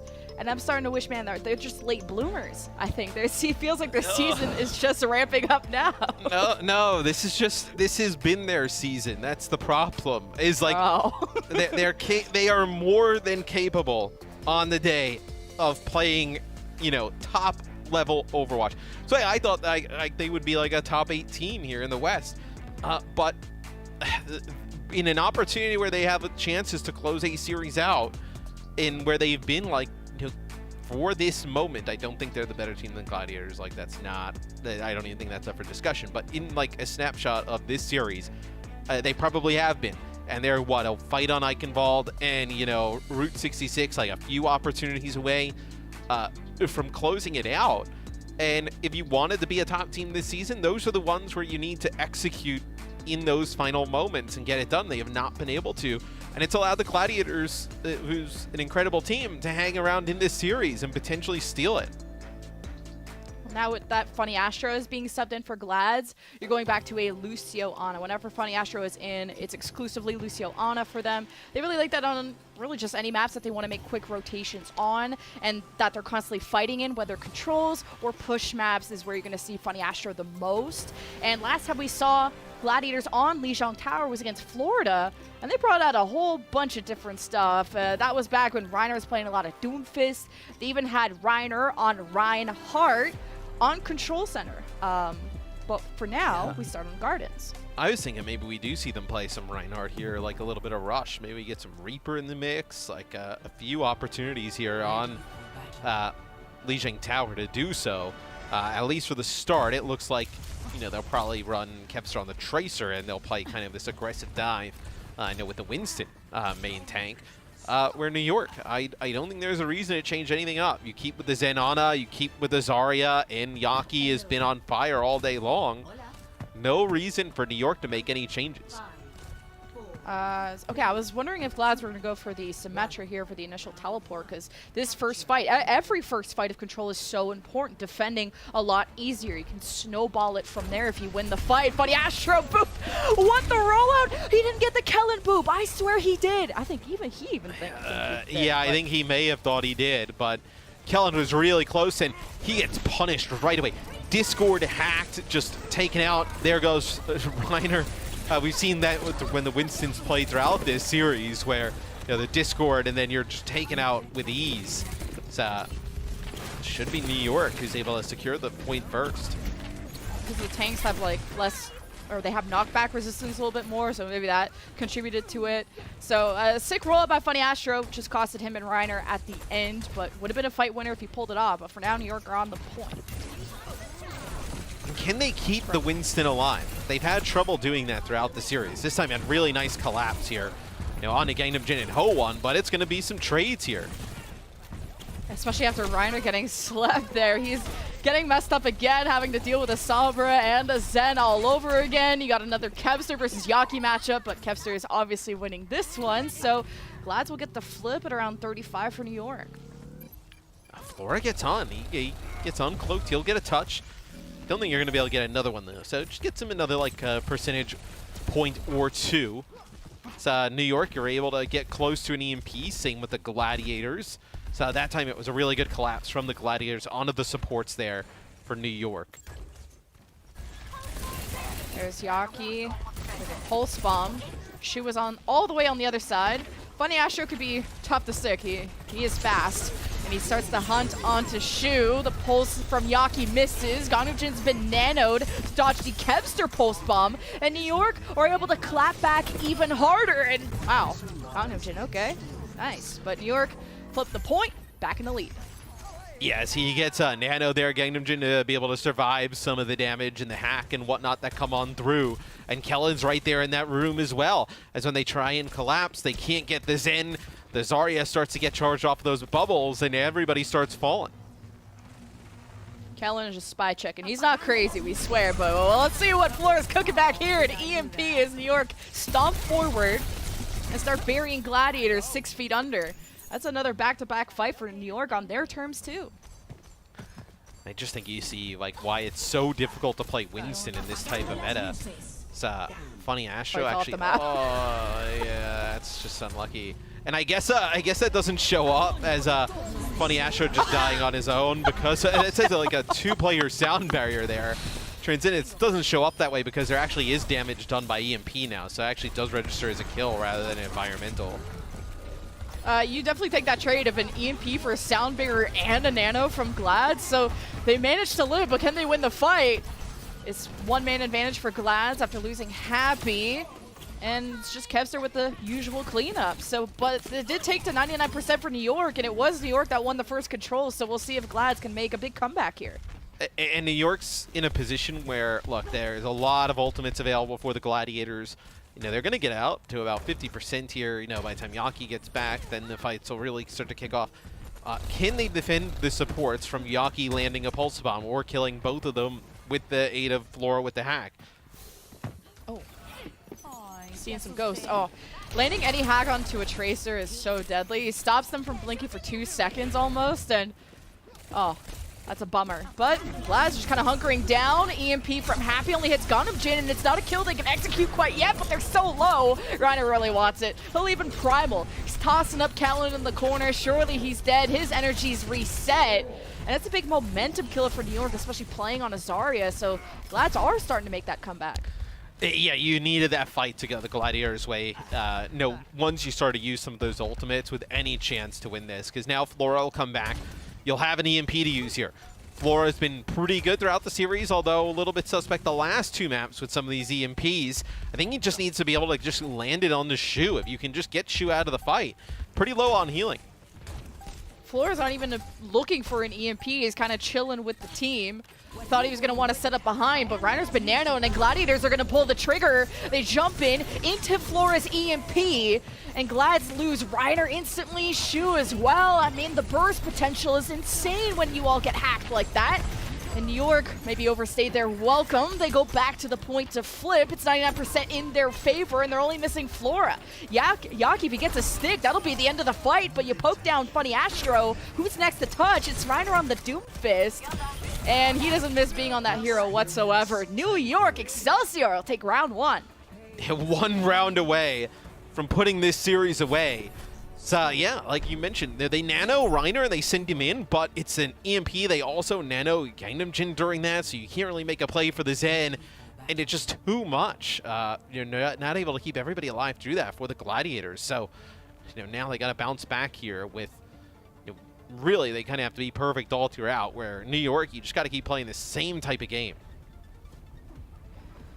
The fact that we're 1 map away, or 1 round away from New York, with a huge upset. 1st seed versus, I think, 10th seed or something like that. And New York, last time they were in Game 5, it was against Toronto, and they won it.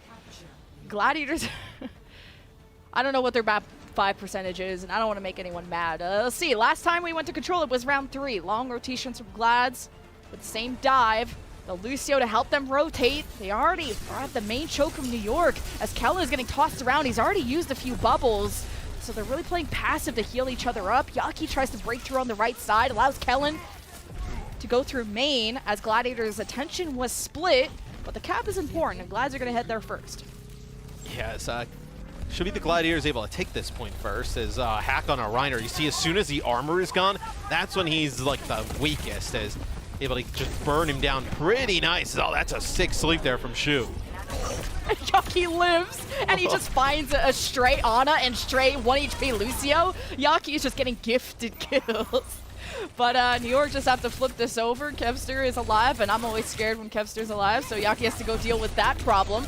He's recalling in and out of the point just to extend the lead that the Glads have to about 25 until they leave. And Flora does so much extra damage during that fight than Happy. Just see, like, almost near an EMP, like, almost doubling up Happy. I know, giving up that point first. It allows them to just be the more offensive team pushing into the Gladiators, which they've been better at all series long. No bubble there for Kellen. Yeah, I'm surprised Kevster would want to go for that, considering you really have to make sure you count down the cooldowns of bubbles. EMP hits the supports of Glads, though. And New York trying to flip this on his head, even if Kellen is not here. As long as Ho1 is alive, you have a chance, you have some healing, and Glads have already left. This is like what should have been New York's season. Like, this is what they should have looked like. It almost tilts me a little bit. Like, this is like where they kind of could have reached. This will be an EMP as Ho1 just gets deleted. I mean, nothing there to be able to keep Kellen alive. As you'll be able to stall this out for probably a little bit longer, maybe, if you're New York. I'll see if Yaki and Co even want to do so now. But they get up to about 50%. Happy with the jump scare of just EMPing right in front of an Ana. You prefer doing it behind her so you don't get slept as easy, but I'm sure Ho1 is shaking in his boots after that one. Is Fleur going to decloak to go after somebody here? No. Okay, so we have a nano from Shu onto Reiner. He's got the primal, hoping to just reset Kellen's energy after that fight win they just had. Got him to use the Transcendence. He got nanoed by Ho1. It's not the overlap you really want. It's not ideal for New York. They are in the middle of the map. Pulse misses from Yaki. A bit of a whiff. It's kind of New York style. A sound bear from Glads to counter the Kellen grab. And surely we're all exhausted out of ultimates now. And Excelsior don't have any support. So this is won by the Glads. That's a huge fight win for the Gladiators. That is the grab used in Transcendence by New York. Didn't catch if Ho1 actually used the nano during that fight or the previous one. But I mean, that is it's a lot used there for New York. They have nothing to show for it, where the Gladiators have a prime opportunity to finish this off as they get rid of the Translocator. Now they want to go after Flora. Flora will have to take a second. Glads also have control of the point. Kind of starting to surround New York, try to cut off their rotations. Kevster, misses the pulse. It looked like it was going to stick. But man, this backline of New York is looking not so healthy. Ho1's trying his best. Glads just bunker down on the point. They know that's where the New York Excelsior want to go, but this exposes New York's backline as Glads went back to the point. So Shu is not there, and neither is Kevster. Yaki wins that duel. Happy's translocated back towards Mini, and Yaki's on the hunt to try and see where he is, stop him from escaping, and at the very least, New York flip. And this is probably going to come down to one fight. You're going to have the Gladiators, who don't really have much of anything to work with right now. You know, maybe you end up investing nano into this. Maybe you end up getting your EMP. But you're at the point of the game where New York's got some ultimates to combo. They could extend this like a 99-99. You don't have a speed boost here now. Yeah. It's not like a huge deal. At least you still have Shu there, which is a lot of healing, but only solo target healing. So you nano Reiner to see if you can get that equal trade, and you do. Ho1 tries a nano one.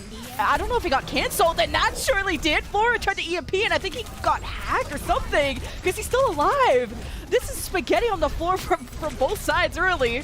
But Glad's focusing on flipping the objective. They're so close to being there, but New York are there to deny it. Kellen gets hacked. Happy with the EMP. Kellen throws the grab to stop Glad's from stomping them into the floor. But as the cards fall on the table, Gladiators are on top of this fight and on top of this round. And just like the first time, the first map ever, Glads will be sending us into round 3. Yes, that is a back and forth where that EMP there from Happy was huge. Kellen not able to use the bubbles, got the grab off, but still the sound barrier from Funny Astro just keeps everybody alive. They're able to push on through. So that one is as close as it can get. What's interesting is now we can see the more interesting compositions. Yeah, where the Gladiators look to be trying to maybe play a little bit of a rush here. Yeah, last time the boys of Glads were on this map, it was a Reinhardt, May, Sojourn, Lucio, BAP composition against Florida, which they ended up winning. And that was some old school stuff, and it's going to make my brain hurt to say Reiner on Reinhardt, but we'll get through it. And it's the same recipe here again.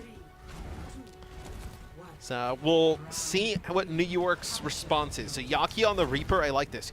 Reaper Sojourn, interesting. I thought like maybe we see like a, you know, even like Reaper Sombra, I think could be pretty good. Reaper Genji, right? But the Reaper with the Sojourn, so in combination with a Zarya, so you want to really allow Yaki to be that frontliner with the bubbles and get aggressive. I just think he has to be so careful with the Mei, the Reinhardt, and the Batiste on the other side.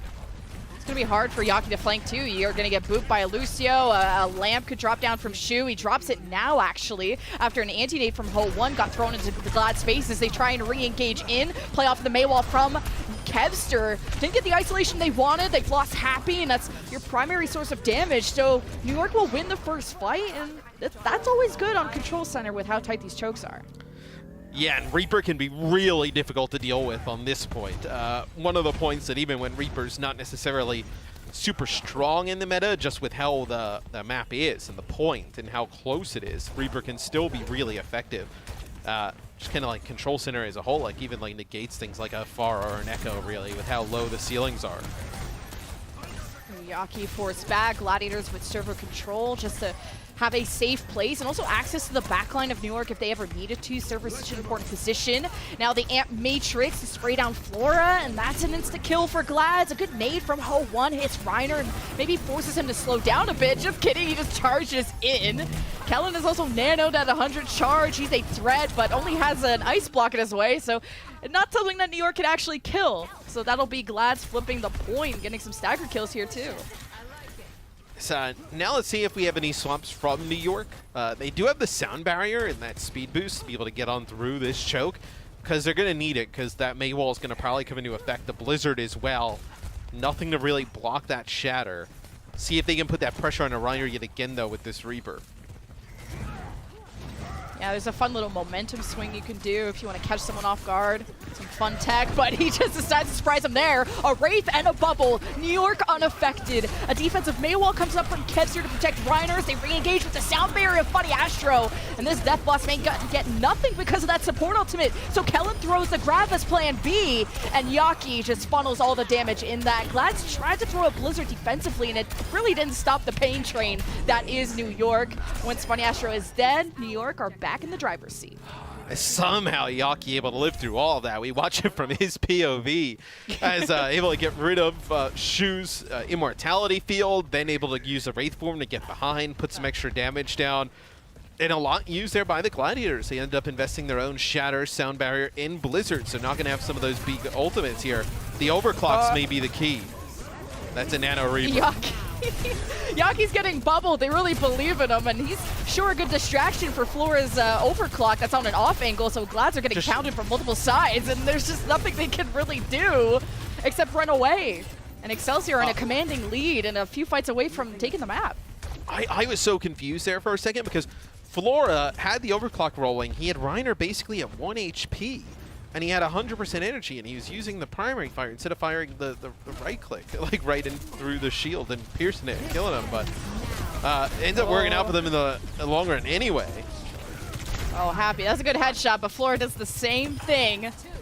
So Glads are only ahead by 1, but they don't have Shu, so you have limited heals, but you do have speed, which can catch New York off guard. Kellen's going to get beat to death, and his energy reset.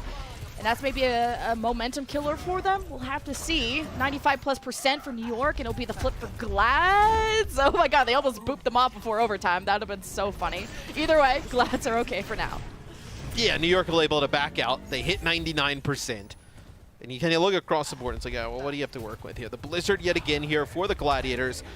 New York gets inside, doesn't allow the Gladiators to push on up, play close, so that's kind of good for New York. It's just they're walking into, some pretty tough ultimates here. Maybe try and Reiner play has access for to the back line.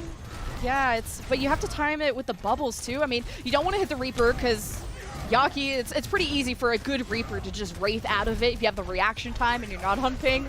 And then you have to worry about bubbles. So Reiner doesn't want to be crazy about this. Somehow you just hit a random shot onto Yaki as he was just trying to cross down the staircase. And now you just go for a free shatter on the back line. And that's a big investment for Glads, but it's the last fight, so it doesn't really matter. New York, do they have anyone that can touch the point? Touch? That's just how this series ends. Just like how you predicted at the Prophet of Overwatch, Mr. X saying. This is very New York, how this series ends. The LA Gladiators remain undefeated, but pushed all the way to a Game 5. So it looked like they were trying to set up for Ho1 to get the nano. They got it, and then as soon as they got it, Kevster's able to find a pick on a Yaki, I guess like with a right click or something. And they get absolutely nothing. They kind of like wait for all these ultimates. They give out like 20-30%, and it all amounts to nothing as the Gladiators come out on top in this series. So this is tough for this is a tough one for New York. Obviously, the Gladiators win. But they got pushed to the limit today. We kind of saw what really bothers this team today, and I thought New York, really gave them a lot of problems over the course. I mean, it's just crazy. This series ends that way. I mean, that is just kind of like, a 5-map explanation of New York's season. the New York's potential, like the desk have said, I'm going to say it one last time because I've been bent on saying it, the talent is there. It clearly was there. Always there. All the time. It was there today, like what, 85% of the time? I mean, it was there. It's just in those moments that they need to be coordinated, they need to clutch up, and they need to play right. It always seems to just not go their way for whatever reason, whether it's an EMP that gets nothing. It's let's kind of give up 20% to farm these ultimates and then just die. It's just not. Just some moments they just fall a little bit flat. And just Yaki with double-digit final blows every map, to popping off to being the first death in the last fight of the round 3 game 5. It's just New York style. I know a lot of teams have had that storyline, but they performed well today. But there's one player that stood above the rest. Your player of the match. You know who it is. The MVP nominee. Here it is. It's Kevster, of course. Yeah, he was really, in the maps that the Gladiators won, he was really good on the Tracer. Like, I actually don't think he was probably, like if you looked at, like, just over the course of the series, I actually thought Yaki, like, was probably the better of the 2 Tracers today. But in the moments that mattered, where they needed the clutch plays to be made, Kevster stepped up in a big way. And then, like how you just mentioned, he actually starts off that final fight with that first pick. I mean, it's massive, where New York is, taking a long time getting these ultimates together. Kevster just shuts that down before it even begins. Yeah, even on the May, he was getting like these random icicle kills on Control Center. Like, it's cool to see Kevster truly flex, and just the importance of having an incredible Tracer this meta, and why Gladiators are back on top, continuing to be undefeated. They were in 3rd seed. I'd have to see the standings after that. But I think it's London and Houston that are on their tail for top 3, and top 3 automatically go to playoffs. So Glads, I think with this win, may affect their map diff, but at least are more secure in their position. And I think it's a good win for the Gladiators. It's also good that they're tested, right? That they have these close matches, that they deal with some adversity, because what you saw in the Summer Showdown was, like, times got tough and they just kind of, like, crumbled a little bit, where you need to see them if they're going to be a team that goes to the playoffs and battles through that grueling, like, bracket and makes it all the way to the end. You're going to have some tough moments, some really tough games. So to see them win a series today, where probably over the course of the entire series they did not really play better, but they came up clutch, I think that's huge if you're the Gladiators and a Gladiators fan to see.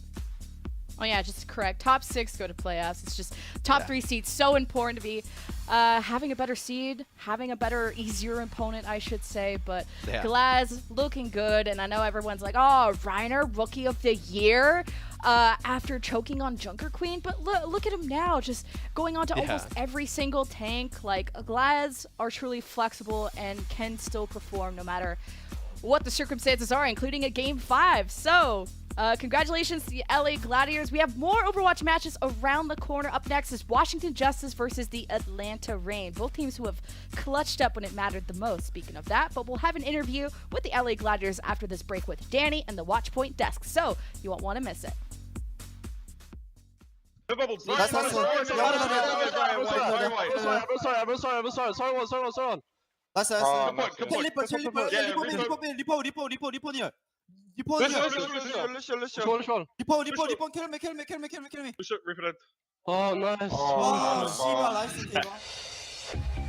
Overwatch League is brought to you by Upper Deck, the official trading card of the Overwatch League. And by TeamSpeak, the official voice supplier of the Overwatch League.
Welcome to Game Break, everybody. We have a special guest here today for the post-match interview. We have Coach Smash from Los Angeles Gladiators. Coach Smash, how are you doing? And of course, hi. 자, 일단 인터뷰 시작하기 전에 인사 한 말씀 부탁드리겠습니다. 아무래도 우리 코치님 어떻게 보면 이렇게 경기 후 인터뷰 처음이기 때문에 인사 한 말씀 부탁드릴게요. 네. 안녕하세요. 저는 글래디에서 어시스턴트 코치를 하고 있는 스매시라고 합니다. Hi everybody, my Hello, name is Smash. Yeah, go ahead. 죄송합니다. Go ahead. Yes, English. 영어로도 한번 해주세요. I work for Gladiators.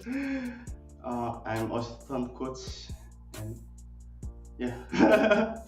Sorry. All right, assistant coach Smash from Los Angeles Gladiators. I mean, yeah, you guys did get the win. I guess, of course, big congratulations. But I do feel like this was a very close match, and I feel like New York definitely gave you guys a run for your money. So I want to ask you, Smash, like, what were some of the problems that the Gladiators had coming into this match or playing this match? 오늘 일단 승리 축하드리면서 경기는 승리로 끝나서 당연히 좋은 거지만은 그래도 어떻게 보면 뉴욕이 또 굉장히 좋은 모습을 보여주면서 좀 어떻게 보면 좀 힘든 승리라고 생각이 됩니다. 어떻게 코치님 오늘 경기를 보시면서 좀 오늘 어떤 문제점들이 이제 글래디 쪽에서 좀 보였나요? 일단은 저희가 자리아 손브라 트레이서 젠 아나 조합을 상대로 연습을 해본 적이 없던 게 일단 제일 큰 어려움이었다고 생각을 하고요. 제가 3인칭으로 봤을 때는 윈스턴으로 되게 할만해 보였는데 이제 뭔가 좀 힘들다는 콜이 나와서 이제 상황에 맞게 전략을 수정하는 식으로 갔던 것 같아요. All right, so I think the biggest, problem for us was that New York were running the Zarya double flex support, and it was honestly something that we have never practiced against. So when the matches were playing out, I, along with me and also our coaching staff, we thought the Winston composition that we ran could be viable, and we thought that it was going to work, but it actually didn't. So we had to sort of change our strategies as the series progressed. So what were some of the changes that you guys made? Of course, like you said, the Winston seemed viable to you guys and it didn't work out. So what were sort of the specific changes that you guys had to make throughout the series? 방금 말했다시피 어떻게 보면 처음에 윈스턴 조합이 이 자리아 이제 투 서빌 어떻게 조합을 상대로 생각보다 괜찮을 거로 예상을 하셨지만 그게 아니었잖아요. 그래서 어떻게 보면 경기를 진행을 하면서 좀 어떻게 좀 조정을 하셨나요? 좀 중점적으로 본 게 있었나요? 네, 일단은 뭔가 그 루슈가 없는 다이브 조합으로 되게 상대 자리아가 뒷라인만 보면서 케어하면서 받아치기만 해가지고 이제 마지막 맵 들어가기 전에 진짜 더 찍어 눌러보자는 생각으로 준비했던 것 같아요. 그냥 루슈까지 넣고 과감하게 다이브하는 조합으로 가자고 얘기했던 것 같아요. Alright. So I think as the series progressed, and we did sort of try to utilize that Winston dive competition, and what we changed was that we put in the Lucio, the funny Astro, and instead of sort of being scared, by adding the Lucio and sort of trying to control more of the tempo, we wanted to actually go even more aggressive and go sort of all in on the Winston dive. So I think that was sort of our answer to the Zarya double flex support that we saw from New York Excelsior. I also think that New York, I think the biggest or the hardest part for Los Angeles Gladiators today was also the Yaki, I guess, Flora, the New York Excelsior DPS lineup. They were sort of the biggest problem that I saw that you guys had to deal with. So as the coach of the Gladiators, were there any sort of tips or anything that you communicated with the players, I guess, to sort of not counter, but to sort of like to make the game easier for Gladiators to sort of counter or to fend off the DPS lineup for the New York Excelsior? 자, 두 번째 질문은 오늘 이제 제가 봤을 때는 이제 야키랑 플로라 선수가 좀 굉장히 제일 글래디 팀을 좀 제일 힘들게 한 어떻게 보면 선수들이라고 생각을 하는데 이 두 선수를 어떻게 보면 견제하기 위해서 좀 코치로서 어떤 이렇게 조언이나 아니면 좀 어떤 얘기가 좀 오갔나요?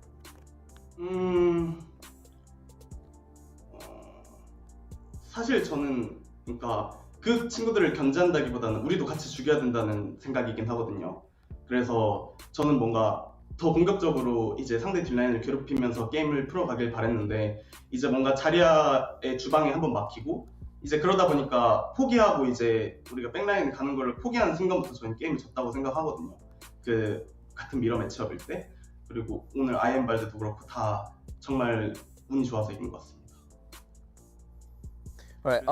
I think the short answer was, there was definitely. 네. 그리고 솔직히 해피 캡스터가 더 무서워요, 저는.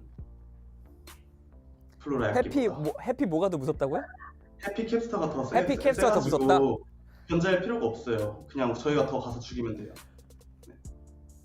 Alright, so I think of course Yaki and the Flora DPS duo were definitely were scary, but my short answer is Happy and Kepster duo were better, and they were even more scarier than the Yaki Flora duo. As for the Yaki and Flora DPS duo, instead of sort of fending them off, what I thought was the best answer was to go even more aggressive because they were pretty aggressive. So we wanted to counter that even more by sort of diving into their backline. But of course, it sort of at times didn't work out because of their Zarya composition and sort of their bubbles to their backline sort of prevented us to attack our backline. So we had to sort of give up attacking the New York Excelsior's backline, and so that was sort of our downfall. But at the end of the day, the Kepster Happy duo, I guess, were a lot more scarier than the Yaki Flora duo that Danny mentioned. All right, last but not least, my last question is, in this stage, or not even this stage, I think even in today's match, Los Angeles Gladiators, you guys had a lot of different composition. We saw Ryan Rush, we saw the Diva composition, and of course the Winston as well. What do you think defines Gladiators color, I guess, or play style for the Countdown Cup? 자, 마지막 질문입니다. 이번 스테이지뿐만 아니라 요즘 들어서 좀 굉장히 많은 다양한 조합을 선보이고 계신데 좀 글래디만의 특별한 색깔이 있다면 이번 카운트다운 컵에서 뭐가 있을까요? 저희 팀 색깔은 레이너에 의해서 좀 약간 좌지우지 되는 것 같아요. 레이너 선수가 그 많은 영웅을 소화해주기 때문에 그 친구가 픽을 바꿈에 따라서 저희는 탱커에 따라서 픽을 조합하는 걸 제가 선호하기 때문에 그래서 레이너한테 항상 미안하고 진짜 그 숙련도가 떨어질 텐데도 불구하고 되게 감사한 마음을 가지고 있어요. 물론 모든 선수들한테 감사하지만 그 친구가 제일 많은 영웅을 하기 때문에.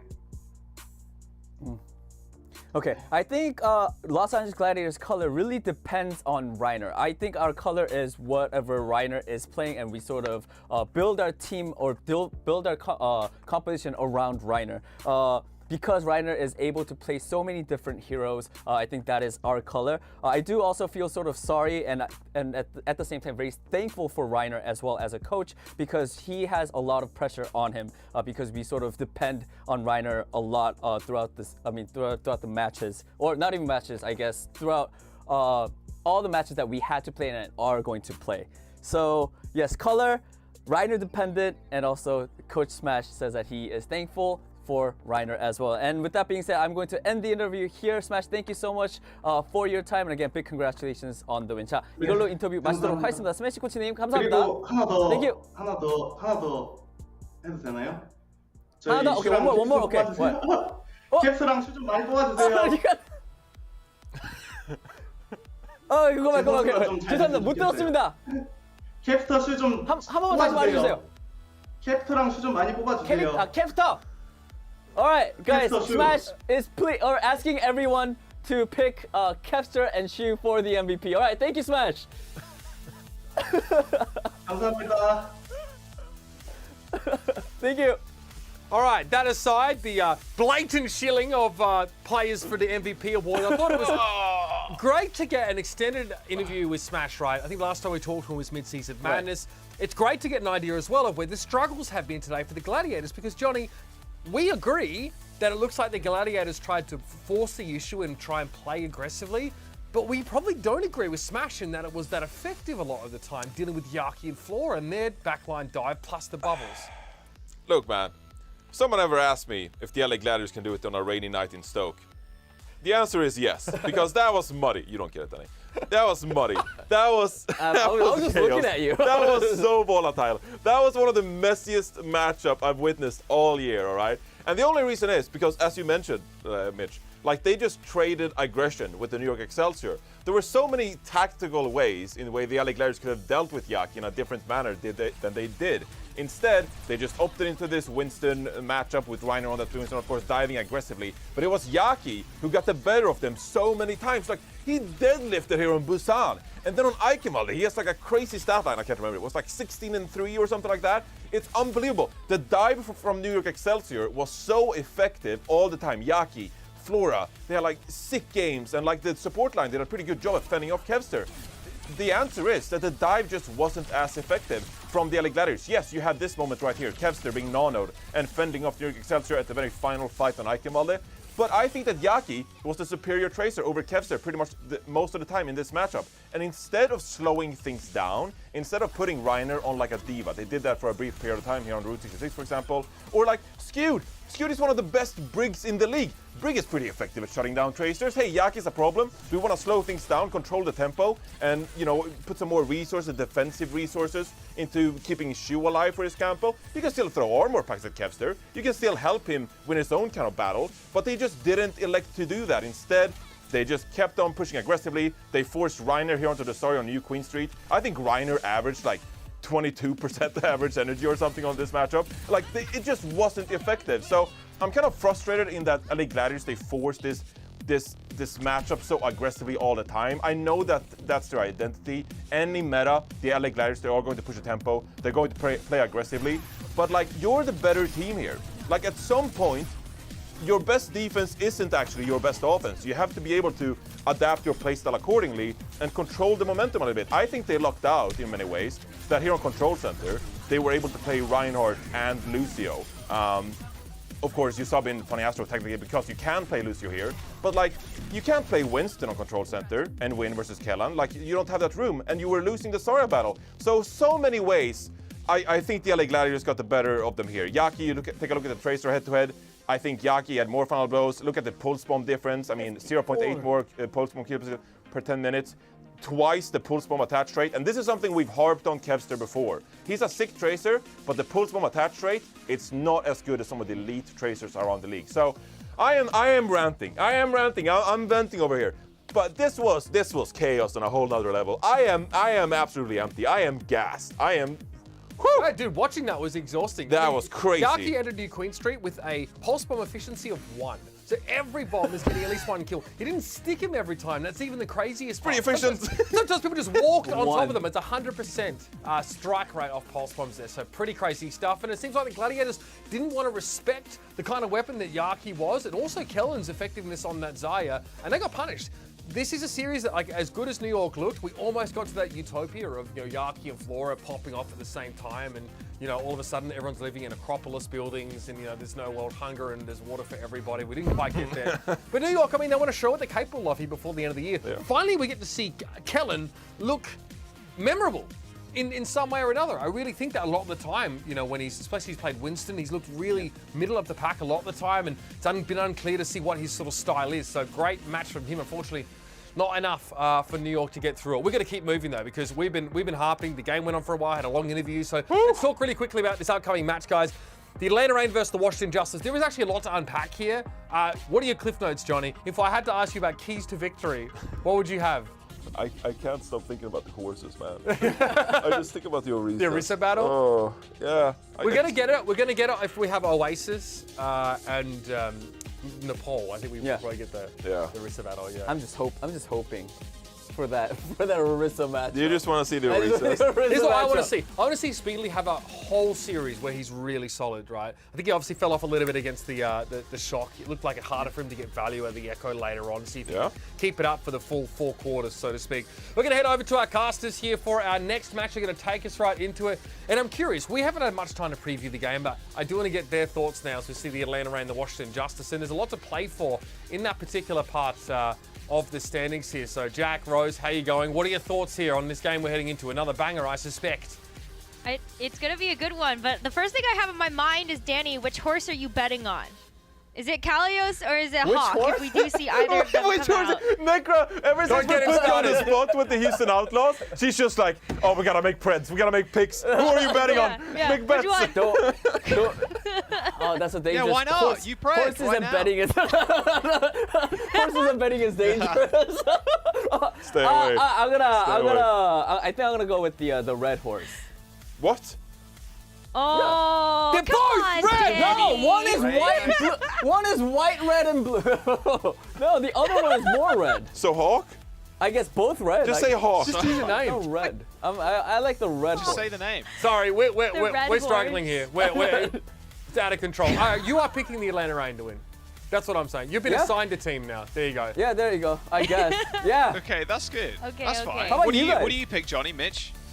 No, do the desk first. Oh, I printed No, the Reign. I printed the Reign to win this one. I Yeah, think for sure. we all But predicted yeah, that. a lot of it comes down to the Venom Speedly thing. You talked about Venom in the talent is their segment about someone who could step up. There's like a runway for him, but he's been middle of the pack in terms of his Dude, stats, you see right? how many times Yeah, I Venom mean, died now you're first taking on yesterday? Decay.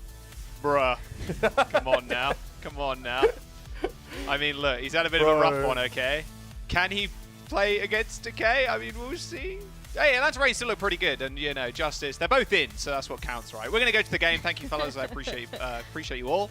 Good luck. Yeah, Justice and the Atlanta Reign, both pretty even right now. 10-11 and 11-10. Yep. Atlanta Reign just with a single win over the Justice currently. Rose, I think coming from yesterday, where I think Mitch put it perfectly, Speedy needs to be like consistent throughout the entire series, because when he switched on, he's like super switched on, and he is going crazy with it.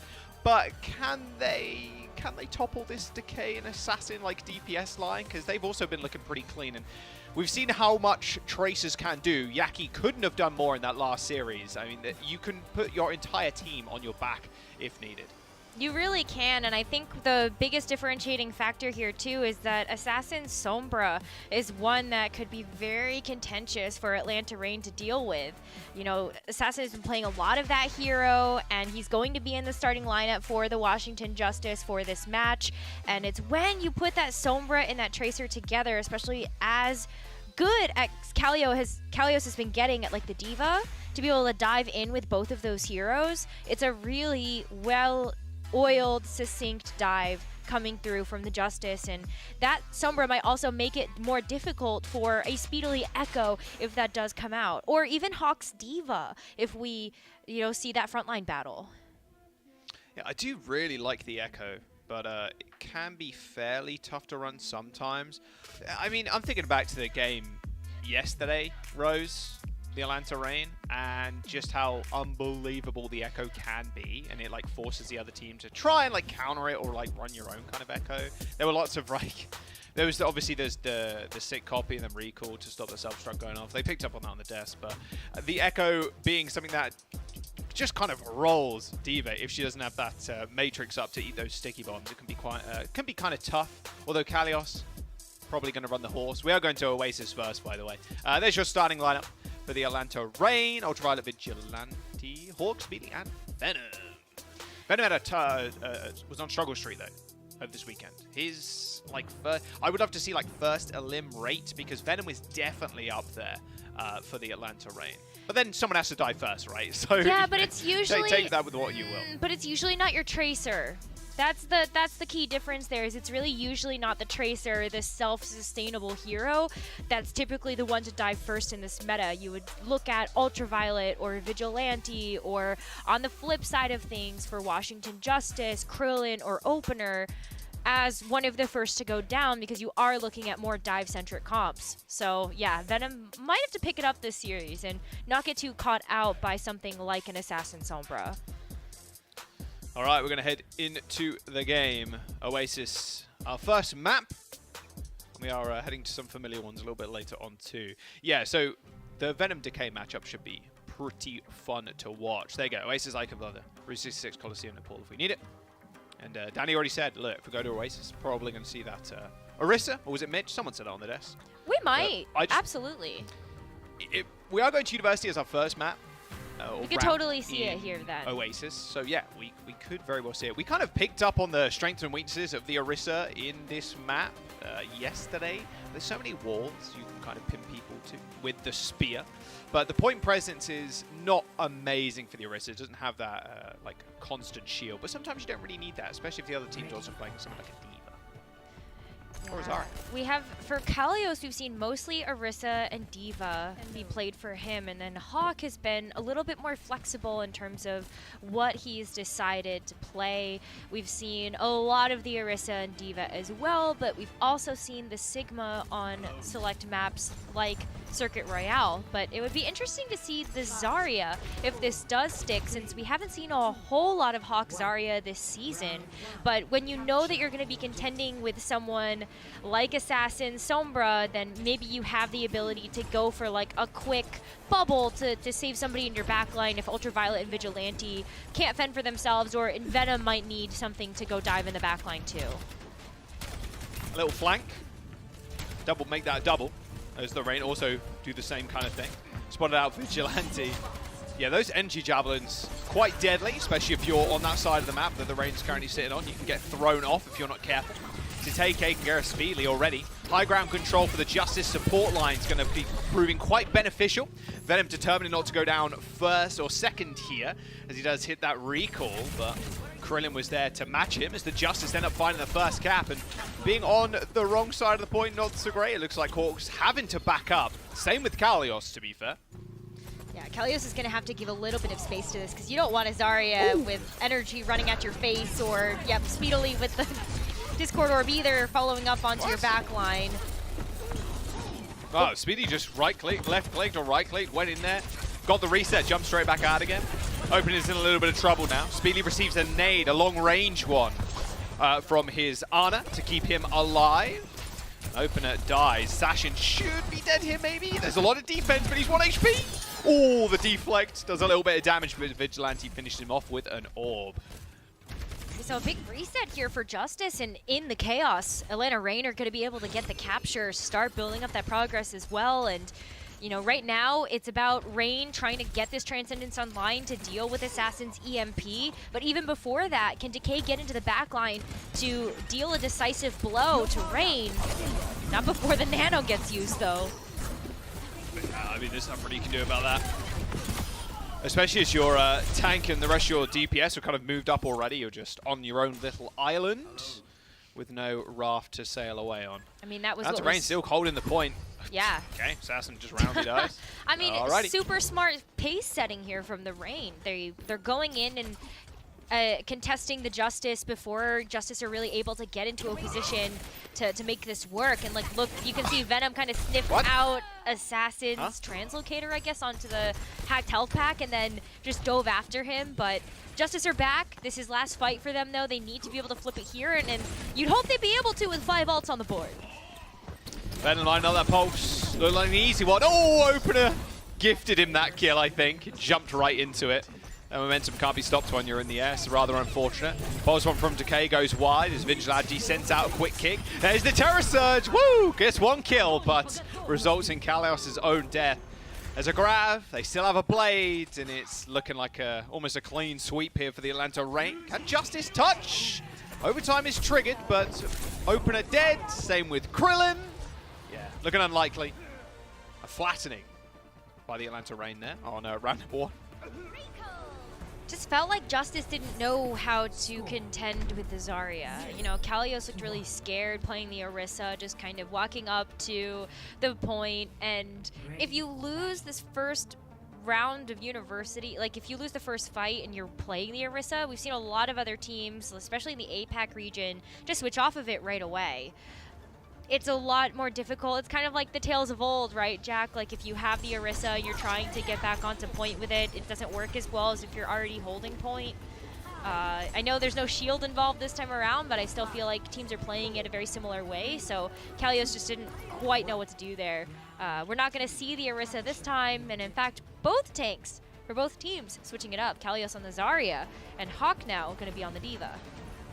Man, I do love the Echo on this point. As soon as you control the height, it's like the classic like Pharah Mercy on this point. It's like so hard to attack. Yeah.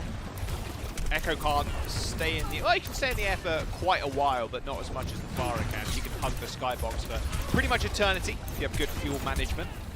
But the spam of the little choke points also rather devastating. Justice do have high ground, which is kind of nice. You can see Hawk trying to get up on top and push people off. He does end up getting naded, but kept alive by both Vigilante and Ultraviolet right now. As Decay is harassing the backline. 70% towards that pulse. The point has been unlocked, but Justice do jump onto it to make sure Rain don't get a free cap. Krillin in trouble. A perfectly timed recall there by Venom. Saw that sleep dart coming out. Almost hit him. He actually ends up getting hacked. Has a pulse bomb in his back pocket, and what seems like an infinite first fight is going to eventually result in kills as ults do come out. A nano boost onto Kalios, but look at the focus fire coming out from the Atlanta Reign, rather large as Feely picks up that kill.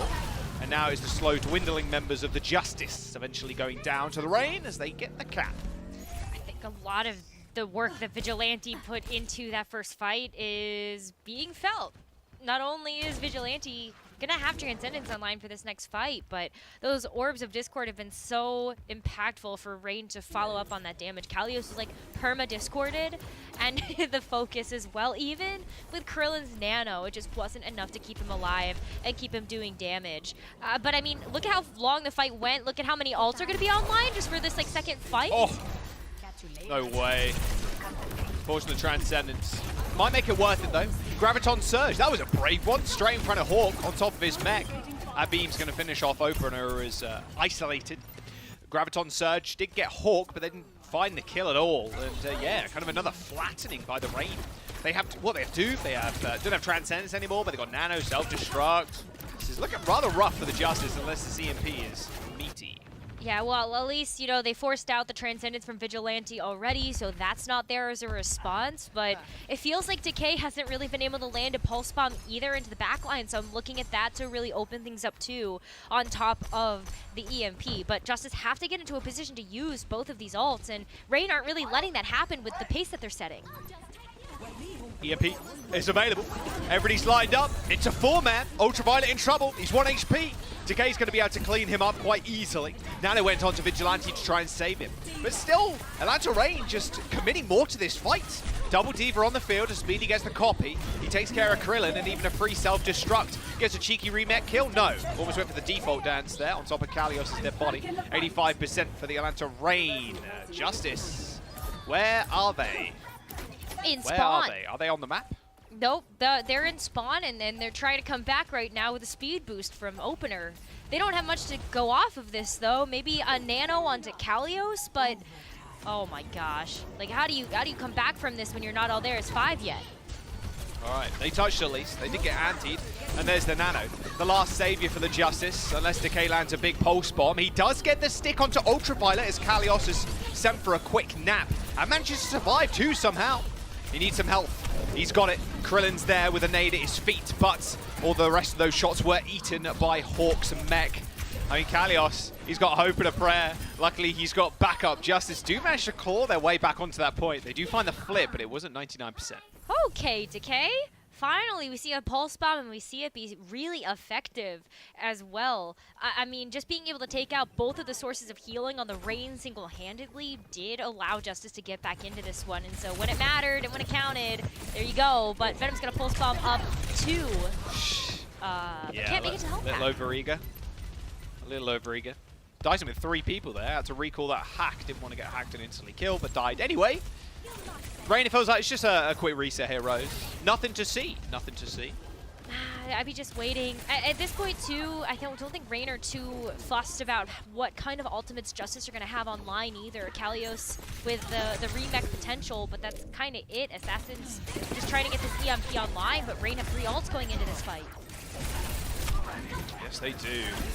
Again, looking at the traces, trying to find this big stick. A lot of focus on Opener right now as he's soaring through the skies. Pulse bomb for Kalios, force the seal. Oh, okay, Venom. Oh my god. Balls of steel on that lad. That was close. Almost got remake killed there. Would have been rather embarrassing. Atlanta Reign still control that point, 99%.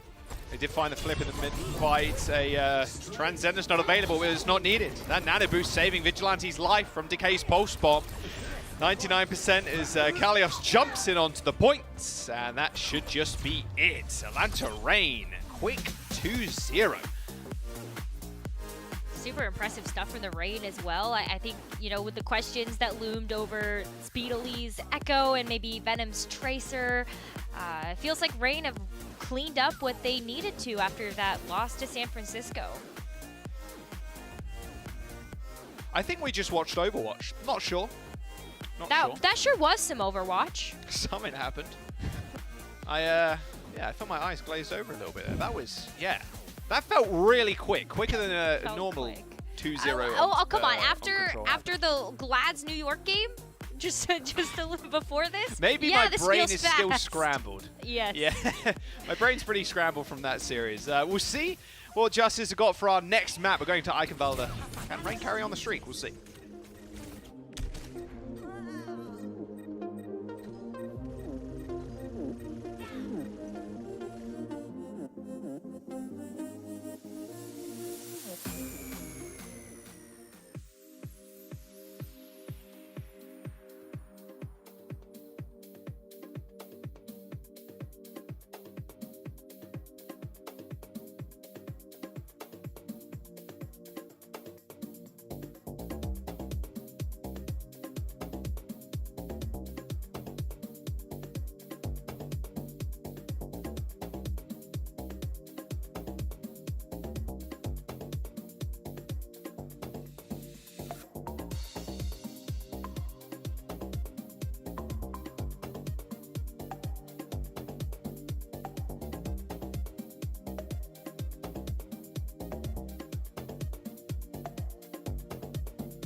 Hey yo, we are back. Justice in the Rain facing off. We did play Overwatch on Control, I think. That was, yeah, like I said, maybe I'm still a bit shaken from the Glads New York series, but it felt very quick. The Atlanta Rain not really giving Justice any time to move or make any plays. Like, yeah, it was definitely a map of Overwatch that was played, that was for sure. We did see Kalios pull out the Orisa a little bit there, Rose, but to not too much success. I think it was really tough given the circumstances that Kalios was playing the Orisa into. Was trying to attack on University, which doesn't really bode well. Just in general, I feel like that hero still struggles trying to get back into the action. But also when you're kind of just looking at needing setup time for the Sombra and not being able to get it, it does make overall, I feel like the pace of these fights feel faster because there's no setup time and Atlanta Rain is just kind of, you know, beating them to the punch. All right, Ikevaldo is our next map. Defense. I mean, Orisa's a little bit better on defense here, but yeah. But yeah, how many Terra Surge kills have we got so far in the season? It's got to be, I think we've seen, personally, we've seen two, just me and you. But I can't count any more that I can remember. We definitely casted 2 kills, but yeah, I don't know. It's just the ultimate seems really powerful from the offset, and like when I originally saw it played in the beta, I'm like, damn, this is quite strong actually. But then in reality, in pro play, obviously everything's a little bit more organized, especially when you have Lucios and stuff. It's easier to kind of speed out the ultimate. It takes a while to kind of wind up. So it feels like her kit in general is a little bit better than her ultimate, whereas like the rest of the heroes in the game, normally the ultimate is the biggest ability that they've got. Terra Surge doesn't really feel like that right now. Maybe they'll change it later down the line. Oh, nice like, little it's like Batiste, though. Like Immortality Field is just kind of like sure, yeah. Like a mini ult. Yeah, that's very based from you, Necker. Very true. I mean, it honestly does feel like an ultimate, right? I think there was talk a long time ago of like, you could switch, if you change Matrix, like you could switch Matrix with, and Matrix with like the Immortality Field, and maybe that would be better. Like, that was at the time where like Lamp had a smaller cooldown and more HP, I believe. Oh, that's true. It was so hard to take down. You were just like perma-invincible and you just wouldn't die. Unlike Atlanta Rain, they probably have to go back to spawn after this one, but they're forcing it out anyway. Headshot. Uh-oh. Oh, Decay. He coach gun and bonked his little head on the wall. Oh, they're forcing it out anyway. Rather unfortunate. And Kalios is going to get body blocked. So it is steal the health back, which is rather annoying, but it doesn't really matter that much. Oh, he's dead. Yeah, he can't go anywhere. Oh, he picks up the kill, maybe? No. Hawk's a couple of HP. The Atlanta Rain. After that kill and Decay, it's pretty easy for Speedy to navigate his way around the map. So, kind of a rough defense for the Justice there. Yeah, it started out great. They got the pick onto Vigilante, and so I kind of expected that Justice would back up a little bit, allow that pick to come through, and then go for a second defense. Like Atlanta might have wanted to back off from that. It's fine that Hawk dies here. He needs to get back into mech anyway. He didn't have it as soon as those castle doors were going to start to open. But, I mean, Rain, they're off to such a blistering pace where Ultraviolet has a nano, Venom's got a pulse bomb already. Kalios actually has Diva Bomb. I'm not, maybe inting into the back line was fine to get that online. Yeah, you do be doing damage though, so that's one of the important things. Yeah, the Speedy somehow dies to Decay of all people, not something you usually see. Decay getting a Perma Matrix there, making sure he doesn't die to Venom. Venom's still just tagging Kalios, but if you're at a point now where you've got ults, especially support ults coming up, you've got to be careful. If you're the backline of the Justice, you can see Hawk just dashing forward. He does end up getting kicked away and has to retreat. Which did mean the Justice are using that EMP, didn't find too much. I mean, they got a few hack targets there, but the majority of the presence from the Justice was to help Krillin and Opener. Even Kalios gets deleted in the mech, even though he's nanos. I mean, that just feels so bad too if you're the Justice, because Vigilante didn't even have Transcendence online to come in and save the team from the EMP, yet Atlanta played around it super nicely, just using the natural architecture of the map. Justice can come back into this and try to defend from the high ground, but Hawk is already up there body blocking them from having access to the card, so that card is continuing to make progress. How do they touch speedily up there? Okay, copy onto Tracer. How many pulse bombs you got for a Speedly? You've almost done one, but you're like 30 HP. Oh, he has dropped a Mega. Probably won't get another one now, I would imagine. Oh, what long range. He yeeted that one.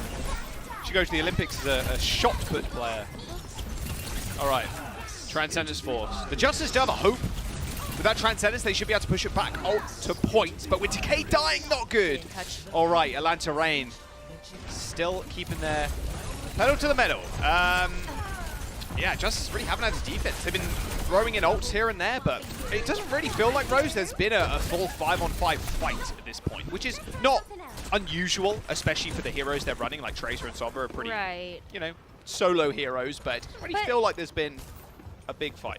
No, I totally get what you mean, because it's been maybe even like if there's a solo operator in the back line, there's still only like 3 people versus 4. Like, someone's always dead. So it's always like a 4v5. Oh, Nano. Can he get a reset? He doesn't even need one, to be fair, because he's right on the spawn doors anyway. There's the Nano onto Krillin. He gets evaporated by Hawk. And the spawn door hold continues for the Atlanta Reign. This is a very quick map, I will say. Might have to check with Noah, our stats guy, to see how quick this was in comparison to every other Icon Valda played this season. Because 3 minutes 38, that's pretty good. That's pretty good.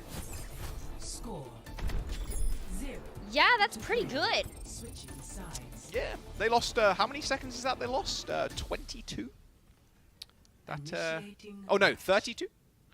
No, wait. No, 22 is right. Maths? 22 is right, okay, we're good. Because you're expecting 4 minute. Yeah, I don't know. 22. 38 plus 22 is 60. No, I'm fine. I got it right the first time. Don't know why I doubt myself. Okay, well, I am going to see if I can... I'm gonna a little bit lost, like that defense happened. Jeez. I don't know. Yeah, I mean, sometimes you don't need to say much, you know, and sometimes that speaks volumes. Yeah, sometimes the map just speaks for itself. Actions speak way louder than words sometimes. Yeah. Oh man. Hold on. I'm looking at least for... No, I guess I could look at just this season. I'm playing around with a fun thing that we have in the back end. And so maybe I get something fun. But I don't think I'm smart enough to figure it out in time for it to be pertinent anymore. So never mind. Let's switch sides and see what Washington can do on the attack now.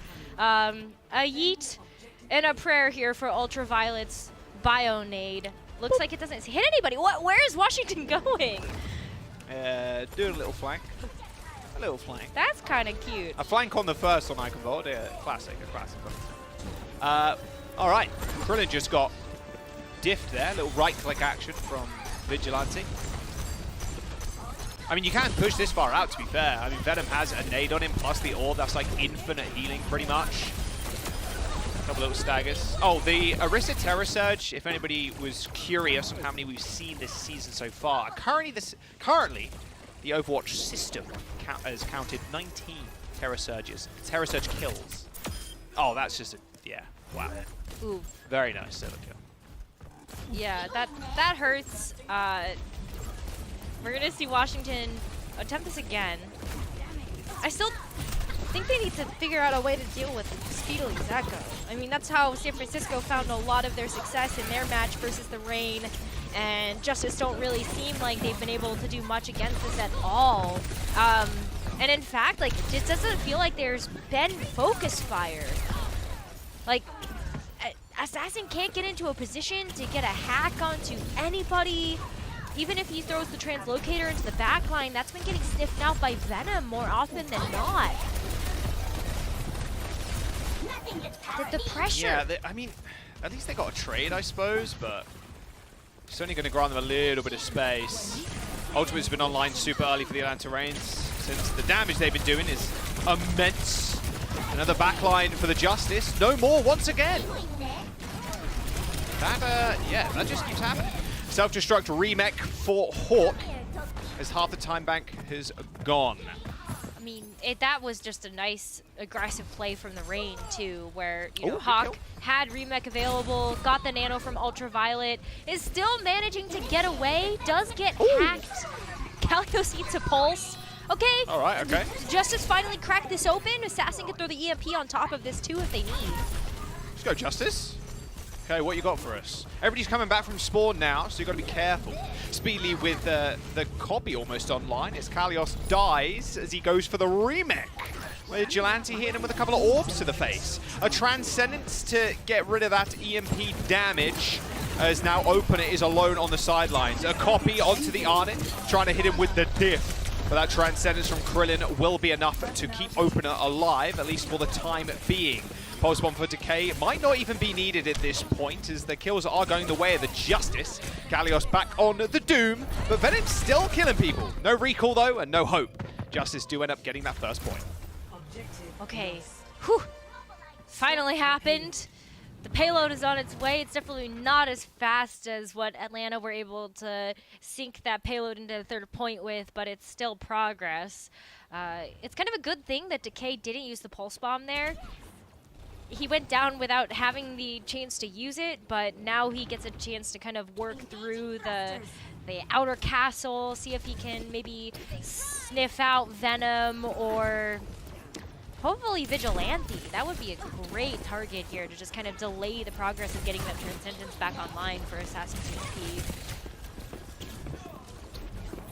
EMP. Or Opener will kill him. Not great. Ooh, what a stick from Decay. A little fade away on that one. All right, Speedy cleans him up, but killing Ultraviolet and Vigilante like that? All right, Justice. Time to take high ground, says Kalios. Oh, okay, well, baited. Someone needs to get the payload, to be fair. Yeah, that's true. I guess you could send Assassin up there. Assassin's still up. Krillin and Opener are going to tussle up on the bridge too, but ultimately get pulled off. Here comes the pressure. Pulse bomb, Venom. Yeah, that one didn't hit. Those melees will be pretty easy, though. Venom killing both the supports. Self-destruct thrown out by Hawk. Doesn't find too much, but still the payload got a fair distance. Quite sizable. 2 minutes to go for the Justice on their offense. This could be a big stagger. Oh, if they let it. I mean, Kalios is... Oh, hello. Yeah. This could be quite large. He is near the edge of the map. No, just ends up going down. They're not going to waste any more time. They don't want a case where Krillin or Opening gets a right-click or a nade or something. So, pretty smart to finish him off there. Exactly. I mean, you see people starting to come up back out of spawn anyway, and you definitely don't want to leave yourself vulnerable, because I think that where that they demeched him too, that was a pretty unsafe space to try to continue to stall out the Pilot Diva. But Assassin, ooh, EMP time somewhere. It is. I mean, everybody's on the high ground right now. That would be the perfect opportunity. Decay is going to push the payload just solo. Can enter the fight when he pleases, to be fair. He's a Tracer after all. EMP coming for Assassin. He's lining it up. Can he knock him down? No Transcendence from Vigilante. Couldn't hit that Q button quick enough. And Decay cleans him up. Now the Justice make their way through that castle to regain control of the high ground, knowing Ultraviolet is the only one up there that can sustain himself and the rest of the team. Oh, they can capitalize on it again! I mean, Venom is just... He's playing Matt Mr. X mode right now, biting people's ankles, just finishing people off. Okay. Hawk gets the self-destruct kill onto Krillin. Yeah, and Kalios' mech also dies to that self-destruct in that small room. 40 seconds to go. The Justice struggling to get that payload under that bridge. I mean, this is the second time, though, that Assassin has hit an EMP and Atlanta Reign have just negated it from being able to convert into value. Despite Vigilante going down, the sustainability, okay. Forcing out the Transcendence here, too. Last fight, Large Jack. and in charge from Speedly. Oh, no, no, no! I mean, they have copy. They don't have any more ults, but I don't think they're going to need him. The Atlanta Reign demolishing the Justice on the second point. They can't touch. Ah, the Justice.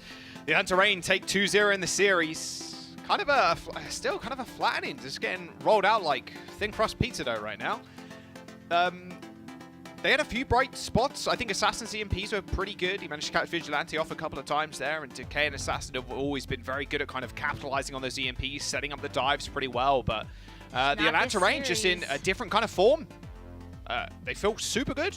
And Venom, you know, had a bit of a rough performance, dying a lot of the time first the other day, Rose, but it's really sharpened up in this series. Yeah, he's been playing with a lot of confidence. Like, the cojones on this player sometimes to just rush at a diva, like trying to get back into mech, or even just another tracer. Like, he's taking these duels really handedly, and it's been making it very difficult for Justice to get into a position to capitalize on these things that they're used to.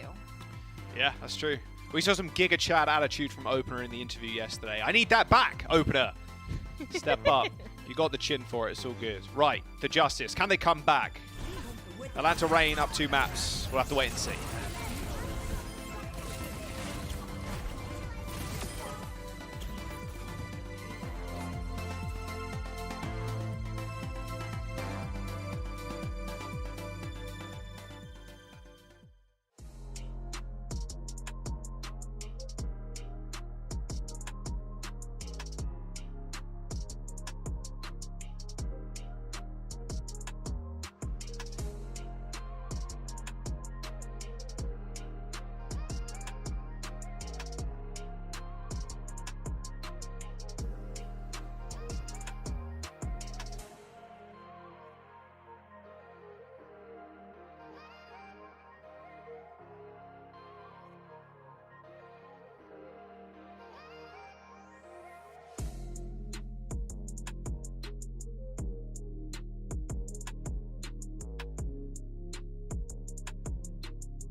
Decay to kill Decay. The 1v1 on the card now. Drew boots him away, but it's going to be a blink forward to keep Decay there. The man is still on the lane.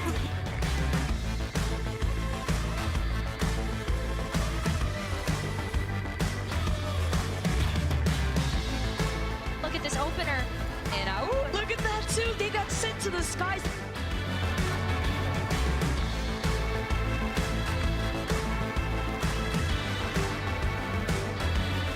Kalios cheer.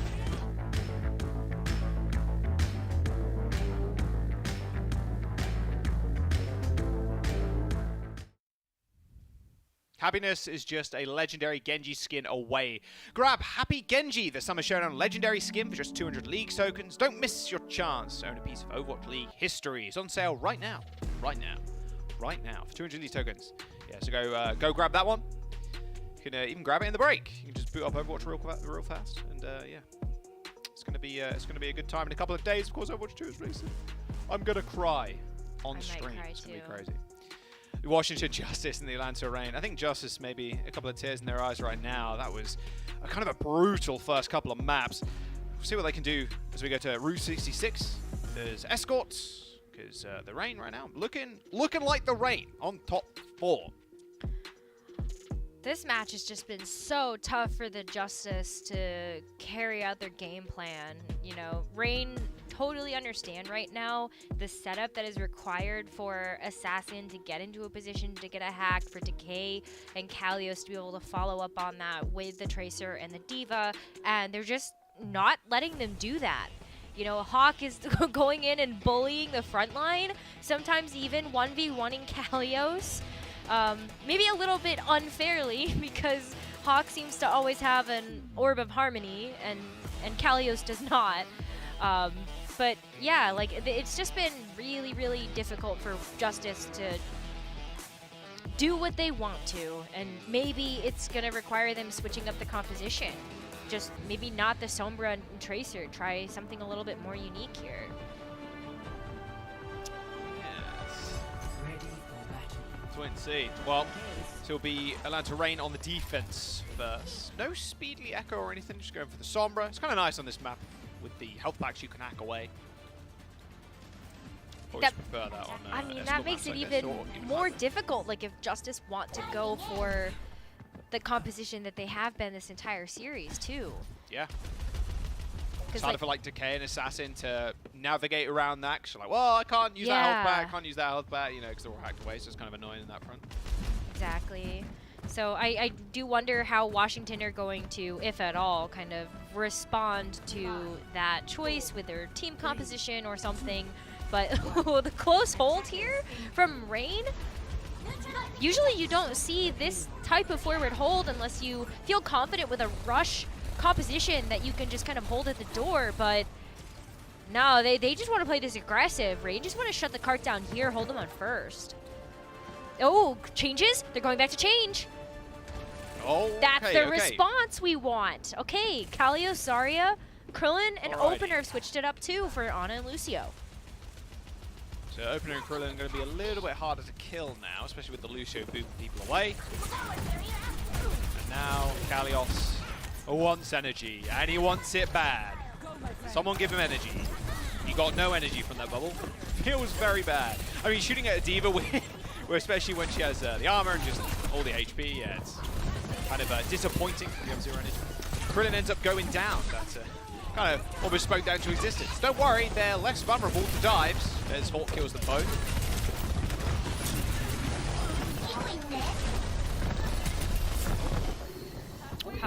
Just gonna take a quick nap. He gets away from this very, very carefully. He's always gonna do that. Yeah, that sucks. Yeah, Ultraviolet, you saw him trying to push up there to try and help Hawk because he was naded. He was naded and he was hacked. But yeah, that pulse bomb went straight for Ultraviolet. And now the Atlanta Reign have to back up. This is what Justice needed. They needed Atlanta Reign to overextend a little bit. Hoisted by their own petard almost with the over-aggression. No, that's a perfect bait and switch there from the Justice. I think that they're starting to utilize Atlanta's strengths against them, just with how on top of things Ultraviolet has been. Sometimes you want to bait Hawk into his position where you focus him down. Hawk ended up getting sleep there, halfway through that nano, so now hasn't got anything left. Justice are continuing to push the payload, but they need to focus fire, just get a target down. Opener suffers from a Discord orb and a little slice of death with Hawk chasing it. The amount of pocket on Hawk is actually absurd. He got the nade, a couple of darts, plus that Harmony orb, and he is immortal right now. Hack into an EMP, and Venom says, yep, nope, not today. Even Nana wants a Kalios to try and force Hawk out of mech, but it's just, he's just unmovable. Dude's standing there when the whole team are looking at him, and he just doesn't go down, what, below 50% HP? Someone's got to kill him. He's not even looking behind him either. Like, there's so much trust that Hawk has with his team, and the follow-up is just nasty. Man, that EMP was a fat EMP with a TH. Jesus. That was the Justice kind of all huddling in that little room there, just again trying to focus Hawk. Let's have a look at this. They're all in the gas station. They're all girls. No! Easiest EMP alive. There you go. Just like that was sit nice. up there in the doorway too. Yeah, that was super, super well timed there from Speedily. So it's great to see that he can perform on the Echo, but also on the Sombra when the Echo just might not be as viable on a map that's as open as this. But grab time? You can just solo grab a Sombra? Yeah, why not? Again, Hawk gets nanoed, jumps straight to the backline, kills Krillin, and now the Justice are free to use their beats. But is it enough to Kalios to set up? No, because Hawk is still doing too much. Kills Kalios, self-destructs, gets remake. Decay, Assassin, and Opener alive on the point with 20 seconds to go. The Justice need to find a course of action, but they're struggling to do so. At least they got a EMP lining up, but that's about it. Oh, they're gonna have to get there first. It looks like Assassin will be able to go through the tunnels to get the touch. Hawk's gonna try his best to body block Kalios from getting there, but should trigger overtime. Yeah, it does trigger OT, but Kalios is getting focused. Speedy is pretty low, but the pocketing from Ultraviolet Vigilante, too great for the Justice to take him down. Even Vigilante sitting on a Transcendence. Must know Assassin so close to that EMP, 3% away. That's going to be their ticket to this first point. But the Justice, they got to do something about the backline. Krillin and Opener already dead. The EMP hits, but the Transcendence was already forced. Oh, they didn't touch! And they see 9. Oh boy. What? Alrighty. Well. Anyway. Well, good on Kalios. Okay, I'm gonna give props to Kalios for that one, because he touched the payload. He knew the objective was to just push the cart over the line, get the doors open. He just bought really valuable time for his team. Yeah. I mean, yeah, that happens sometimes. And look how far, I love how Rain are playing though, Rose. Quite shad of them. Good stick by Venom. Can't eat that one. A little bit too late on the reactions there. Kalios, as he was trying to 180. He's also trying to protect Opener, who suffers from a similar fate at the hands of the Tracer. Little spawn camp time for the Atlanta Reign now. Well, yeah, there's not really any other avenues to get out of spawn except to have to deal with these tunnels by Big Earls. And so, in a Reign, they're just gonna block at the door. Venom is just diving into Ana territory. Okay. Yeah, well, tried to get back to his team, but I mean, you trade as a Tracer, right? They're going to copy in the spawn. They're touching the spawn doors. They're forcing Kalios to use self-destruct in the spawn to get a remake. Speedly almost gets a remake kill. Eventually, another remake kill? Another remake? So more remakes? That's a lot of damage on Kalios. The spawn, luckily though, grants almost infinite HP, so he's good to get out of the spawn door. 45 seconds to go in this this circus on point A. Yes, we're still on point A, even though the point has been capped, is coming to an end soon, I can imagine. Vigilante does end up getting nanoed and goes for an aggressive flank. Rain playing with their food, but Justice now biting at that. A good sleep on Decay. Is that going to result in much? That defense mate's going to run out soon. Luckily enough, doesn't run out in time before Decay gets up from his nap time. Okay, 20 seconds. They've eventually gotten it through those doors. They'll close behind them and hopefully close that chapter of chaos. Have you ever seen the payload? I have never seen something more ridiculous. Like, it opened the door and then it started moving backwards. I didn't think you could make negative progress after capturing the first point. But it rolled backwards. Okay, Assassin, All please. good. Hit the CMP, OT. please. And Venom has a pulse. Decay's been nanoed, but a lot of his shots actually just got eaten up by Hawk there. Can Venom find a pulse? Already hit that recall, but sees his mark, throws it out. Another unreal stick from Venom. How are the Tracers today hitting these long-range pulse bombs? It's an art form, truly. EMP from Assassin, it's pretty good. It does end up hitting 3, but they don't touch. Oh, dearie me. I mean, Kalios was out of mech and they were under a lot of pressure, but yeah, this is turning into quite the affair. Quite a game of Overwatch we are seeing. This is the great. But that's fine. This is the most Overwatch game of Overwatch I have ever seen. It's true. True and real. Yeah, see you guys on the other side. Yeah, I mean, been in the league 3 years now, and yeah, this is very Overwatch. It's pretty awesome. It's pretty awesome.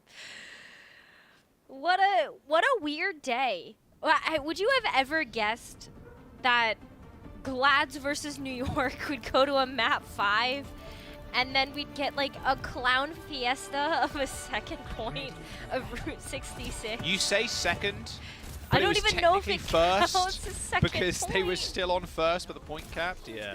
Oh, here's the C9. Okay, so what happened? Vigilante ends up getting booped away, use the Transcendence, and they don't go back to touch. Yeah, that kind of sucks too, because Vigilante, you do have a speed boost, like a small speed boost when you are in Transcendence. Yeah. So that kind of sucks. You'd expect Vigilante to kind of touch there, but it didn't end up happening. Hey, listen, Justice, Kalios, good on you. Good on you, I Kalios. mean, honestly, yeah. Kalios kind of stood there menacingly, looking at them directly in the eyes, and they feared. Yeah, just like a stone gargoyle. Yeah. Come at me if you dare. That was good. That is actually a very, very good point. That's not shade. You should touch the payload, and you should focus on the objective.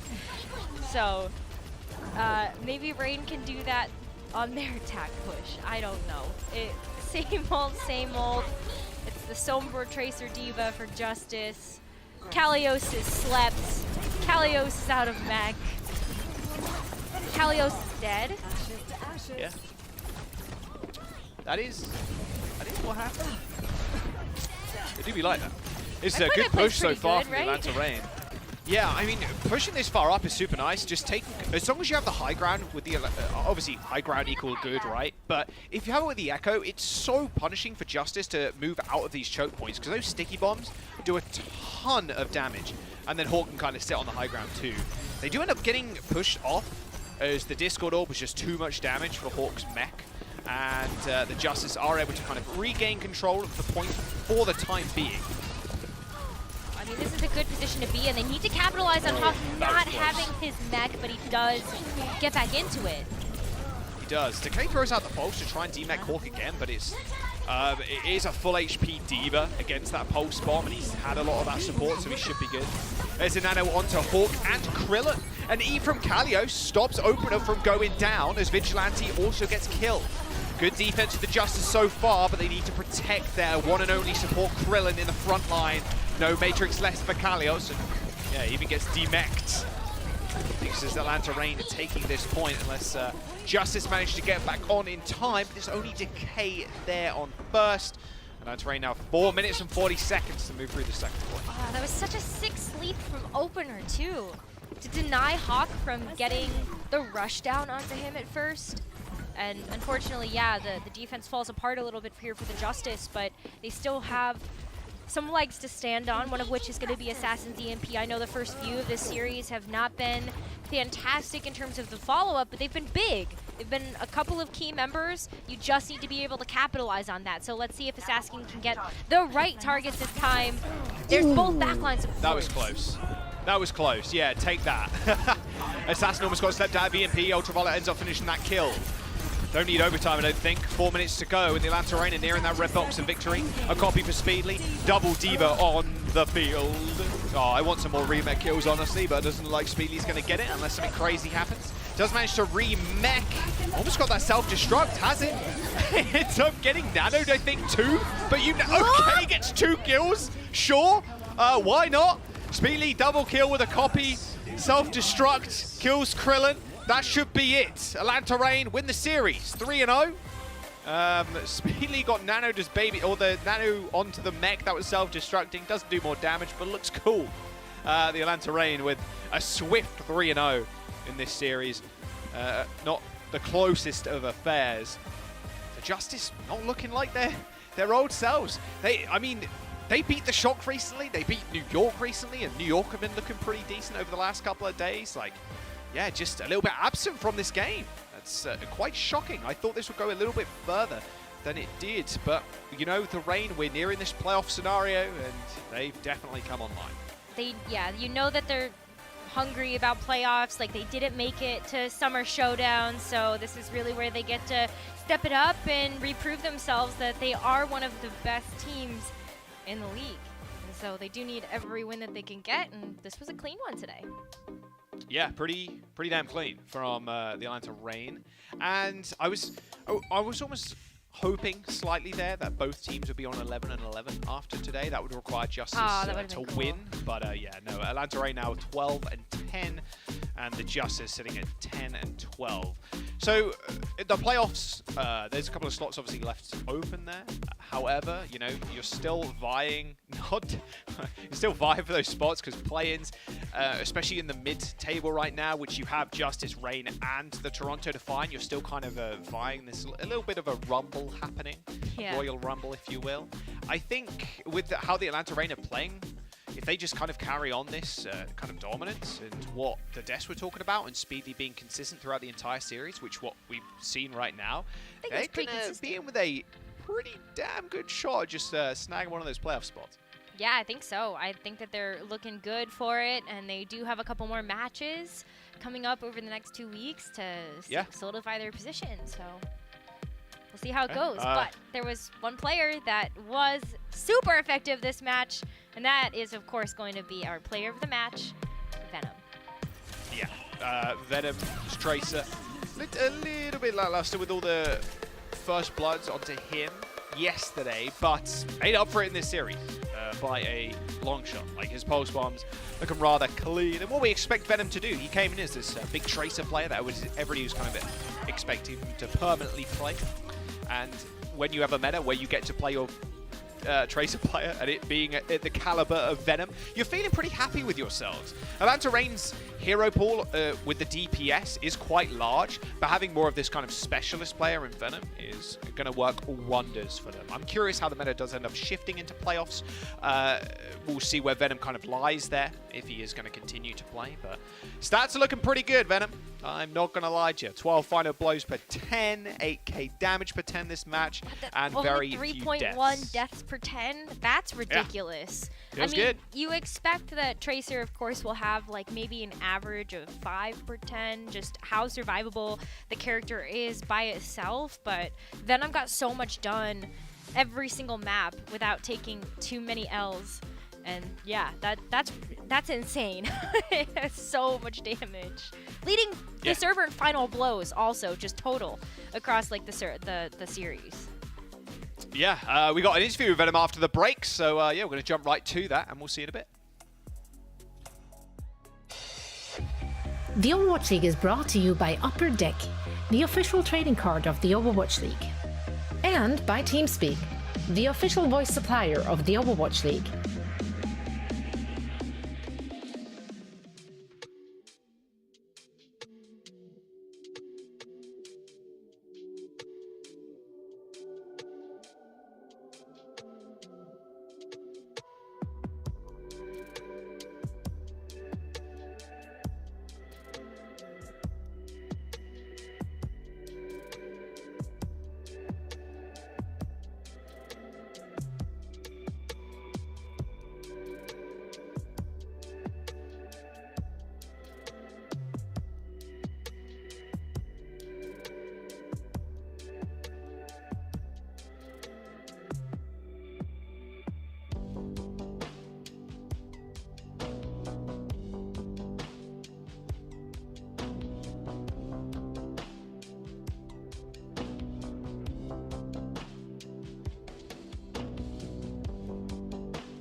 Welcome to Game Break, everybody. I'm here joined now by Venom from Atlanta Reign. Venom, congratulations on the win. Now, this was a 3-0 victory for the Atlanta Reign. I just want to ask you, did you expect this match against the Washington Justice to be such a one-sided affair? 자, 오늘 승리를 축하드리면서 일단 첫 번째 질문.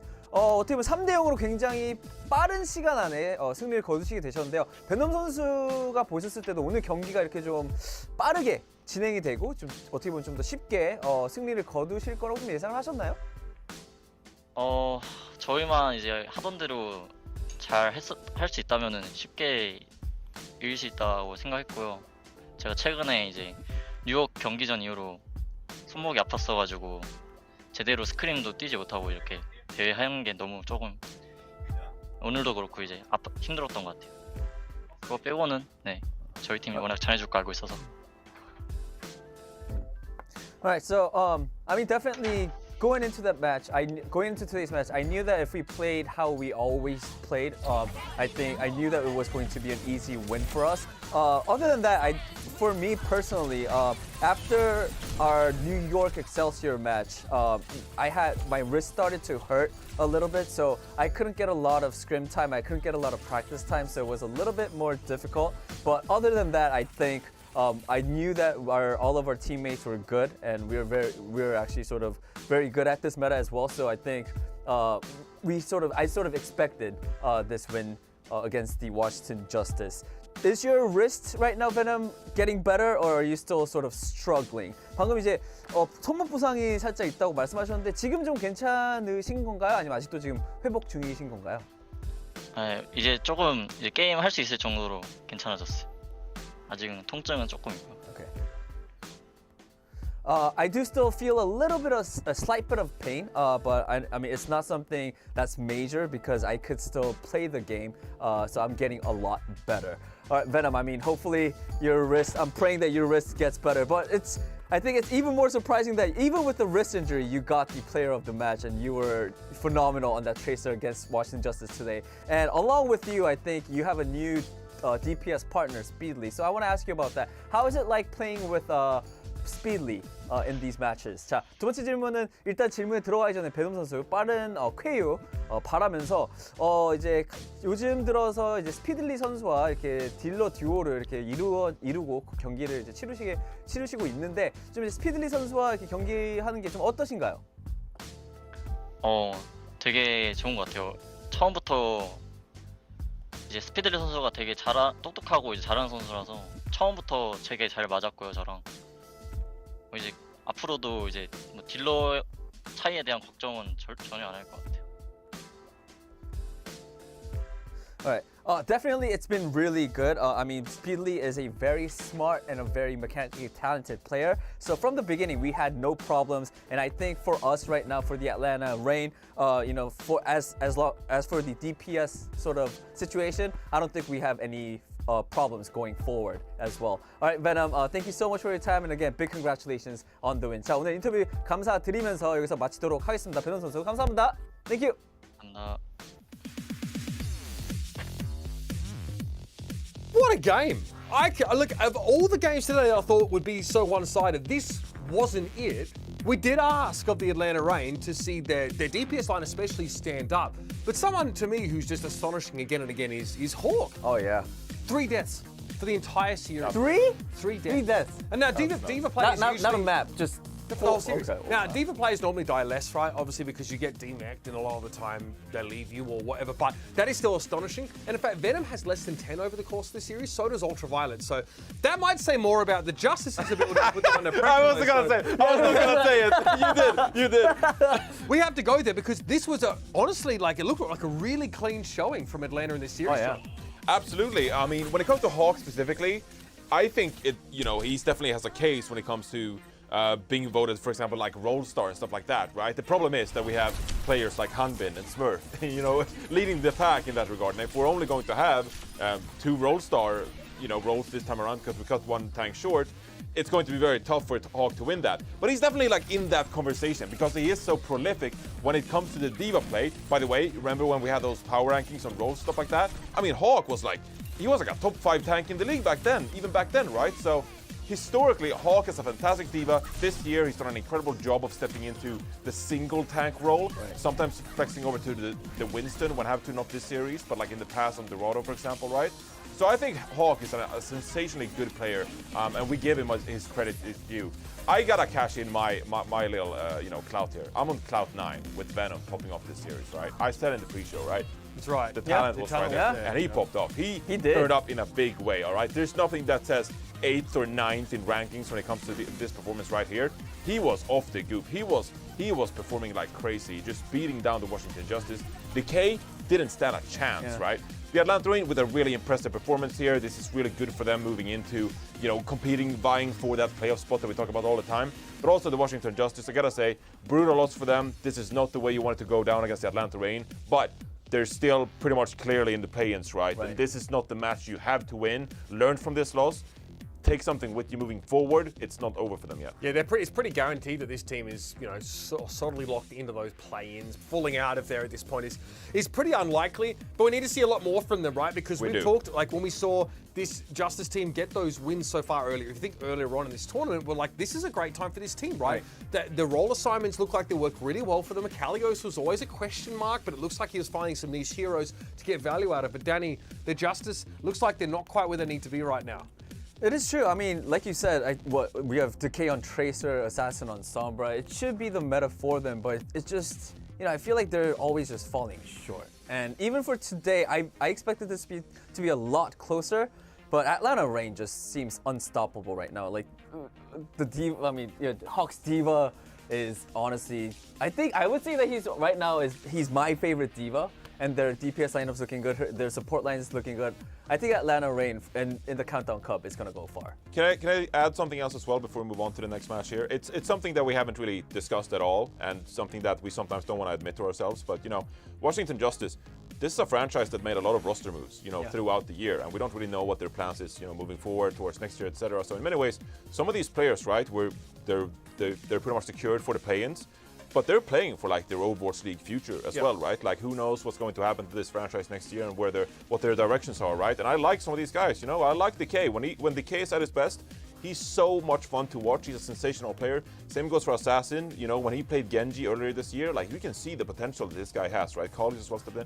So there are many talented players on the Washington Justice roster, and I think they're feeling the pressure a little bit. They gotta step up here and secure their future. Well, we need to be honest about it because this is a team that made huge moves in the off season to position themselves to be like a championship front runner team. Absolutely. You're running out of excuses now if you're like Decay on this team and saying like, okay, well, is this like my third Overwatch League team? I haven't been able to really take it to the top level. At what point is that going to happen for me now? There have been many players in the past that have seen their peaks and then their fall from sort of being at the top without getting a championship. I think a lot of us hope to see that for Decay, but it's looking like it's going to be hard on this team, especially with how stiff the competition's going to be. So it's a storyline worth running with. We know that the Justice in the past have made ridiculous runbacks during playoff phases. They're going to have to do it again, and they're not going to be able to rely on Junkrat, Roadhog. Actually, I'm not going to say that because if I say they can't rely on Roadhog being busted, I might be jinxed here. Because I hear whispers. I hear whispers through the grapevine. You know what I mean? So we'll see if that's the case. But that team obviously needs to really come alive in a big way coming into those play-ins. Let's move on to our next matchup, though. Again, one team who, again, we're a little bit uncertain on. The other we know for a fact the Vancouver Titans won't be competing in the play-ins. But there's a rivalry here as well. Toronto, Vancouver, I don't need to spell it out for you. We do want to see from Toronto a continual leveling up because this is another team that needs to be peaking as they head into these play-ins, Johnny. Absolutely. I mean, they're still competing for that playoff spot, right? They're not secured by any means at all. This is a must-win in many ways for the Toronto Defiant. And I'm not going to act like the Vancouver Titans, it's been all, fun for them as of recent either. They got 3 wins, in the last stage, and they looked pretty good back then. But this is a new meta for the Vancouver Titans. They're not the same team as before, but it doesn't reduce the fact that this is a must-win for Toronto Defiant. They need to win this matchup to compete for that 6th and final playoff spot with the likes of Atlanta Reign, who are looking fantastic right now, right? So this is going to be a really crucial matchup for Toronto. Crucial, and I think it is very likely that Toronto is going to win because they beat the San Francisco Shock and they're probably feeling pretty good right now. So they definitely need to beat the Vancouver. I'm not taking anything for granted. I'm not taking anything for granted. The Shock are really hard to track, right? Because I think the Atlanta Reign losing to them actually doesn't speak badly of Atlanta, because Shock looked like they were back. They basically had been back to pretty close to full strength even in that very close series. Chorong's Zen, something I'm looking out for. Hopper on the Zarya, and with a finale can keep delivering these really impressive performances. He's the kind of player that can get on that Sombra and change the game for his team. So those three players I'm definitely looking at here on the side of the Toronto Defiant. Yeah, all eyes are on them. The ball's in their court when it comes to their positioning going into play-in, so it's something worth keeping in mind. I'm curious though, we had this segment earlier. I want to ask our casters. We're going to head over to our casters in just a moment with Jack and Rose. I have a question for Rose. What player on the Vancouver Titans most embodies the principle of the talent is there? It's an easy The talent is there. I'm surprised you still want to ask this, just given how. No, I'm only asking it because I know I can put you on the spot. Okay, yeah, I think that for one of the players on Vancouver Titans, I would say Skyrippa is one of those players that the talent is there. Skyrippa is a player that I followed throughout European contenders. That's a surprise pick. I like it. Yeah, European players, let's go. Like, he's good. He's really good with just how he's been able to adapt to learn how to play Batiste at a high level. Ana, he's in the Overwatch League now, and so I just think that, Titans need a little bit more space to be able to operate with some of these backline performers. Wow. I didn't expect that answer. No, I did not. I did not expect that answer. I should have, if I wanted a funnier answer, I should have asked Jack. Yeah. Wow. That was actually really, well done. All right, nice job. Jack, thank you. I'm curious who you're looking out for, because there's a few players on either side here, and some matchups we're getting excited about. So, Jack, what are you looking out for here, buddy? Yeah. Don't know. It's going to be Overwatch, isn't it? Jack, come on, Jack. First question. Give us an answer. Come on now. Yes. What's the story? What's the story, Jack? Come on. What's happening? The one time I'm like, treat him like a fellow professional, and he does this to me.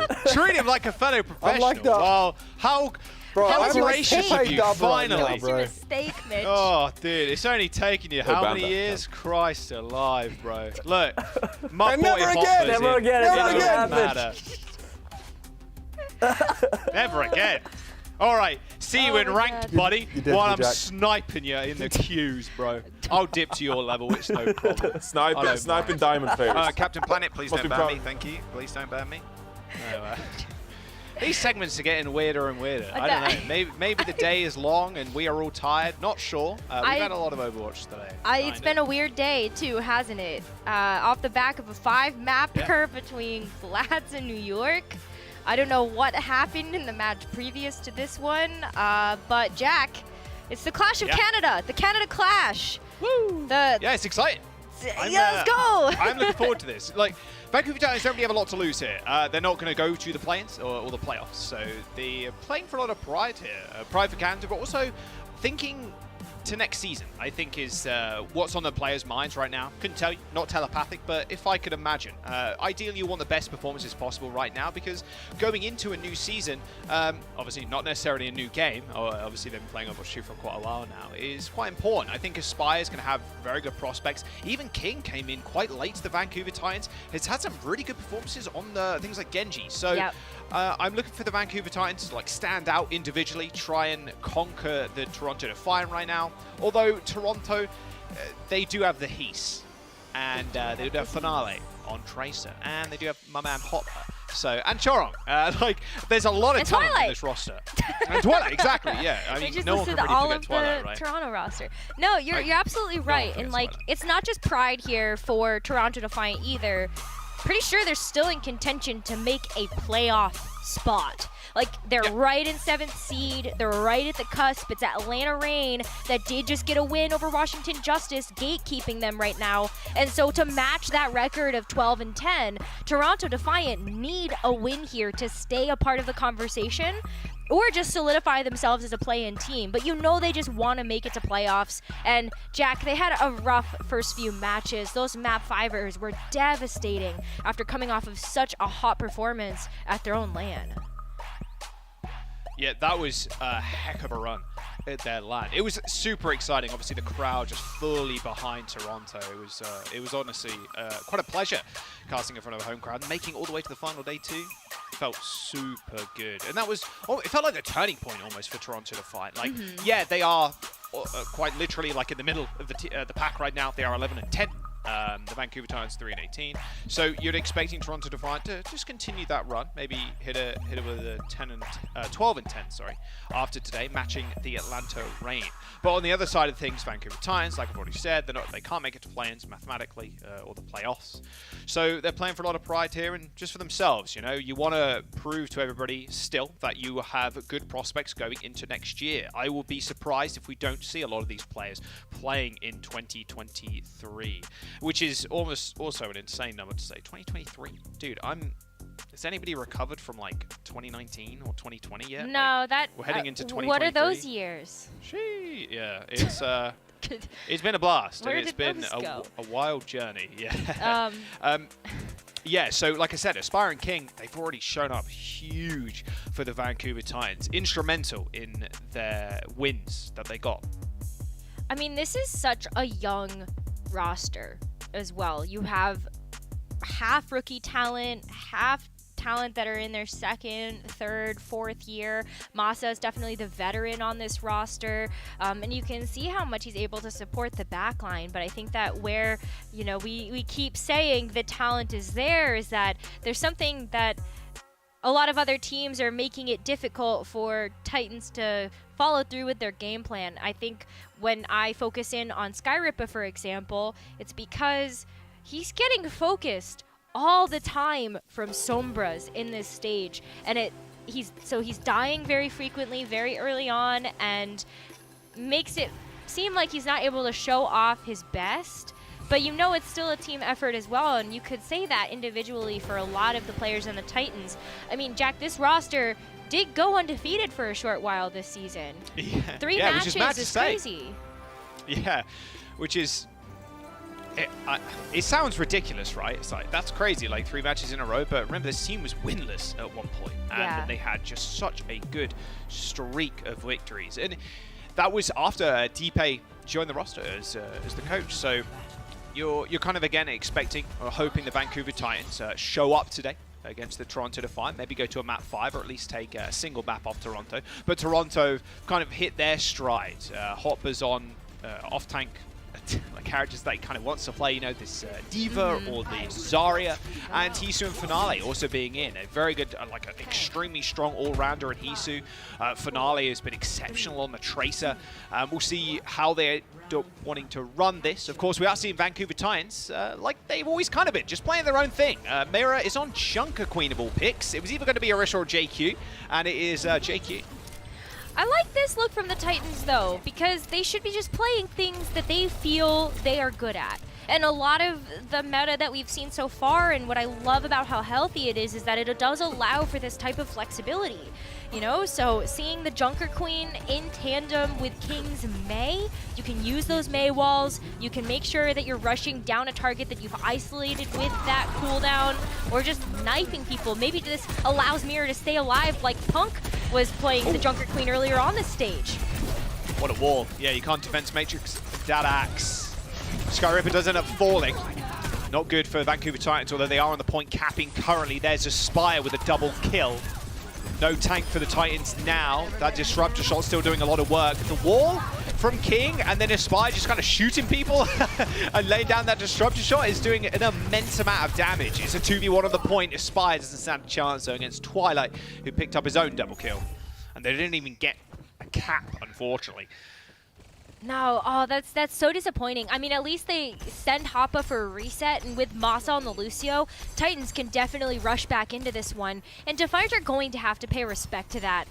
You don't want a Junker Queen rushing you down. You don't want that bleed. So you will see Defiant back up here as long as they wait for Hoppa to come back. Now the boost onto Hoppa. He's got the supports in his sight. Lamp goes down, 1 support dead. Hoppa Doobie kind of swinging his mouse around though. Alrighty. Oh, there's the fight.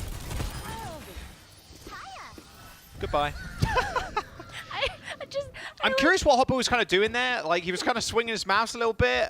Looks like he was trying to Matrix summon. Not sure what, but yeah, he Matrix. I just like how Hoppa has done his job, gets demeched, throws himself off of the point, resets, and he's back in time to fight another fight. I think it's just really funny to me for some reason. Oh, he's so self-aware playing D.Va. It's great. Oh. That was a brave recall there by Finale. EMP hits 3. Skyripper on the high ground using that window. Did throw the lamp to the rest of his team, but not quite in time to save King.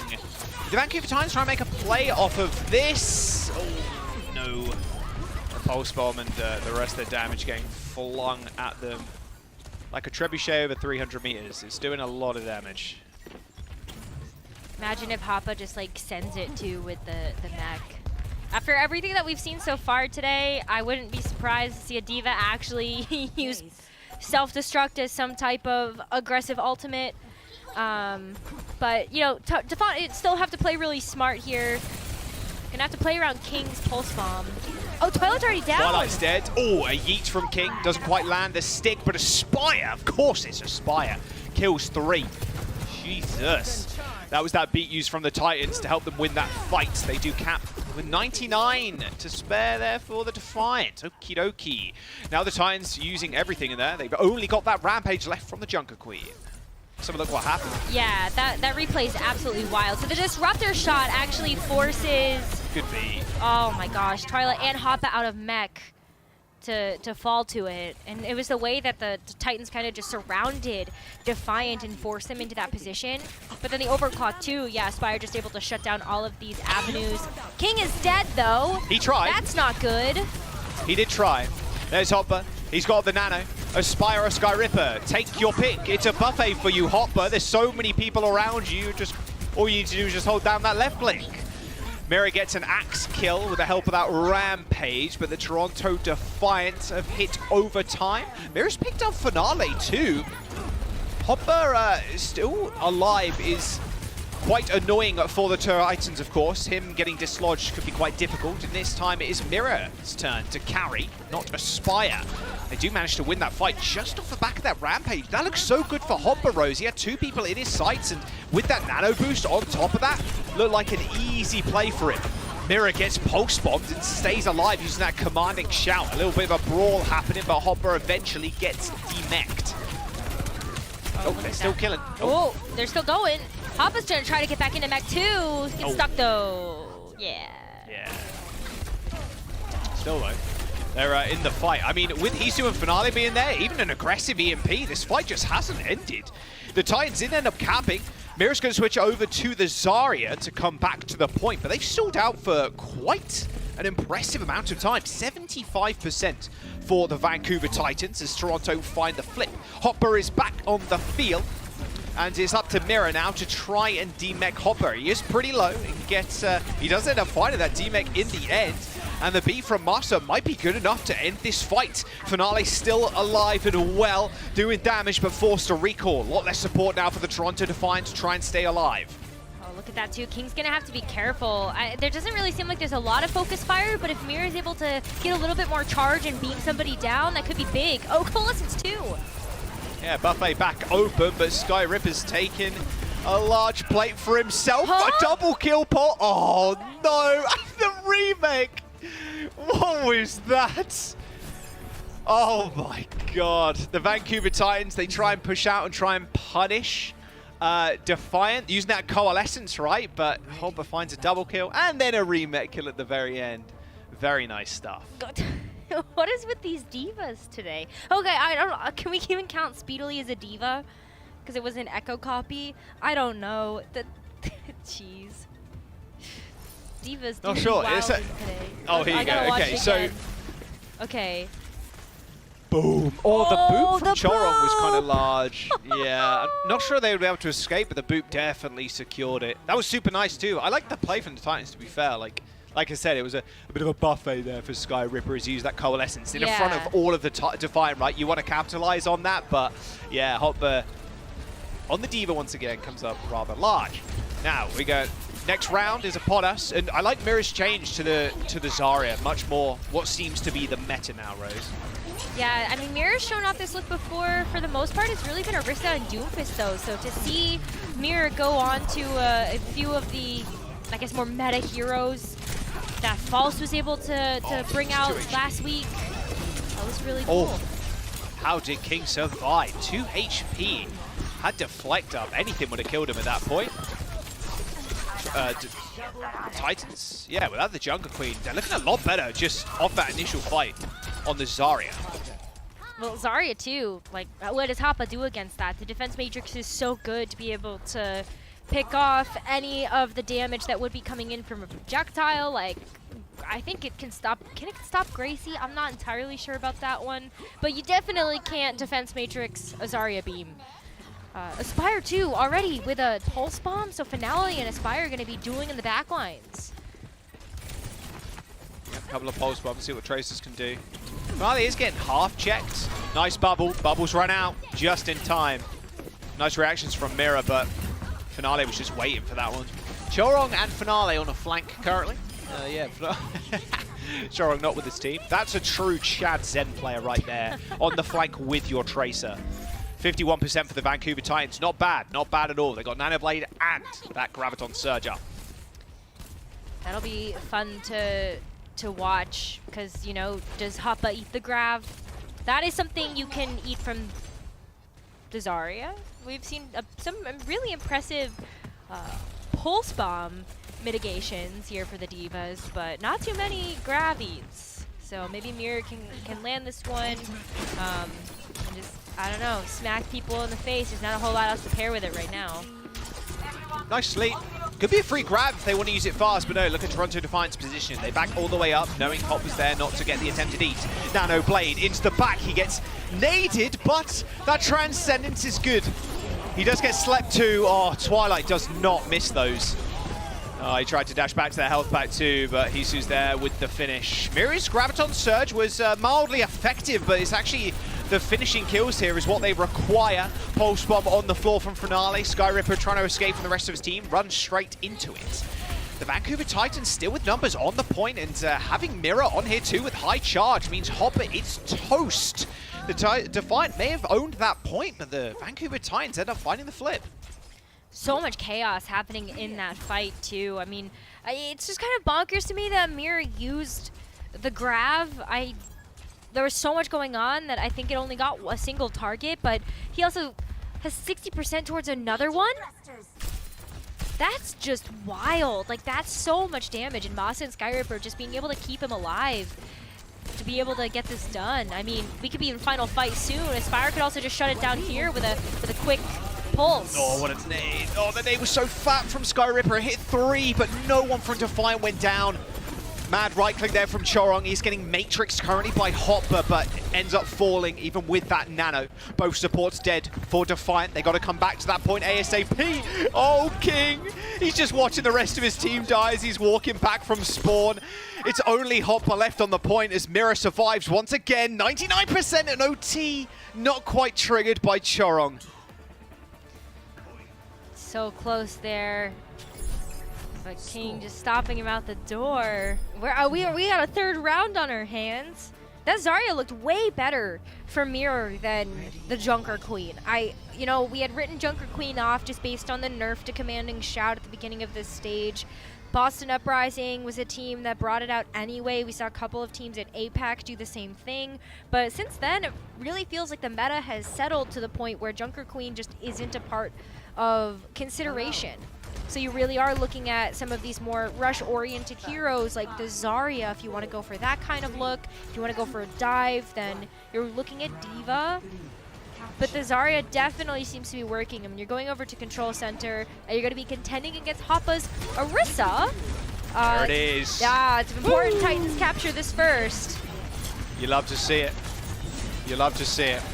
All right, there's that wall. Chorong is anti. Nice lamp from Twilight. Just in time to save it. Not quite enough to save Hisu, though.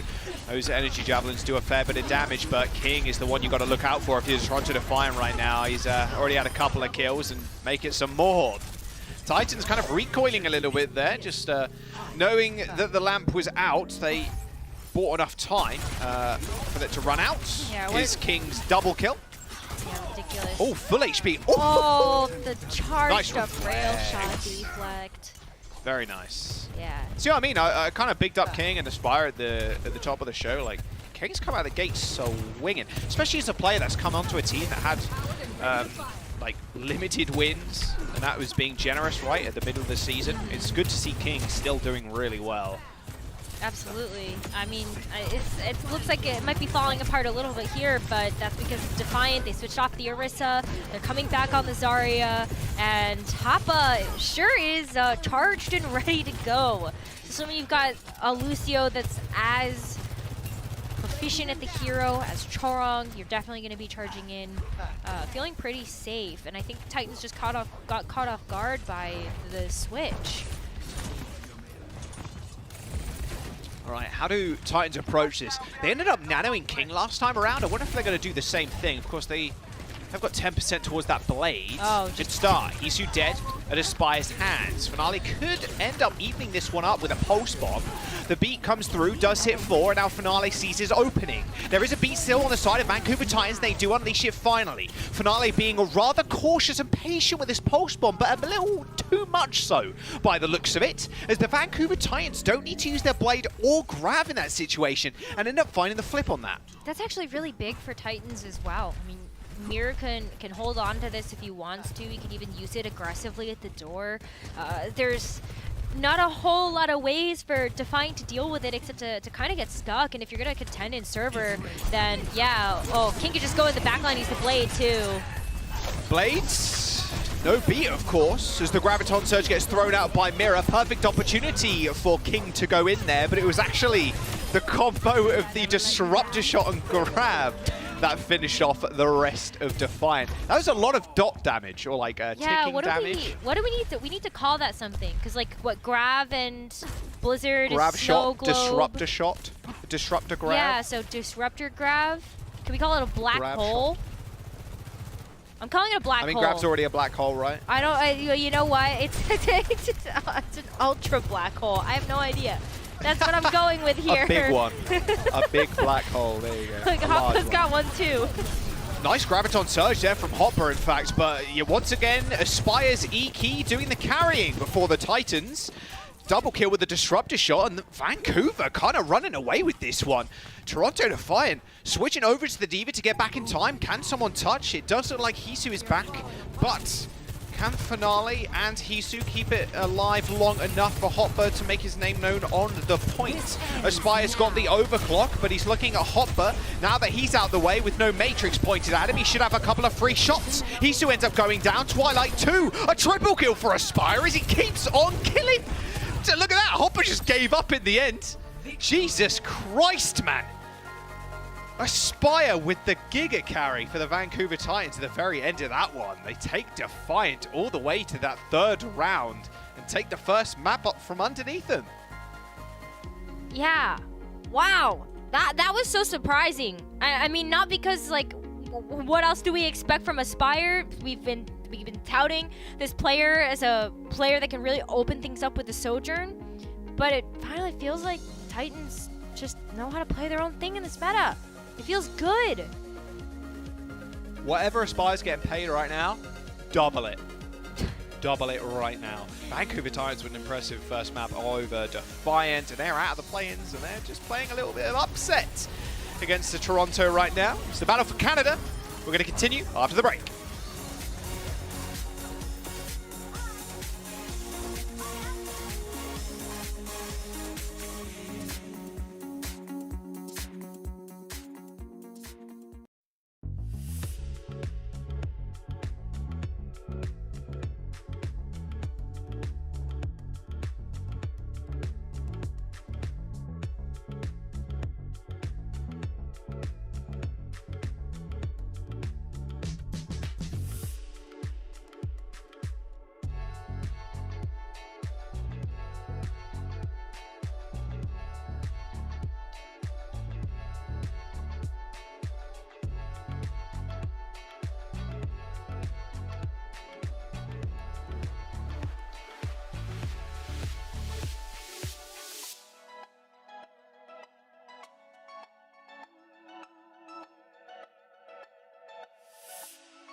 is the tip of the spear, and the follow-up is there. Rotation appointment to WGS Phoenix winning the fight. Saved by Aztec. Oh, even scale instantly deleted. Oh my goodness. A hill playing switcher.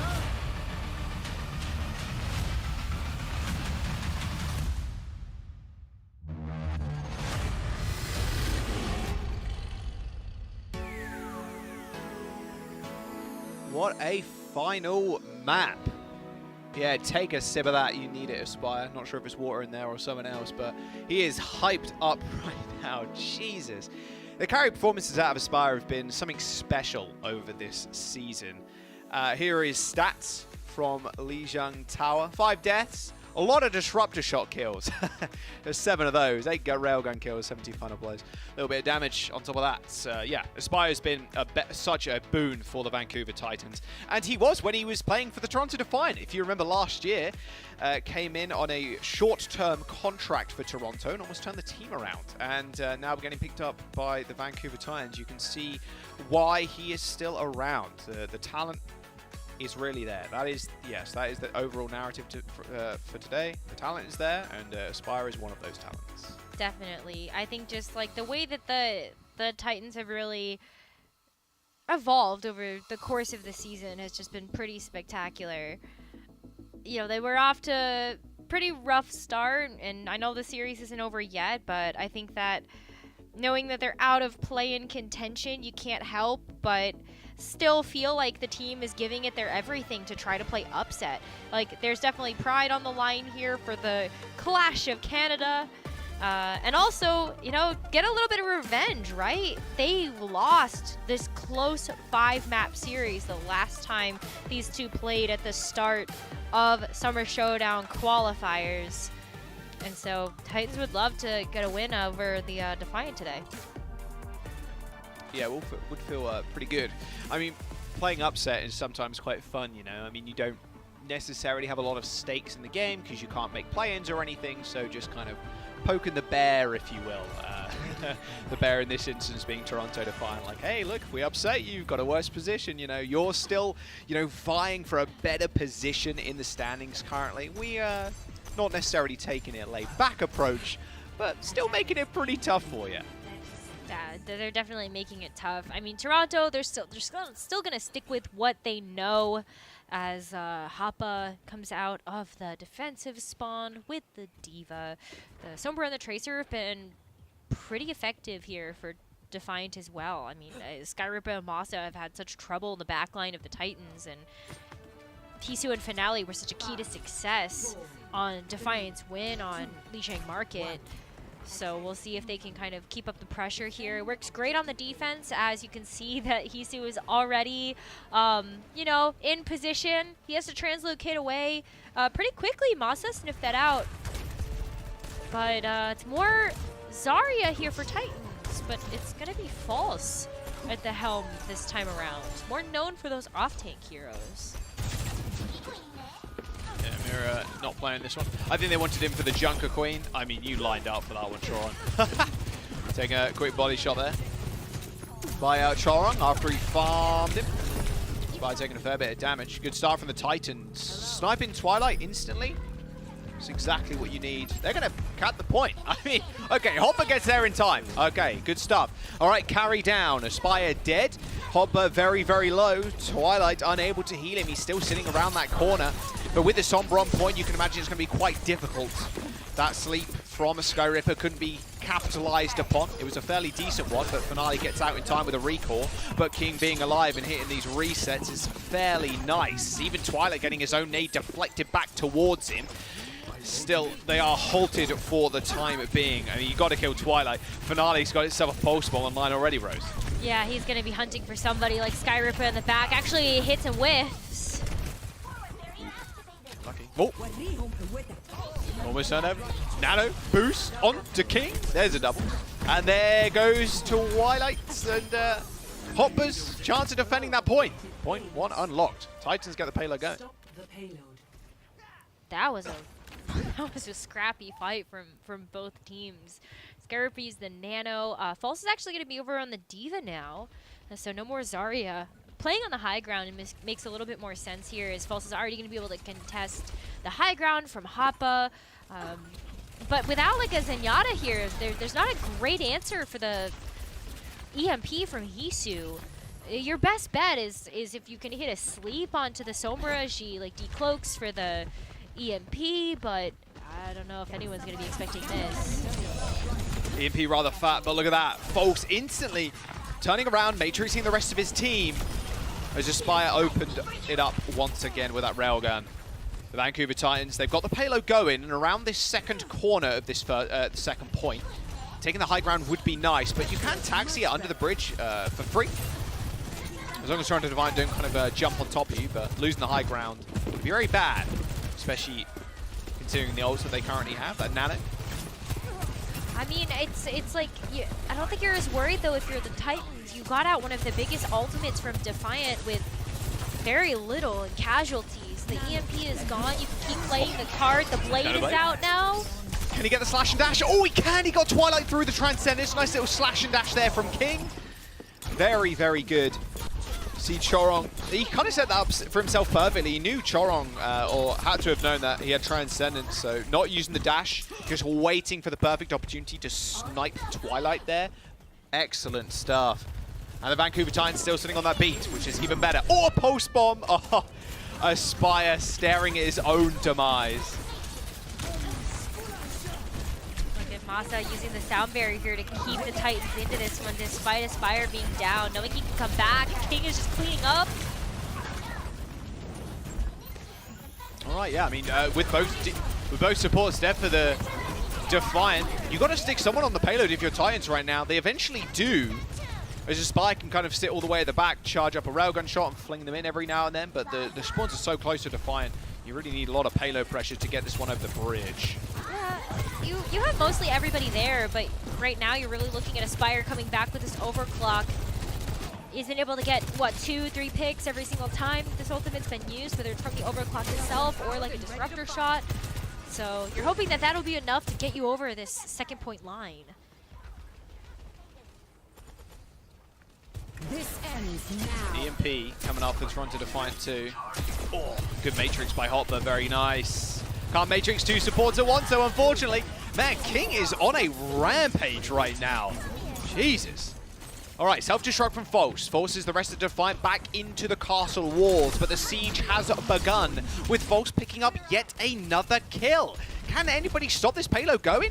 Hopper jumps through the window and manages to get there in time, but Titans still have a blade as sharp as ever, with King earning them at lightning pace.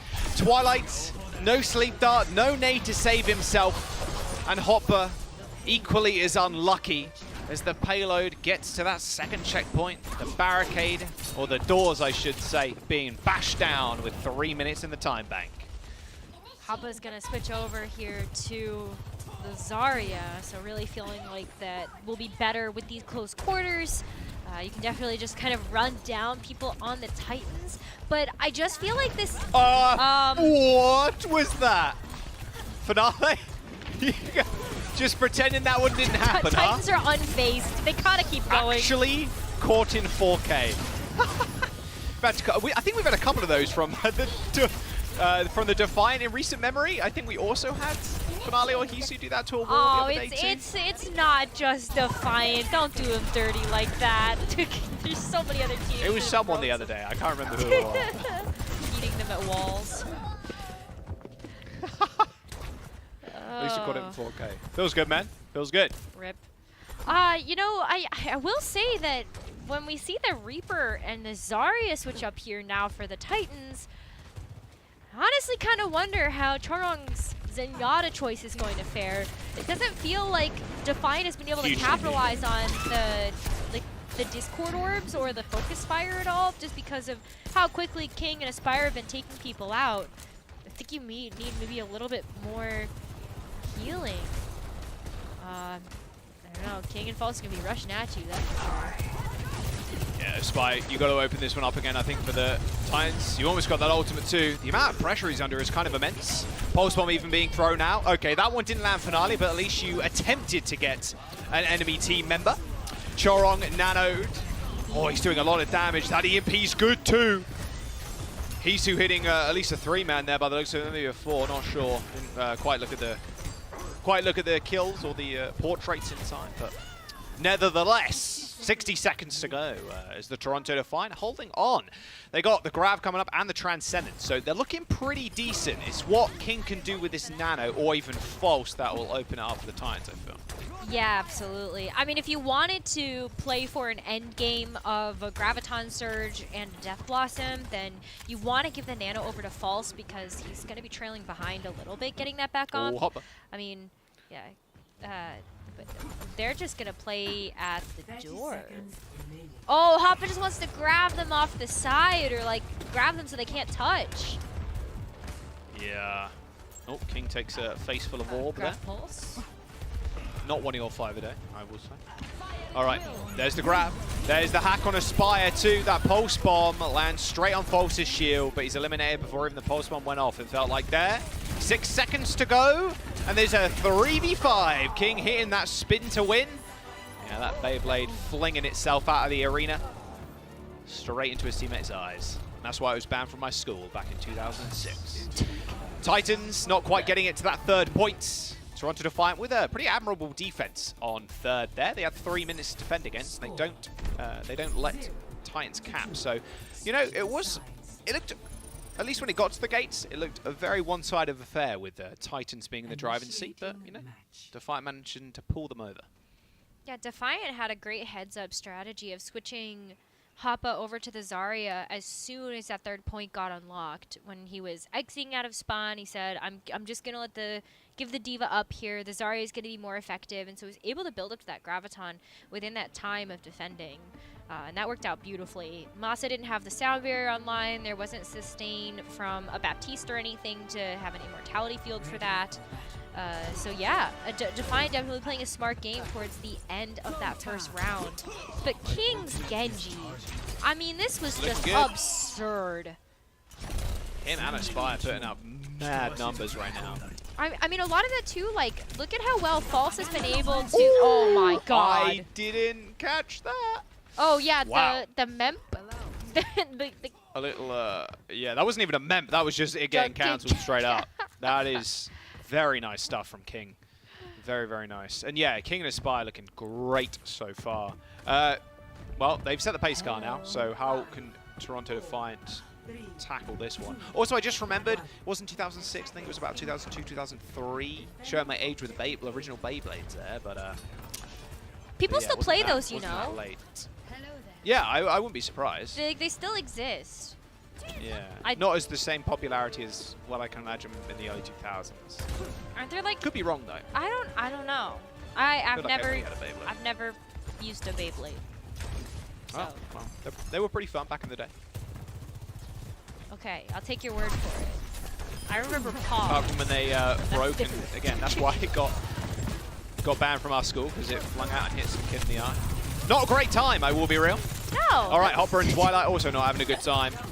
Nice little approach there from the Titans. Also, knowing that the enemy team playing a Sombra, it's always going to be kind of a 4v5 situation, so kind of pacing yourself a little bit, estimating when Hisu is behind your team and then going for an offense is quite nice. Hisu even gets chased down by King and Masa, which delays Defiant even further. Well, that's the same exact problem that Washington Justice were running into playing against the Reign.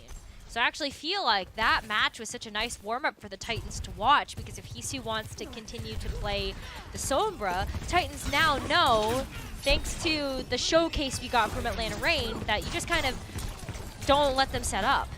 And so Titans, whether it's going to be a pick from Aspire, King going into the back line, you're just not letting Hisu get behind your team. Hot burn, immense amount of pressure. Wow, King and Aspire. Jesus.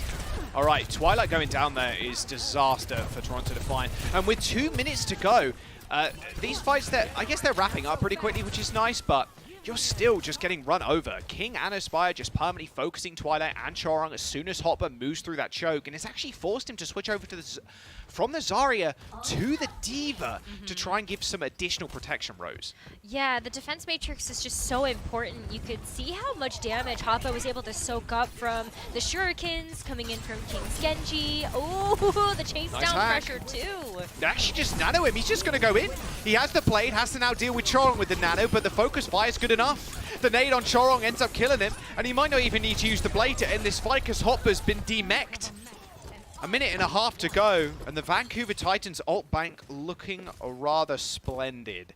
Their ability also to only use one ult in this fight, their ultimate economy is looking great. Yeah, they've got 4 ults online for this next fight. And contending with Hisu's EMP, like, this is what Defiant have been building up to. This should be the way to break open this point and get past this defense. But Masa could just swoop in there with a sound barrier. Masa's been able to hit some great beats.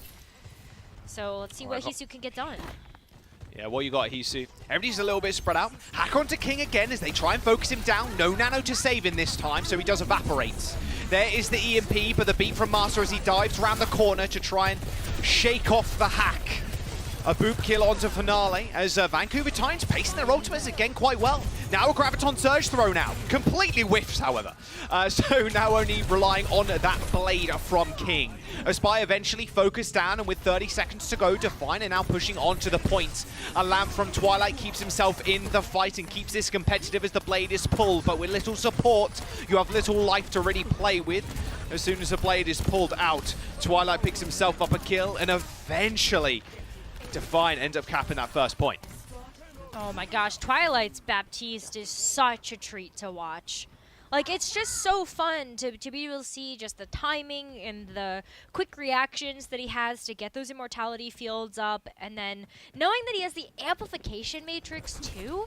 That's such a huge zoning ultimate to be able to just push Titans away. If you want to try to buy this high ground from them, they don't have a choice except to back up if you're to pop that ultimate on the card. Can't fall victim to that. Feels like a little bit of desperation from the Defiant first, switching Diva now to the BAP to try and like not go down to Aspiring King. Feels pretty rough. Ideally, Twilight want to play Ana, right? All right, Finale on the high ground. Oh, what a 180! Actually wrecked. Finale got rolled by Aspire. A 180 headshot from the railgun. Hopper using that self-destruct to try and get the remake, hiding around that corner, but King is too wise for Hopper's shenanigans. Ends up just demeching him again and killing him off. Yeah, the Baptiste does feel like a pretty heavy overinvestment to be able to deal with King, Aspire, and False. But it also feels like a necessity at this point. Oh, let's see that 180. I mean, like, Aspire, even if Immortality Field's not going to save you, though, from this. Like, oh my god.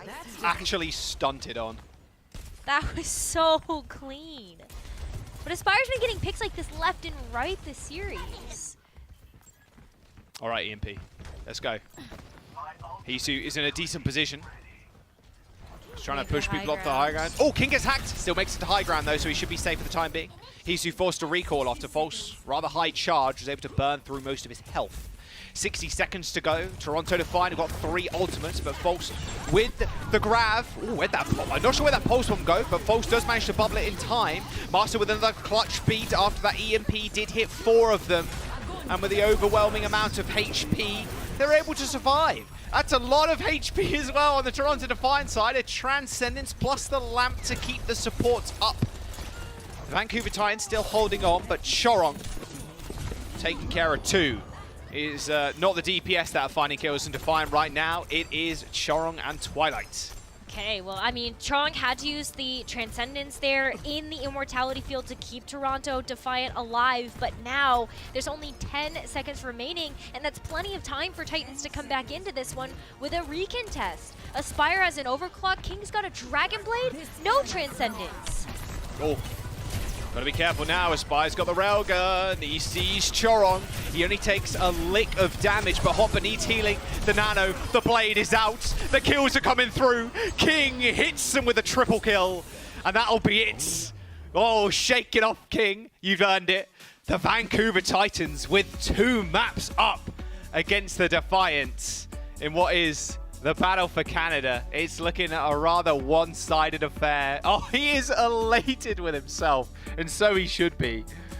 Oh, that's one for the highlight reel. That's Oh, one yeah. for the highlight reel for sure. But if You there's- see, that kill feed, Rose, was like King getting multiple kills, but he also killed the lamp, he killed the mech. Yeah. It was probably more that than was 3 a kills, to be 5K. honest with you. It's fine. Dude, he got way more. He literally got the summons to the lamp and the mech and Jesus and everything else. This is 7K. Super happy. Deepe coming in, running in, giving him a little hug too.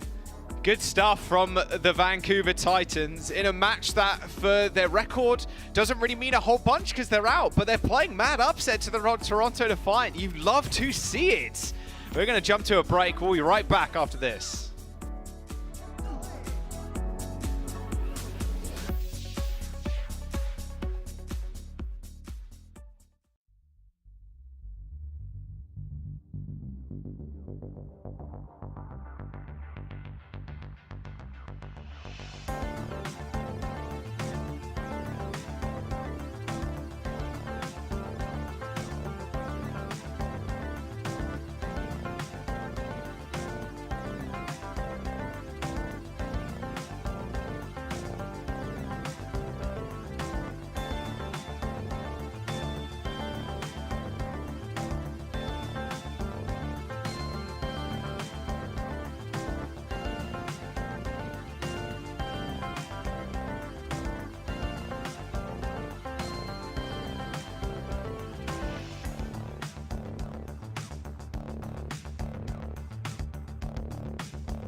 Owltober is upon us. Share your Owltober-themed art on social media using the hashtag 31daysofowltober, or submit for a chance to be featured on the broadcast and the Overwatch League fan art gallery.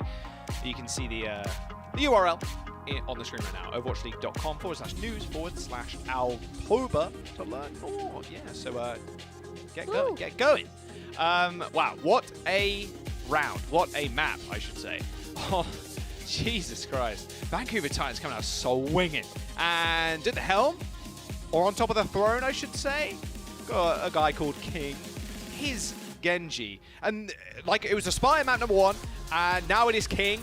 Like, I was trying to count how many kills he got here. I think it was 3, because, like I said, he killed every summon possible. The Diva mech, the Lamp, and then he killed 3 people. Like, dude, what a absolute beast on the Genji. What a big performance. I mean, yeah, we mentioned it before. You're at the end of the season. You want to show up for next year. This is how you do it, especially if you're a team that's out right now. King with the big blade. The battle for Canada looking rather one-sided. I think a lot of people, in fact, I think the entire desk, including the Pick'ems, ended up choosing Defiant, and it's going the opposite direction currently. Dragon Blade efficiency looking great, especially in this meta. Rose 1.5, so he gets 1.5 kills every single Dragon Blade. Dragon Blade kills looking great. Final blows 19 to 6 deaths. Like, yeah. I mean, that was almost a deadlift. That was almost a deadlift for King. It was a near miss. He got 19 out of the 40 final blows that map. And hey, Aspire also nearly missed a deadlift on our first map of Lijiang. So that was, it's been so impressive so far for all of the players here on Titans. And, you know, Defiant, I think that they're still showing their normal brilliance. It's just about how are they going to translate that and adjust to like what Titans are serving them right now. Because for the Titans, it's aggression, it's individual mechanical skill, but it's also synergy in the form of Pulse's Zarya, just kind of keeping these flankers and divers alive. It's been kind of night and day having the Zarya in the mix for the Titans versus like the Junker Queen. Even when Mirror was playing the Zarya, like the bubbles being used so defensively to keep Masa or Skyrippa alive, and then also enable Spire and King to go get the job done in the backline of Toronto Defiant. Like it's been really great to see how these players have been working together for that. Now we're on Route 66. Going to be on the defense first. And yeah, Volk staying in, so no more Mirror. I can't imagine for the rest of the series, unless we go on to a control map if we get to map number 5. But the way it's going right now, might just be a 3-0 on the side of the Vancouver Titans. And Toronto Defiant will, again, go back to... they were 10-10 the other day, and now they're 11-10. They might go back to 11-11, which will be insane stuff. Just unable to kind of break through that exactly perfect, like, even scoreline. Yeah, I mean, with just being neck and neck with Atlanta Reign too, you know, the loss here would make it more difficult for Toronto to keep up with the way that Atlanta has been netting themselves these wins. But you know, maybe the comeback starts here on Route 66. Third time we're seeing this map today, but maybe the third time's the charm here for Defiant, is that they need this to stay in the series. Well, did that nade go short from Skyripper? I wonder if that nade went a little bit short there onto False, because he bubbled himself to get rid of the anti, and then Skyripper looked to nade him to get the additional healing on top of him, but ooh, yeah, Hopper almost went down there too. Nice forward hold from the Vancouver Titans. We don't see them every day.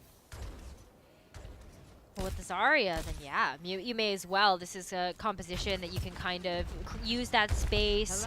It's going to get you a lot of ability to come back in and recontest this at least twice. Once by Big Girls, maybe once more right by the tail end of first, but the way that Toronto are playing this very aggressive game, they're actually buying themselves a lot of leverage here as Titans approach them from high ground. Attempted attack by Heat. Oh dear, yeah, no Translocator, I suppose, or maybe they were just too quick to kill him. He tried to go for a hack, and Finale tried to follow up. Skyrip here's a 2-man biotic grenade, and they do kill Chorong off the back of it. But losing King, you know, one of their key tools last map might be quite bad, especially as Hopper's got Nano is pretty high charge. Later Nano from Folks running straight to the backline. They're just on a race right now. Who can kill the backline quicker? Hopper sends out the grab, but Folks turns around in time to kill Hopper. The Vancouver Titans holding this payload quite strong. It's only, Finale there. He's just going to come back, but little does he know, King is also... God, King picked off Hisu right the perfect time too. Skyripper was so low, I thought he was gonna go down there. But yeah, King just shurikened Chong in the head. He dashed into the pulse. Yeah. So sad. Listen, sometimes that's what it takes. Not everybody can be infallible. Like, yeah. He's got to give him summon. You gotta do something for him today. Like. Oh, EMP's pretty good. Hit Marsa and Skyripper. Keep themselves alive. Skyripper just nades the floor. Marsa hits that amp. Back up to full HP in no time at all. Now Aspire on the offense without overclock. Oh, Dyson with Death a little bit. And Death, you might get served if you're not careful. A Transcendence to counteract the Graviton surge as Finale goes down. A minute for the Toronto Defiant to crack open the defense. Big Earls looking rather unassailable. Well, Defiant are going to switch up their composition, hoping that's going to be what gets them over the line, but they're walking into the loving arms of King. There's one. Go on, kick him off the edge, Chong. No, a deflect. Nice little dash, but he's already killed 2. Like, that's good enough. You shouldn't need much more than that. And Skyripper just punches Finale's death. This is the last attempt that Defiant are going to have. I mean, okay, he's just not feeling the Ashe either. So, switching from the Ashe, going to the Sojourn, Finale is going to stick to the Genji, but Trong also just wants to have that speed available, playing one of his best heroes. But are these changes coming in too little too late? Like, there's a Nano online, a sound barrier. Spire could get overclock here. Nano available. They got a Nano on Finale. And later Nano on to King. Finale's running for his dear life. King gets pushed back a little bit there. A good bio grenade on Skyripper, but it's answered easily by Master. He puts down that beat. Overtime is going to be triggered, but King still getting a lot of resets. There's a lot of trays back and forwards, but it's only Hopper and Chorong on the point versus King, Master, and Skyripper. Numbers overwhelmingly in favor of the Vancouver Titans now. They are going to hold Defiant on the first point. My goodness. Battle for Texas turning out to be a slaughter. Well, good thing we're not in Texas, Jack. Oh, yeah, that's true. Battle for Canada. Sorry. Well, I mean, isn't Route 66 in Texas? Yes, that is very true. That is exactly what we got a little bit of both. Don't worry, though. Very Battle for true. Texas is next weekend. Yeah, that's coming up. Yeah, didn't know. I actually have a really interesting maybe thing to point out here for how Titans are handling this. So Hisu's been leaning into the Sombra. And as Toronto Defiant have been doing most of this stage, it's been a lot of Sombra-centric compositions. Mitch said something on the desk today about, like, you know, what is it, that who has the talent is akin to, like, learning from your losses or something like that, right? Is that what he said? I can't, don't entirely remember. I'm sorry, what? That was a good sleep. That was great. Sorry, Rose. I was paying attention to your point, I promise, but sleeps like that are very fun. It's true. I got sidetracked by that too. But essentially, my long-winded way of saying, Titans have lost to several very proficient Sombras. And if Hisu wants to keep leaning into the Sombra, I kind of feel like Titans have figured that out. They've been playing around these EMPs really nicely. I mean, you had to play against London Gladiators and Dallas, and you lost to all 3 of those teams this stage, playing Sombras. I think Titans have just figured it out now. And they don't have much farther to go here. This could be a complete shutout, Jack. It's 2 fights away from maybe ending the series. Good start. Close hold for the Defiant. And Choro not playing the Zen or anything like that, or the Lucio. He's actually on Brig instead, so really valuing the defensive tools he can provide to Twilight in his DPS, and to himself with the shield, to be fair, and the little whip shot. Ooh, King dash to his death. Whoops. Okay. Well, I mean, this close hold is off to a good start. If Chorog's able to keep up the pressure here with the Brig, this is a really smart choice. I mean, the more sustainability Defiant have right now, the longer time they have to actually get like the EMP, the blade, the nano blade, these powerful ultimate combos online that they want to keep these close holds. Like, they have to buy themselves as much time as possible here. Nade's good. Got to focus strong now. Starting to quite a chaotic brawl. Small little fights happening everywhere. But once again, Toronto Defiant find this first pick. Vancouver Titans not finding anything of value here. They've got both nanos are online, so both Zarya's now just kind of 1v1ing in the little train car there. Hop decides better of it, just sending those mortars down in that small little corridor where most of the Titans are currently situated. So much stall though. Toronto have bought themselves invaluable time. Good grab. Double grab. There's another one. There's so many nades. There's a lot of kills. Hopper just right-clicking into that grab like no tomorrow. It's Volks versus 3. And yeah, he goes back to spawn. The Vancouver Titans getting team wiped there. 2 minutes to go. Haven't really got that payload. What, 4 meters? Alrighty. But, I mean, the Defiant, because they lost so many members, also can't hold the super far forward now. So it actually worked out way better for Titans there. It did work out better for Titans, but it also does funnel them into this position where Hisu's EMP could be massive. You don't have Earls to play around anymore. If you want to play around these tunnels too, not going to work. Yeah, what a whip shot by Chorong. Must was in the skies as he was EMP'd. All right, okay. Toronto Defiant coming alive. Only needs the EMP. They got Rally, Nano, Blade even coming up. Alrighty, we'll see what they can get done with that. It's only Master with that beat. He's going to have to use that quite sparingly. I mean, Twilight is going to have the Nano to give over to Finale, and this is after Twilight used it to power up Hoppa for the Hoppa versus False Zarya 1v1. Ooh, big nade though. Beat to counter that Blade. Now Rally for Chorong for some additional sustain. The King once again gets focused out as they're all holding hands in the Mega Health Pack room. Good enough. That overhealth, way too much to chew through. With 60 seconds to go, the Vancouver Titans, Rose, really they only need 1.5 fights to win this map. But they're getting held in their spawn right now. Yeah, I mean, that's a tall ask based on how Toronto Defiant's defense is going.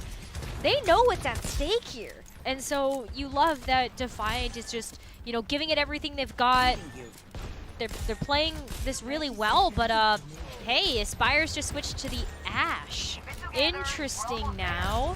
You're burning away all the overhealth and the Inspire healing here from Chorong, so that combats that quite nicely while still having sniper proficiency. But yeah. Nanoblade's up. There it is. He gets hacked. Oh no, he almost fell off the map. It's all good. A nano boost from Twilight and a sleep too. A nano boost from Chorong stops him going down, and Twilight hits him with a sleep, so he gets absolutely nothing done with that nano blade. This is the defense that Toronto Defiant needed. Overtime is here, and the Vancouver Titans have lost the support and a DPS. Now they just need to dislodge Volks from the payload, and there we go. A victory EMP. Master doesn't even make it back to the point in time, and Toronto keep themselves in the series.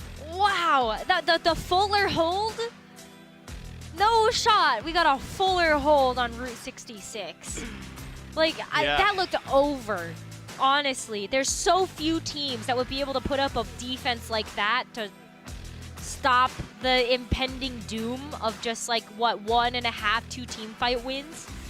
But yeah, back to the drawing board here for Titans. Toronto just bought themselves another life. The Adamantium backline of Toronto polishing the armor right now. They're looking good. Look, at the end of the day, as long as you have Twilight in a safe position to free fire on the front line, he's good. He hit that beautiful nano on Chorong, stops him getting insta-killed by King, hits the sleep. That's what you want to see. If you're a Toronto fan, they're in the series still, Rose. We're going to a map number 4. It's New Queen Street after this break.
welcome back. A fuller hold on Route 66.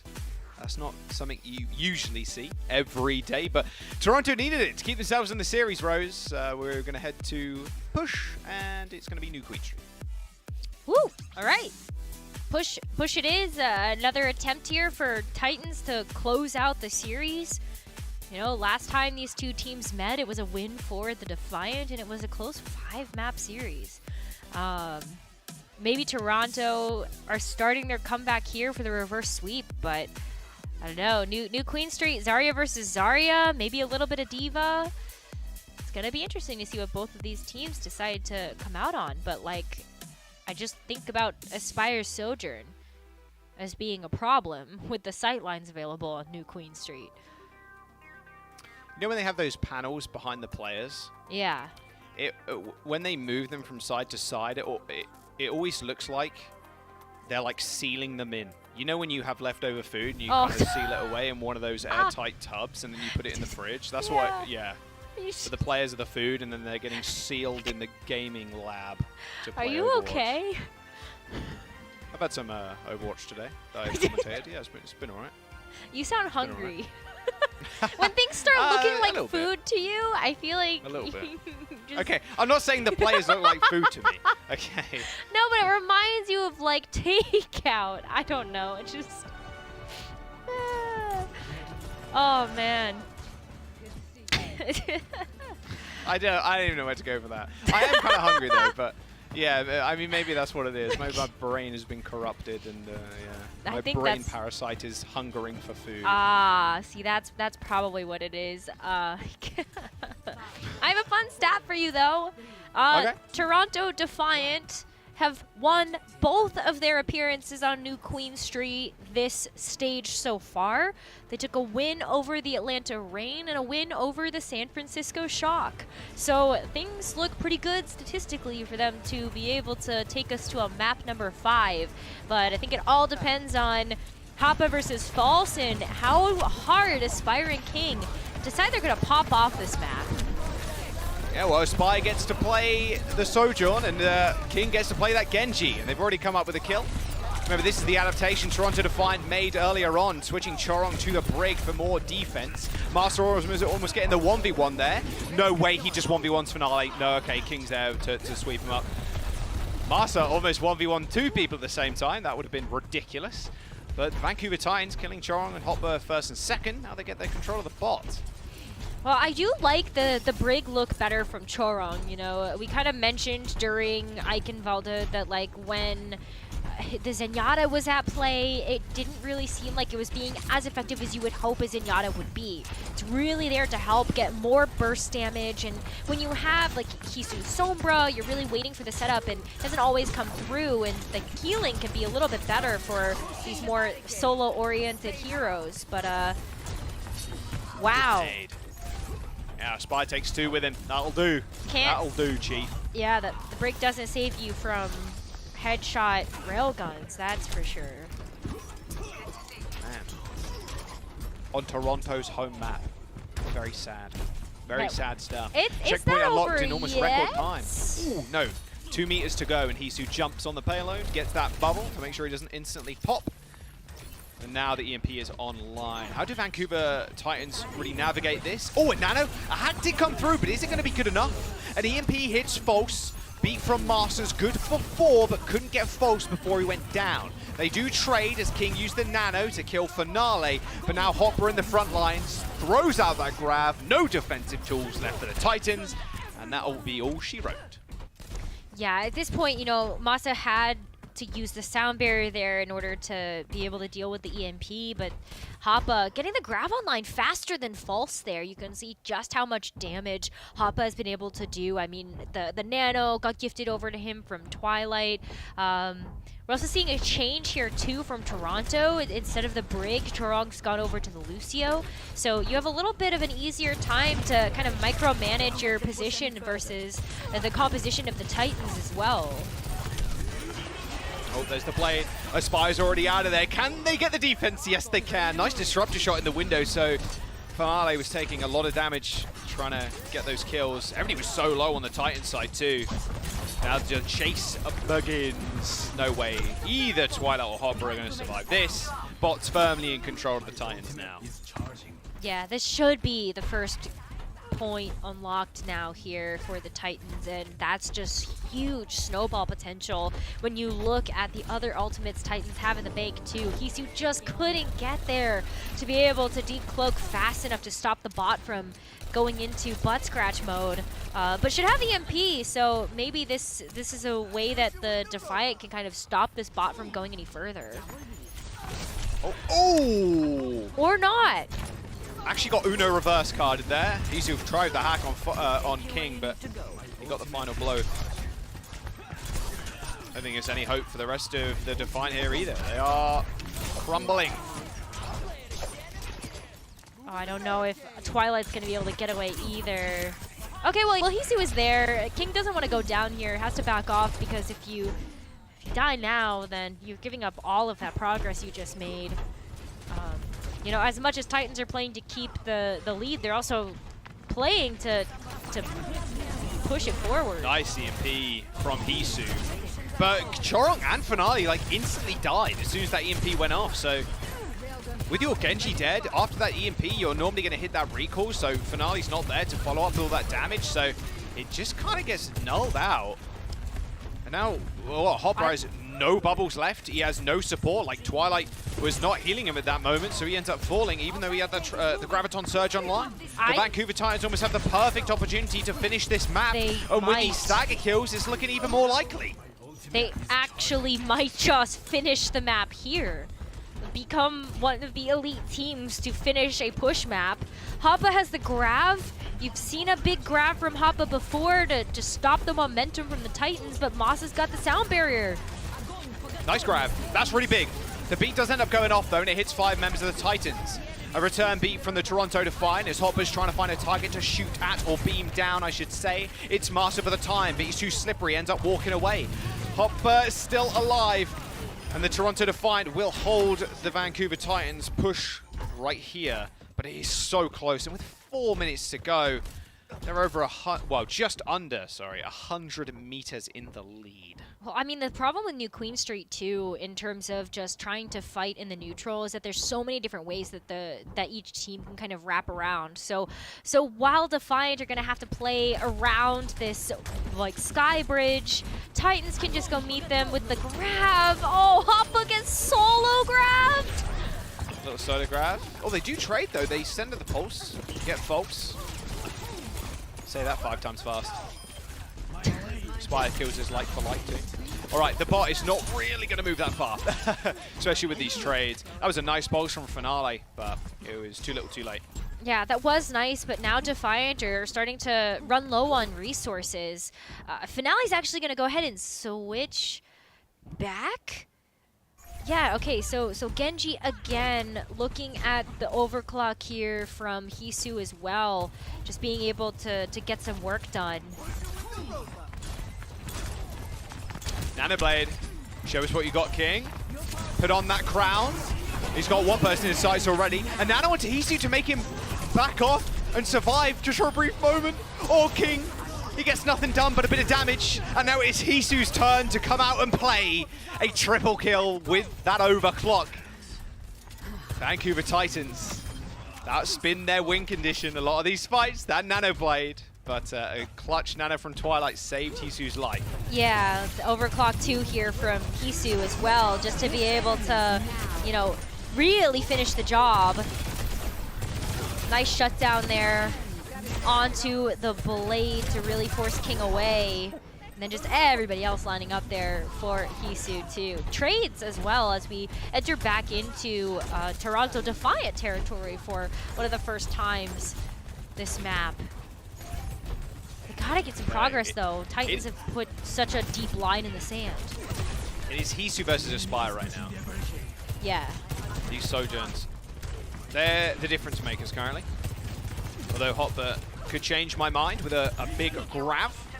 He's looking for it. He's got a decent amount of energy too. I mean, even a solo grab at this point onto False might be good enough. They just can't wait too long. There it is, the grab on Master. He was 4% away from that ult. But they still managed to do work. I mean, Aspire and Hisu just filling the kill feed for either team.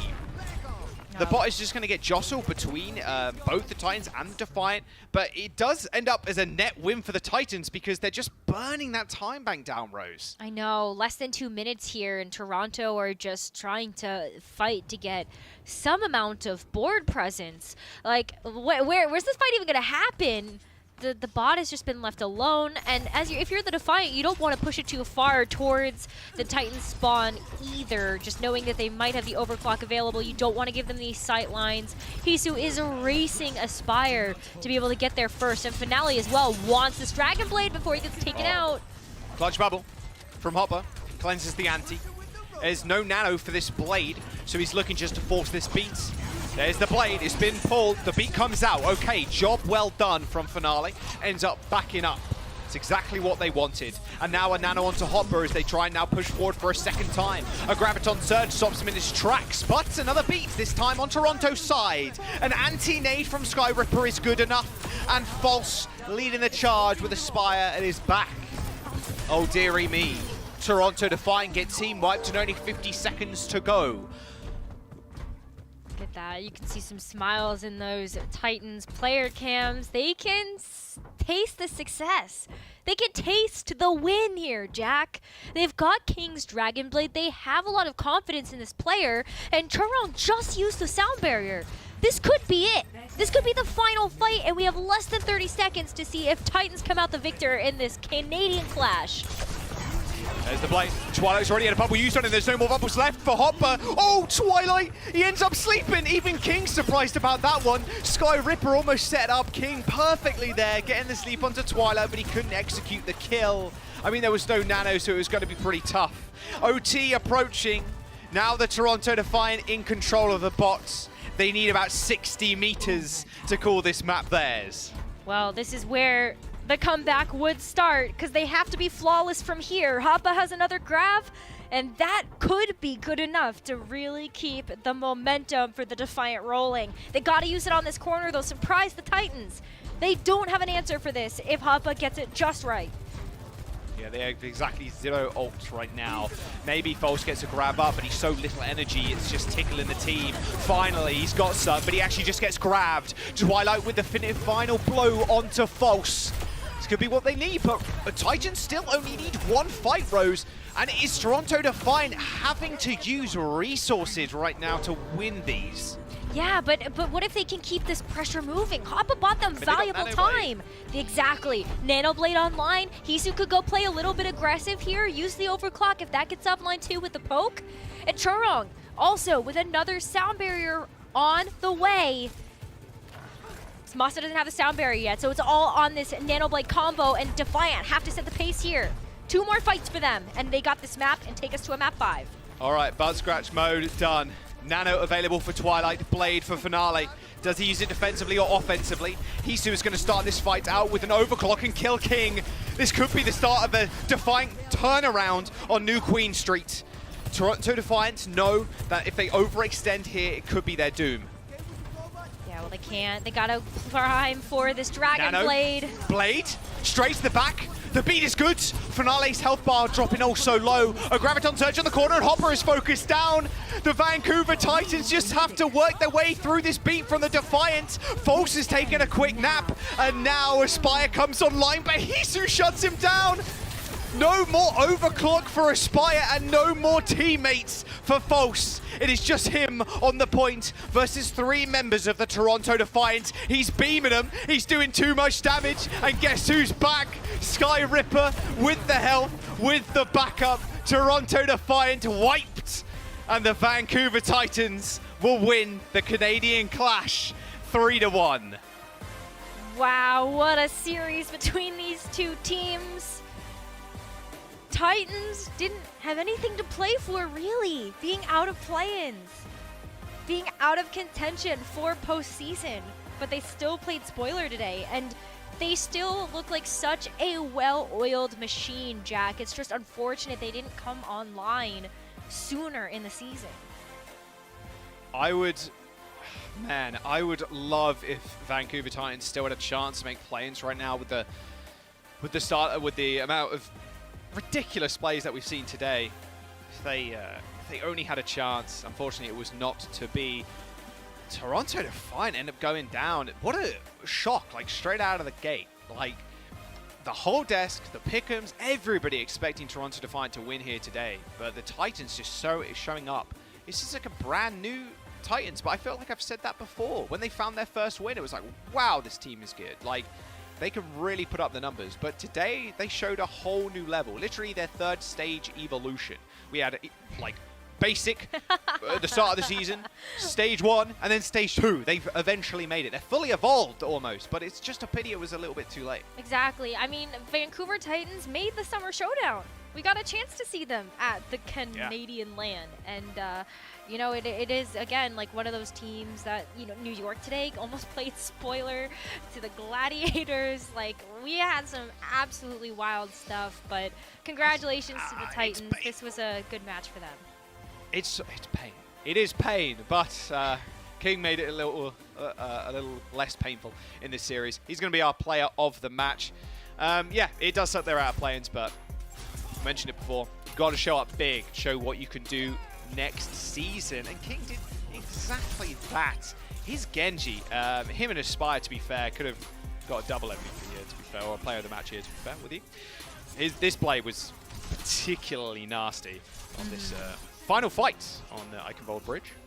Yeah, I mean, the blades from King have been really good. The deflect as well, just the total use of Genji's kit to be able to help preserve his backline was always very standout, and I think it was really tough to like pick a player of the match too.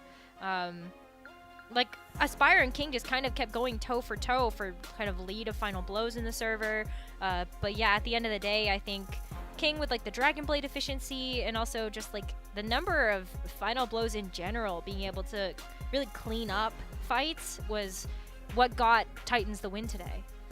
Yeah, it's not like a crazy amount of damage per 10, right? Like 6.5k, but the final blows per 10, we'll call it 10, it's 9.9. Close enough. 10 minutes. You know, it is a little bit ridiculous. So, yeah, it could have gone to a spike. Or King. We give it to King this time around. I think the Vancouver Titans, or at least the players on the Vancouver Titans, have a lot to look forward to in next season. We'll see how they do later on. I believe they have one more game or two. Not entirely sure. I'll have to double check on that one. But yeah, what a disappointing loss for Toronto. But they're back at an even scoreline. They were 10-10. Now they're 11-11. So yeah, maybe it was to be. Maybe it was fate all along. Maybe it was fate. I mean, at this point, Toronto, like they can still like play to keep their play-in spot. Like they're not out of play-ins. They can't be mathematically eliminated from play-ins, but it is about that seeding. So hopefully they can kind of figure stuff out as we head into the final weeks of our season. Yeah, I know, it's crazy. It's getting closer and closer. It's ridiculous stuff. We're going to jump to a quick break. We've got an interview on the other side of this one, so yeah, we'll see in a bit. Surge that. Get you one. I reload. Nade in 5. Healing you. Nade in 2. Nice. I'm here. Let's see one. Honest. I'm back in 3. Let's fucking go! Nice. Good shit. The Overwatch League is brought to you by Upper Deck, the official trading card of the Overwatch League. And by TeamSpeak, the official voice supplier of the Overwatch League.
Welcome to the post show, everybody. I'm here joined now by the player of the match, King from Vancouver Titans. King, congratulations on the win.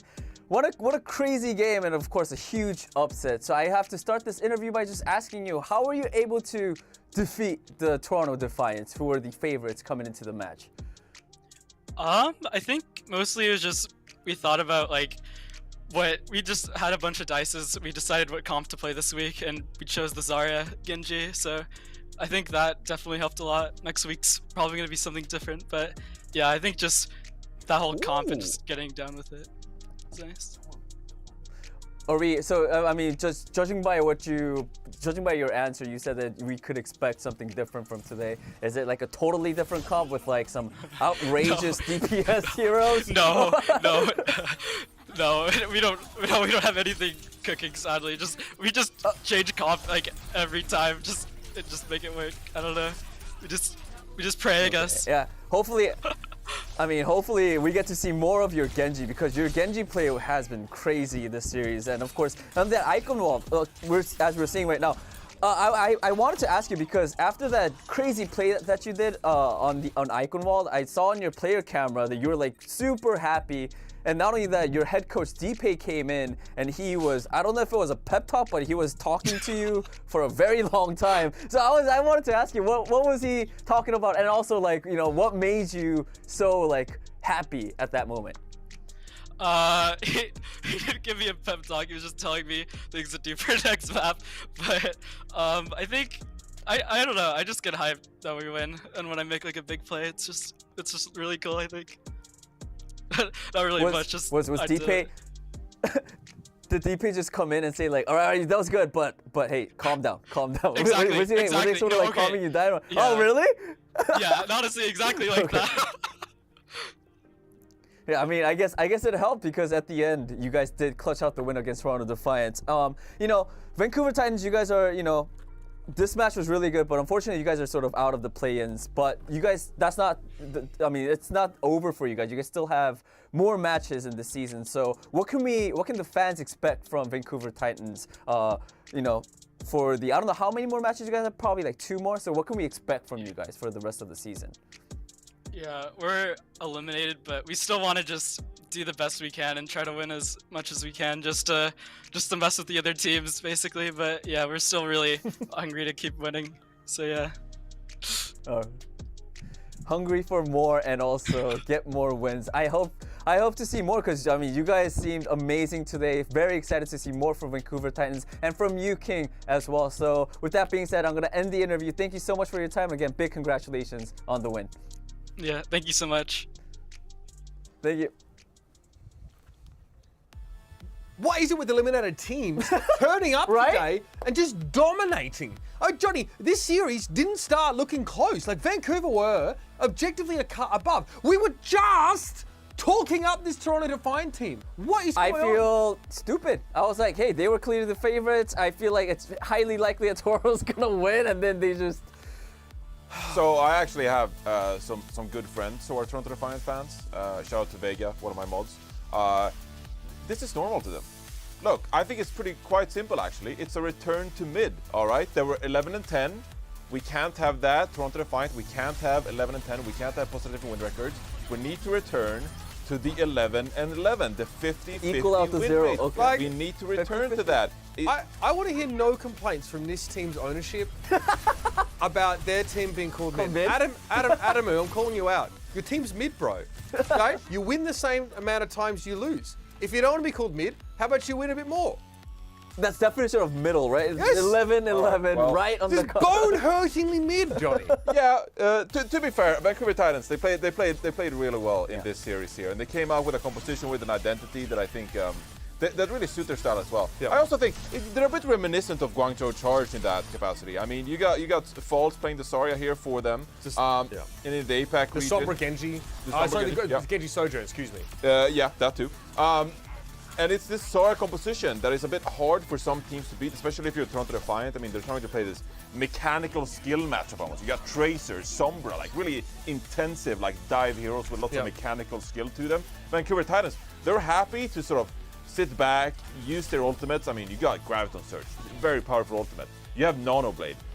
You have Sound Barrier. These are like very big, effective ultimates, right? So you're happy to get into a groove with all these powerful abilities, while at the same time relying on like Aspire being one of the better hit scans in the entire region, right? And King, honestly, having one of the best games he's had so far in the Overwatch League. So everything sort of came together for the Vancouver Titans, and it all just coalesced into the Toronto Defiant struggling in this series overall. Toronto Defiant, like, they haven't been the most consistent, performer, even though we raced them to a high standard. Of course, they had a fantastic result at their own homestand in the Summer Showdown tournament, but like, they lost to London Spitfire twice in a row, right? So this is not a in the lead up to that, right? Yes, exactly. So this is not a super consistent franchise, and when you have Vancouver Titans coming in with a composition that suits them, they're playing well with, but also having outstanding individual performances by Aspire and King.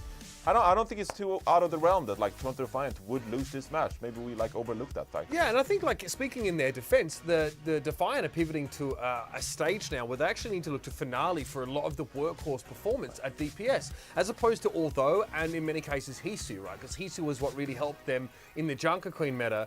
Especially with him playing the Ashe, like we knew this team preferred to go that way, and we knew that the Defiant didn't like being pressured, especially when they had Hisu, getting dove on a lot of the time. So, you have to now look to different parts of this team to stand up in a meta game like this, which is tough, but that's kind of the expectation, right?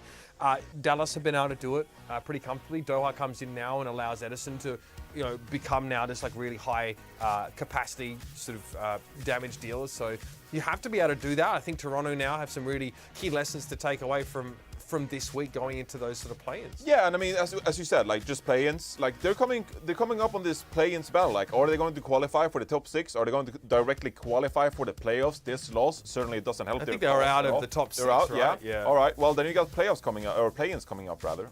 Get them confused. Yeah. And like they will have to reiterate. Are they going to continue playing Hisu on the Sombra? We love to rave about the Hisu Sombra. As you can see, Houston Outlaws locked in for top 4 now. So it's only London Spitfire and Atlanta Reign like vying for the top 6 spots, right? It's still doable. It's doable. I think if I believe correctly, like Toronto Defiant have a really difficult matchup coming up on their schedule as well. So nothing to take for granted. 0 map differential as well. Yeah. Return to mid. It is perfectly balanced. Perfectly balanced. Yeah. So are they going to continue playing this sort of like dive composition with Hisu playing the Sombra and Hotba on the Diva, or are we going to see them perhaps pick up the Star composition themselves, like putting Chorong on the Lucio, Twilight on the Ana? Like that wouldn't be the worst thing either. So we never quite know what we got with Toronto Defiant, and I'm sure this won't be the last iteration of compositions we're seeing from them. Yeah, definitely a few things to work on there. I mean, we'll catch up with them again next week because I think they've got Florida and Houston to play. All right. So it is doable. It will require, to a degree, London and Atlanta falling over, and Atlanta look like a juggernaut team right now. So that gets a little bit more complicated. But hey, at least they have some impact over their fortunes. It's time to talk about some of our favorite and most cherished moments from the day that was. A day that was extremely hard to predict and had some really back and forth matches. That's right, everybody. It's time for our best of the day for this Sunday. I'm going to kick it off because I think if I was casting, I would have done the very rare thing of giving a losing player of the match. I think Yaki in that New York game definitely deserved it. This guy had magnets on that pulse bomb, man. It was insane. Every time he produced one, it just ended up someone's nose. Incredible stuff. And again, I sort of tweeted out, like, jokingly, if Yaki and Flora popped up at the same time. Flora's playing the Sombra, right? So again, it's less of a high sort of intensity damage output. You really are trying to set up. You want Gangnam Jin or your backline to also have some good damage output. Yaki was incredible today, and many points outshone Kevster, who people are talking about being a shoo-in MVP contender, right? Yeah. Yaki is not only like deadlifting his own team basically in many situations. Yaki's like 19-5 while Kevster's 4-7, for example, right? Yeah, I get it. 2 different teams, different situations, but over the moon about Yaki. Again, the sad story is that it is still on another franchise. It is still just not enough, Danny. Yeah. But I mean, it would have been crazy. I mean, if you casted it, if you gave it to Yaki, I would have been okay. The only other person to get that was Dia, I think, in a Shanghai loss. Yeah, is that the only one? I think I want to believe, like, during 2020 something we did as well. But still, like, such a rare occurrence. Right. Yeah. And I actually like, I agree with you. I think Yaki maybe should have been the player of the match in that series. He was the best player in the server, and I don't think it's a dispute. Like, you can't argue with that. 100% He was agree as well. amazing. Yeah. Also, Florida, I think, was sort of not up to Yaki's level, but I think he definitely, pulled his weight. And my best of the day is Florida, but not on. It's not really a good side. I guess it's kind of a good side. I guess. This is where Flora, he's on Sombra trying to hack the Ana, and then he gets slept. He gets his EMP gets cancelled. That's my best. That's my best all day. He's mauling, dude. His mauling moment. He knows that he messed it up, and he's just like, dang it. Bro, no! That is like striker level drywall intimidation right there. Oh my god. Yeah, that's frustrating, obviously. And they were trying to win the round there, so you think the pressure's there. Let's get that reaction. Another reaction. He's talking, communicating, EMP. Oh, he got slept. Oh no! This is why you fasten your seatbelts, ladies and gentlemen. All right? You do not want that whiplash. All right, Johnny, what do you got for us, man? Well, speaking of whiplash, we got Funny Astro subbed in for map 5. We always talk about this. Costa always brings this up. Like, if you get subbed in for map 5 and you haven't played, you're a bit rusty. So here's Funny Astro. Funny Astro gonna get He can't wall ride. He's hacked. He's wall riding. And he's like, here's an EMP. And he just slides off. Oh, this is an oof right here. He was like, I'm gonna be able to slide.